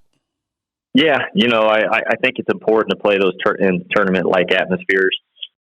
You look at the end of our schedule, just the way it kind of pans out. Defiance is going to be very, very, very talented this year. They got everybody back. They play a different brand of basketball where they really make you work. We got our Winter Classic out there. You throw in a Lexington, who is maybe the top freshman in the state of Ohio on their team, to go with, a couple of post guys that are just going to try to absolutely pound you in the paint. So we're seeing some different styles, which is really important. And again, you got to be ready for the big moment. And you're going to play, against those types of teams. You're going to play in big crowds against teams that are very talented. So you're going to have to face that adversity. And that's something that, we talk to our guys about all the time. You got to live for the moment. And the more times you can get in that type of setting, the more familiar the guys are with it. You have obviously a tremendous administrative support staff. We talked about this before, and you talked about it at the girls' soccer banquet. But how is it for you on the day of, now that you've gone through it a couple of times, of your Winter Classic, where everything is going on, And then at the end of the day, you have to find some way to sort of change hats and concentrate on your own team. Yeah, I'm very fortunate. I got great people around me. The school administration supports, not just me and not just, boys basketball, but all of our sports. And, is always going to do whatever they can to, I got people within the athletic department. Rex Johnson, our freshman basketball coach, kind of spearheads he's kind of like the liaison of everything there on that Winter Classic. He's taking care of the teams. So, we got it down kind of to a T, but, I think it's like anything, as long as you're prepared and organized and it means something to you and your community, your program, people are invested in it, and they're going to make sure it's done right. Our food's always cooked by like our Rotary Club. So, there's a lot of different organizations that chip in. And I think if you're going to do things like that, the more people that you can get involved that really want to help and see it be successful, I think that pans out and that really works out for the development of everybody. Did you have kind of a hard time with that when you came up with that? I mean, everybody's kind of doing this. Fort Loramie's got one that they're starting, and Cory talked about, at first, I know enough coaches, and it was kind of, am I going to play, kind of a favorite game the first time because we want to get this in and we want to make sure that it goes off, or because you've built, or I should say you continued, such a big national and state-known brand that people kind of came to you and said, hey, man, we're in on this if you need us? Well, I think it's a combination of both. I think you have to use your ties. And I do think some of our success has translated. The one thing that I really wanted to do, and the goal is to try to get Division 4, 3, 2, and 1. So it doesn't always work out that way. We got some crossover games in Northwest Ohio, and then one from outside the area. Because I think sometimes we're sheltered. In a lot of ways around here in Northwest Ohio, Putnam County, there's some just great basketball outside of there. And I think sometimes we're just kind of oblivious to how good and how talented some of these kids are. So to bring some talent outside in against some of our really good teams and programs, I think it bodes well. We wanted to do it late in the year, again, to get it ready for tournaments, make it, it's one game, there's no JV game. So it's kind of like that tournament vibe. So, there's just a lot of things that we wanted to do.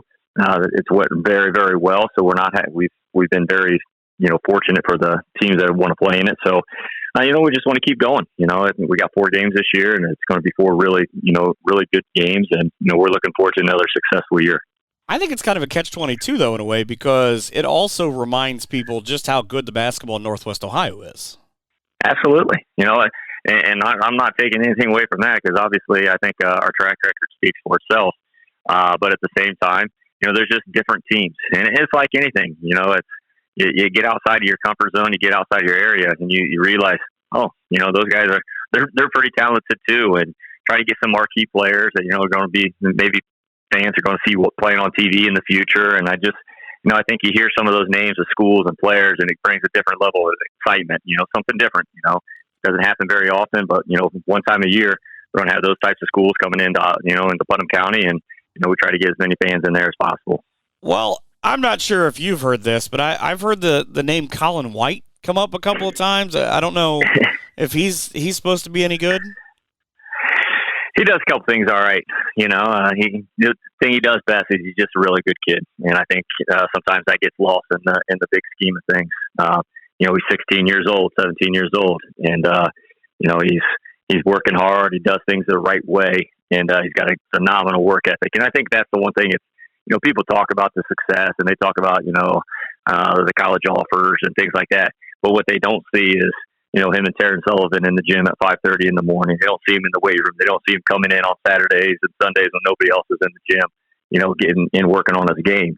And, sometimes I think people just think it's just a natural athlete. Well, yeah, he's a natural athlete, but he's really worked on his game. And, I think he's destined for, obviously a bright future, but, I think he's just going to have one of those, phenomenal years this year. And it's got to be great, too, because, as a coach, you can say things. You were a tremendous player in your own right, but maybe the kids don't want to listen to you, but they'll look at him and try to maybe emulate him, or at least try to get somewhere near his level. Well, I think, and if you ask Colin, one of the things that's really helped his development this past year, is obviously working on his game. Terrence Sullivan, former, Bath standout, University All-American, spends a lot of time training and working with those guys. And Taryn and I talk, quite a few times a week, on what we need to do and where he needs to go and where he needs to improve. But Colin's in the gym about every day, and he's in the gym with Caden Erford.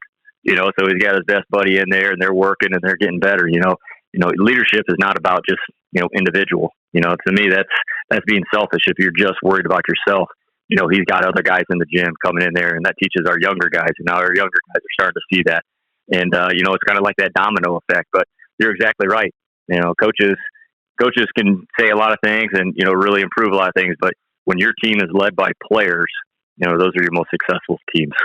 The thing that's always struck me the biggest about him is kind of to piggyback what you were saying is how humble the kid is, and that he may be one of the only athletes I've ever covered that after every interview or after every game walks by me, stops, shakes my hand, and says, "Thank you for covering our team."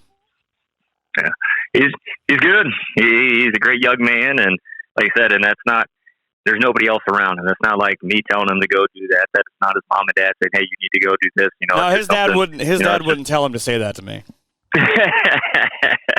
That's just who he is, and he gets it. Yeah, it's just one of those things that you pick up, and you're happy that he does that, and you hope the other kids see. That's the way you go about your business. That's the way you handle yourself. Well, I hope it all translates into a lot of success this year for you guys. Well, I appreciate it. We're looking forward to it. We got a lot of kids that are hungry to get out there and have a lot of fun. That's a look at Titan basketball with head coach Tyson McGlaughlin. We've got more in just a couple minutes. Tony's on Main Street in Ottawa, home of the Titan Burger, and if you're really hungry, the Cow Tipper. Tony's grounds their hamburger meat each day. Each patty is fresh and never frozen and not cooked until you order it. Don't forget to add some of the great sides like French fries, pickle fries, and their great breaded mushrooms. While you're there, you can't forget to get some of their great ice cream treats, and frozen yogurt. Tony's on Main Street in Ottawa, making burger history since 1962.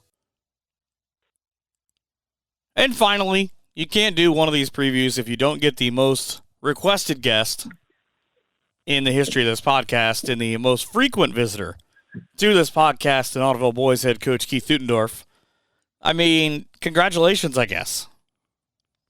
I'm just flattered that somehow I would be the most requested. That was a very interesting choice of words. So, some people might like to hear my voice. That's the first time I've ever heard that. It might have been my life. It might have been your wife, so that she doesn't have to talk to you. That's very possible. It's very possible that might have been who that was. I joke, and people don't get that a lot. They say, "Why are you so hard on Keith?" I said, "Because I actually like him." That's tough love, right? What are you gonna do? I mean, girls don't understand sometimes. So you give your buddies the biggest amount of crap. But I really do, though. Obviously, I have a high regard for you. I wouldn't have you back on this show repeatedly if that were not true. We commiserate about a lot of the same unfortunate sporting events that we're parties to, and it's cool for me to be able to have a lot of coaches like you that are, wow, now I'm going to be the guy who's blowing smoke, that you're so knowledgeable about just kind of the things that everyone complains about. Yeah, we're able to share some things, and like you said, commiserate on certain sports teams and universities, especially, that some things that we like and some things that we don't, and why that is. And it's always fun talking shop. I'll talk shop with anybody, and you're obviously one of the top people I like talking shop with. I'm just happy to have another Carolina fan on this podcast, because I found out recently that there are way too many Duke fans that are coaches on this podcast. Well, what we can always say now is 2022, Duke went away, and they are no longer a rival anymore. We can say a lot of things. Doesn't always make them true. But speaking of rivalries, you've got a couple of those during the course of your schedule. You start with one that has no rivalry to it whatsoever, other than, I guess, Green and Commodores. I mean, you get kind of an interesting couple of weeks, though, I would imagine, in your camp because of the success of the boys getting back to regionals in soccer for a second year in a row and having 15 players that you had to wait on. Yeah, absolutely. Obviously, something that we've talked about at Ottoville and some of the success that we've had across different sports is you hope over the course of time it becomes part of your culture, and when that culture is successful and it feeds into the next one, into the next sport, into the next season. And we're lucky to have kids that have bought into not only our culture, but our school's culture and programs, our athletic programs' cultures throughout the years. And I think we're reaping the benefits of it. And hopefully we're giving back a little bit to the kids and providing them the opportunities to continue to get better and be successful. And, we're hoping for another successful season ahead of us, whatever that means. It's kind of a to be determined, but you talk about our soccer team's success and what a great run. And I was there at the regional finals, and man, I thought we had it. Would have been really cool for those kids to get to the state, but we talk about what a tremendous accomplishment they've done. The seasons that they've had over the last couple of years, especially. We hope that we can have a degree of success as well because of those different success stories. When you look at the way your team is, and we joke about this, that it feels like you've recruited every boy who goes to Ottoville High School right now, but is that just a kind of a byproduct of success, like you were saying, that you're able to get such good numbers now continually, especially when you consider the percentage of the kids that go to the school that are now a part of your program this year? Yeah, we've had, a credit to our kids and our parents and the community overall.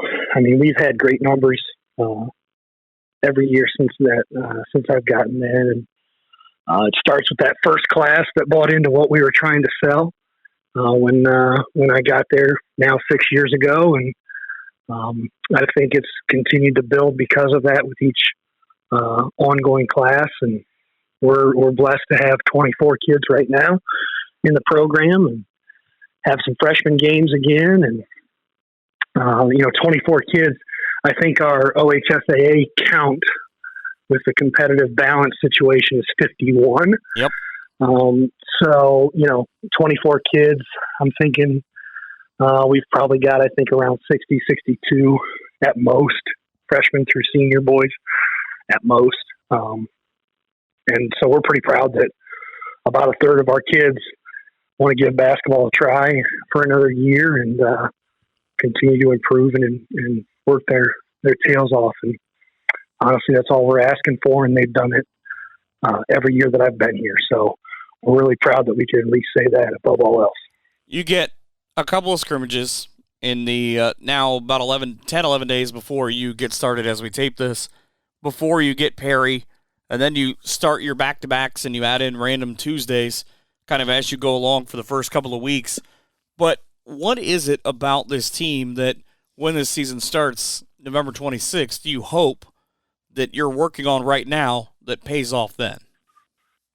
Yeah, obviously we're going to start with a little bit of late, but you mentioned our schedule ahead of us, and Antwerp is having tremendous success in football, and we'll be playing, another weekend closer to basketball, and Grove is doing the same thing, and those schools have a lot of accomplishments in their fall seasons and a lot to be proud of there. And because of that, there's a little bit of limbo yet for another weekend and who we're going to play and when. But, again, when you're playing quality programs like that, our kids know what's ahead of them and the challenges that will be there.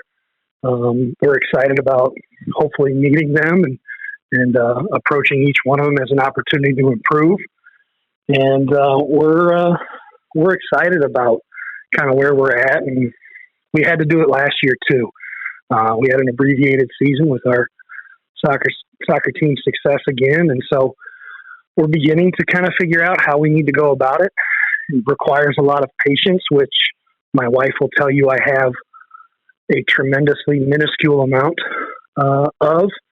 But we've got a couple of scrimmages against really quality teams and quality opponents too that'll help us get ready for the schedule that we have ahead of us. And we're just going to take it day by day and continue to put together what we feel like we need to do to be competitive enough early, and then continue to grow and improve throughout the year.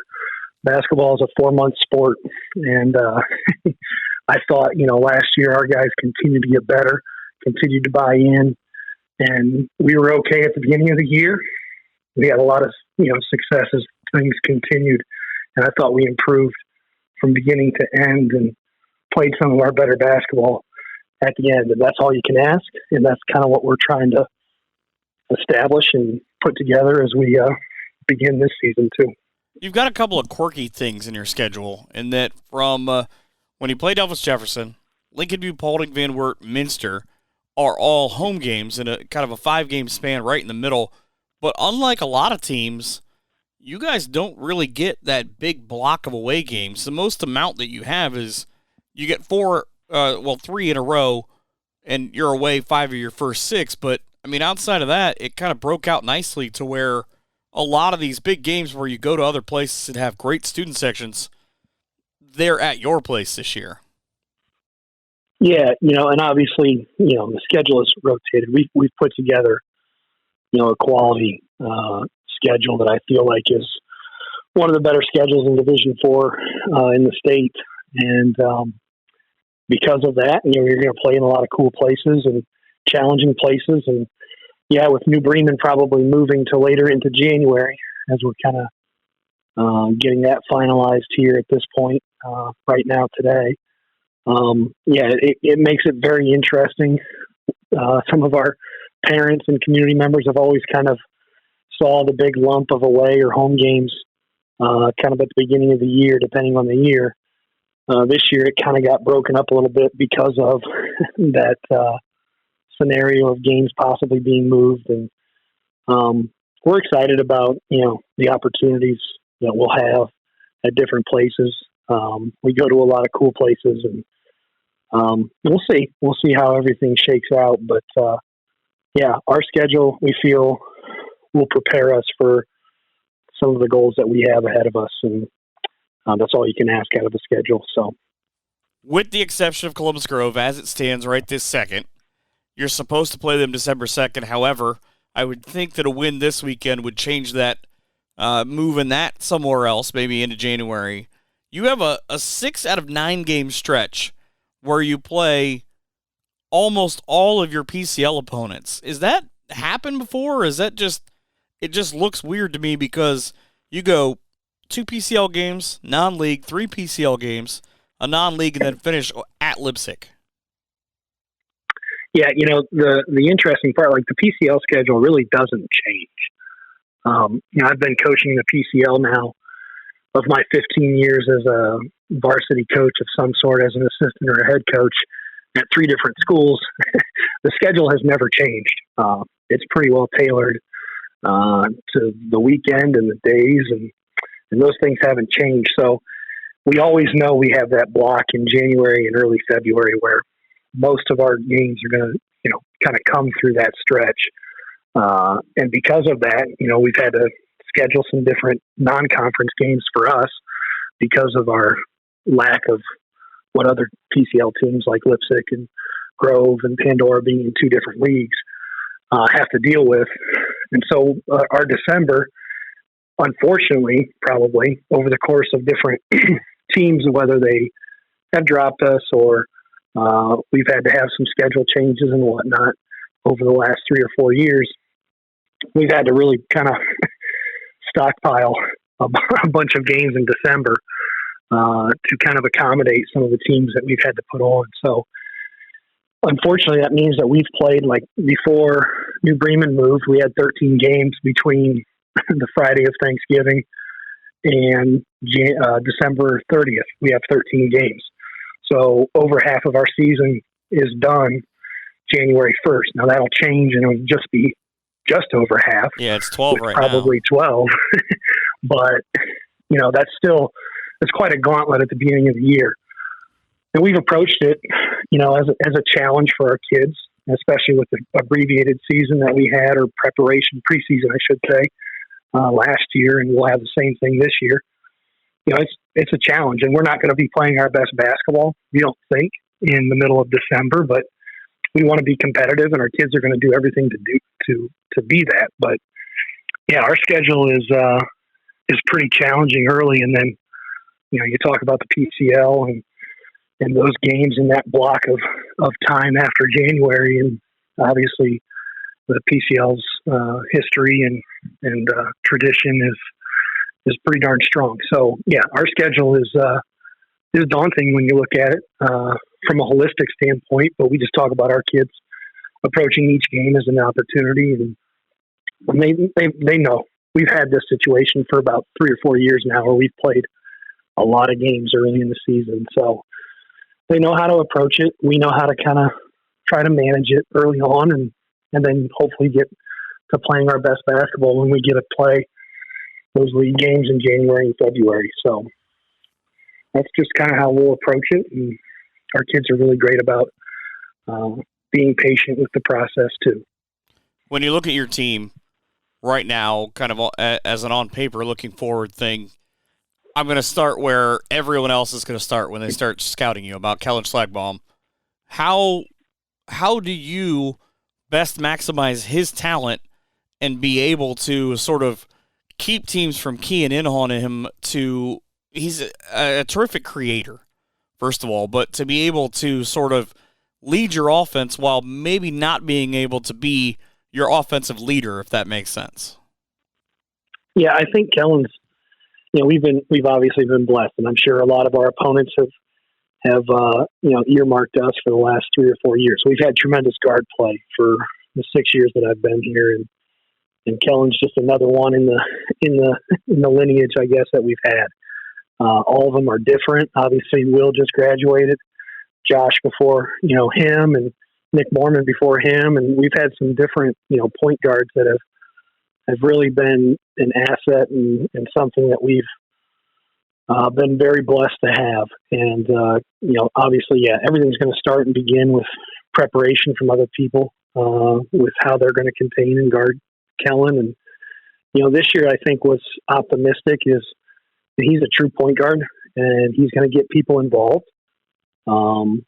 And when it's time for him to kind of get his, if he needs to, given the situation, he's done it before and is very capable. So, we're happy, obviously, and blessed to have him kind of lead the show. But the one thing that we're really excited about is just the different collection of other players that we have.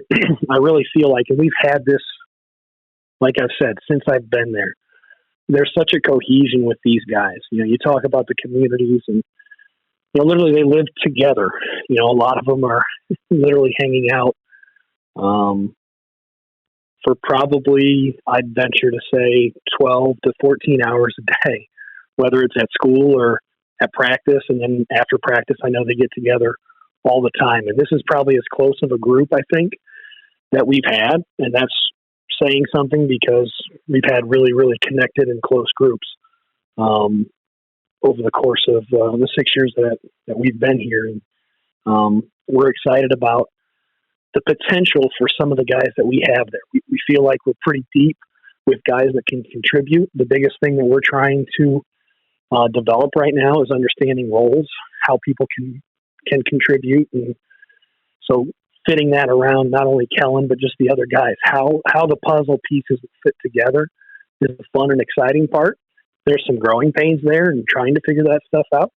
But yeah, we're excited, obviously, not only for Kellen, but for the rest of our guys that are coming back, because we have, I think, more guys coming back than people realize and that have contributed. And so we're excited about the guys that are coming back and what we can kind of piece together by the time the tournament season rolls around in late February, early March. When you look at Putnam County League outside of yourselves, who do you expect to be at or near the top when the year's over? Yeah, I mean, I think you start and end with, well, maybe not end, but I think you got to start with who was at the top last year with Pandora. Obviously, the Harris twins are back, and their JV team was very successful, and some of the other varsity kids that they had are going to be improved, and they're going to be a quality opponent that everyone in the league will have to contend with throughout the year. And you go down the list. Again, we've talked about the legacy and tradition of the PCL. There is no night off in the PCL, and outside of Pandora, as far as at the top, I mean, Kalida is always going to be there with what Coach Stechschulte does and the program that they have there and the kids that they have there. Grove is going to always bring the athletes and the program tradition and success that they've had. And then obviously some of the other schools are some of the schools that are more local to us with Fort Jennings and Continental and Miller City, I think is going to be vastly improved. Those other teams are bringing back key pieces that I think the league's going to be, again, it's going to be a tough league to try to win with one loss or less. I really see a scenario where there's going to be a few teams that potentially could tie again for the top of the league. But there's some really good basketball programs and coaches. And I mean, Pandora, Kalida, Grove, I see as early favorites. And as the course in Miller City is somebody that can very much challenge in those situations as well. And is probably excited with the returners that they have coming back. And so I think those are probably the top ones, and we'll see where we fit. I really like our group. We've talked about that. And we're going to be getting a late start, but we hope we can factor into somewhere and have the opportunity to compete for the top of the league as well. Well, I thank you, and I look forward to at least covering a handful of your team's games this year. Oh, I would hope so. I would expect so. I'm pretty sure. Mm-hmm. I think I've got a couple. That's good. We'll always enjoy having you. Though I've heard several things like I have a tab that I have to pick up for you, or check the mail. Yeah, for whatever else, I there's some things that probably just need to get ironed out, so that might require you to show up. I found out there's no barbecue at games anymore, so that guy's kind of busy. So apparently, I have to either bring my own food or just start charging your name at the concession stand. I'm not sure if they'll. I mean, you can certainly try to do that. No, last year they said we're not aware of that person. I don't doubt that at all. I don't doubt that. They said, please get your money or please go away. They were very nice about it. Yeah. That's it. I'm in. I'm out. Yeah, I don't know. So again, I appreciate you as always. And you, as always, appreciate you and looking forward to maybe even calling some games with you alongside and having you be around. And we always appreciate you. I'll have my people talk to your people. That's perfect. That's the head coach of the Big Green and Keith Utendorf back to wrap this thing up when I come back here in just a couple of minutes. The Knieven Creamery and Market at 207 Main Street in Gilboa. Stop in and check out their selection of cheeses, milled flour, farm fresh eggs, as well as fresh milk and ice cream. That's the Knieven Creamery and Market in Gilboa, 419-456-1801. Wow. So a lot of things to kind of gather together there. I hope you enjoyed this show. Thank you again to Corey Stevens, Kurt Goettemoeller, Kevin Sensabaugh, Cory Britton, Ross Kaufman, Ryan Stechschulte, Nick Fisher, Mike McClurg, Mike Lee, Matt Tabler, Jason Vermillion, Frank Kill, Keith Utendorf, Eric Rosenbeck, Doug Billman, Chris Sautter, Brett Hammons, Aaron Elwer, and Tyson McGlaughlin for spending some time with me and talking about their teams. I really hope you've enjoyed it. Please hit me up on Twitter. Let me know what you think, and I hope you had a great Thanksgiving. We're almost to Christmas. It's okay to put your tree and your lights up now.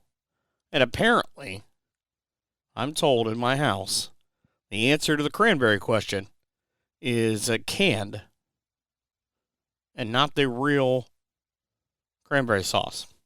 I don't eat it. I don't know. I'd like to hear your thoughts on that as well. Have a good one. Thank you for listening again.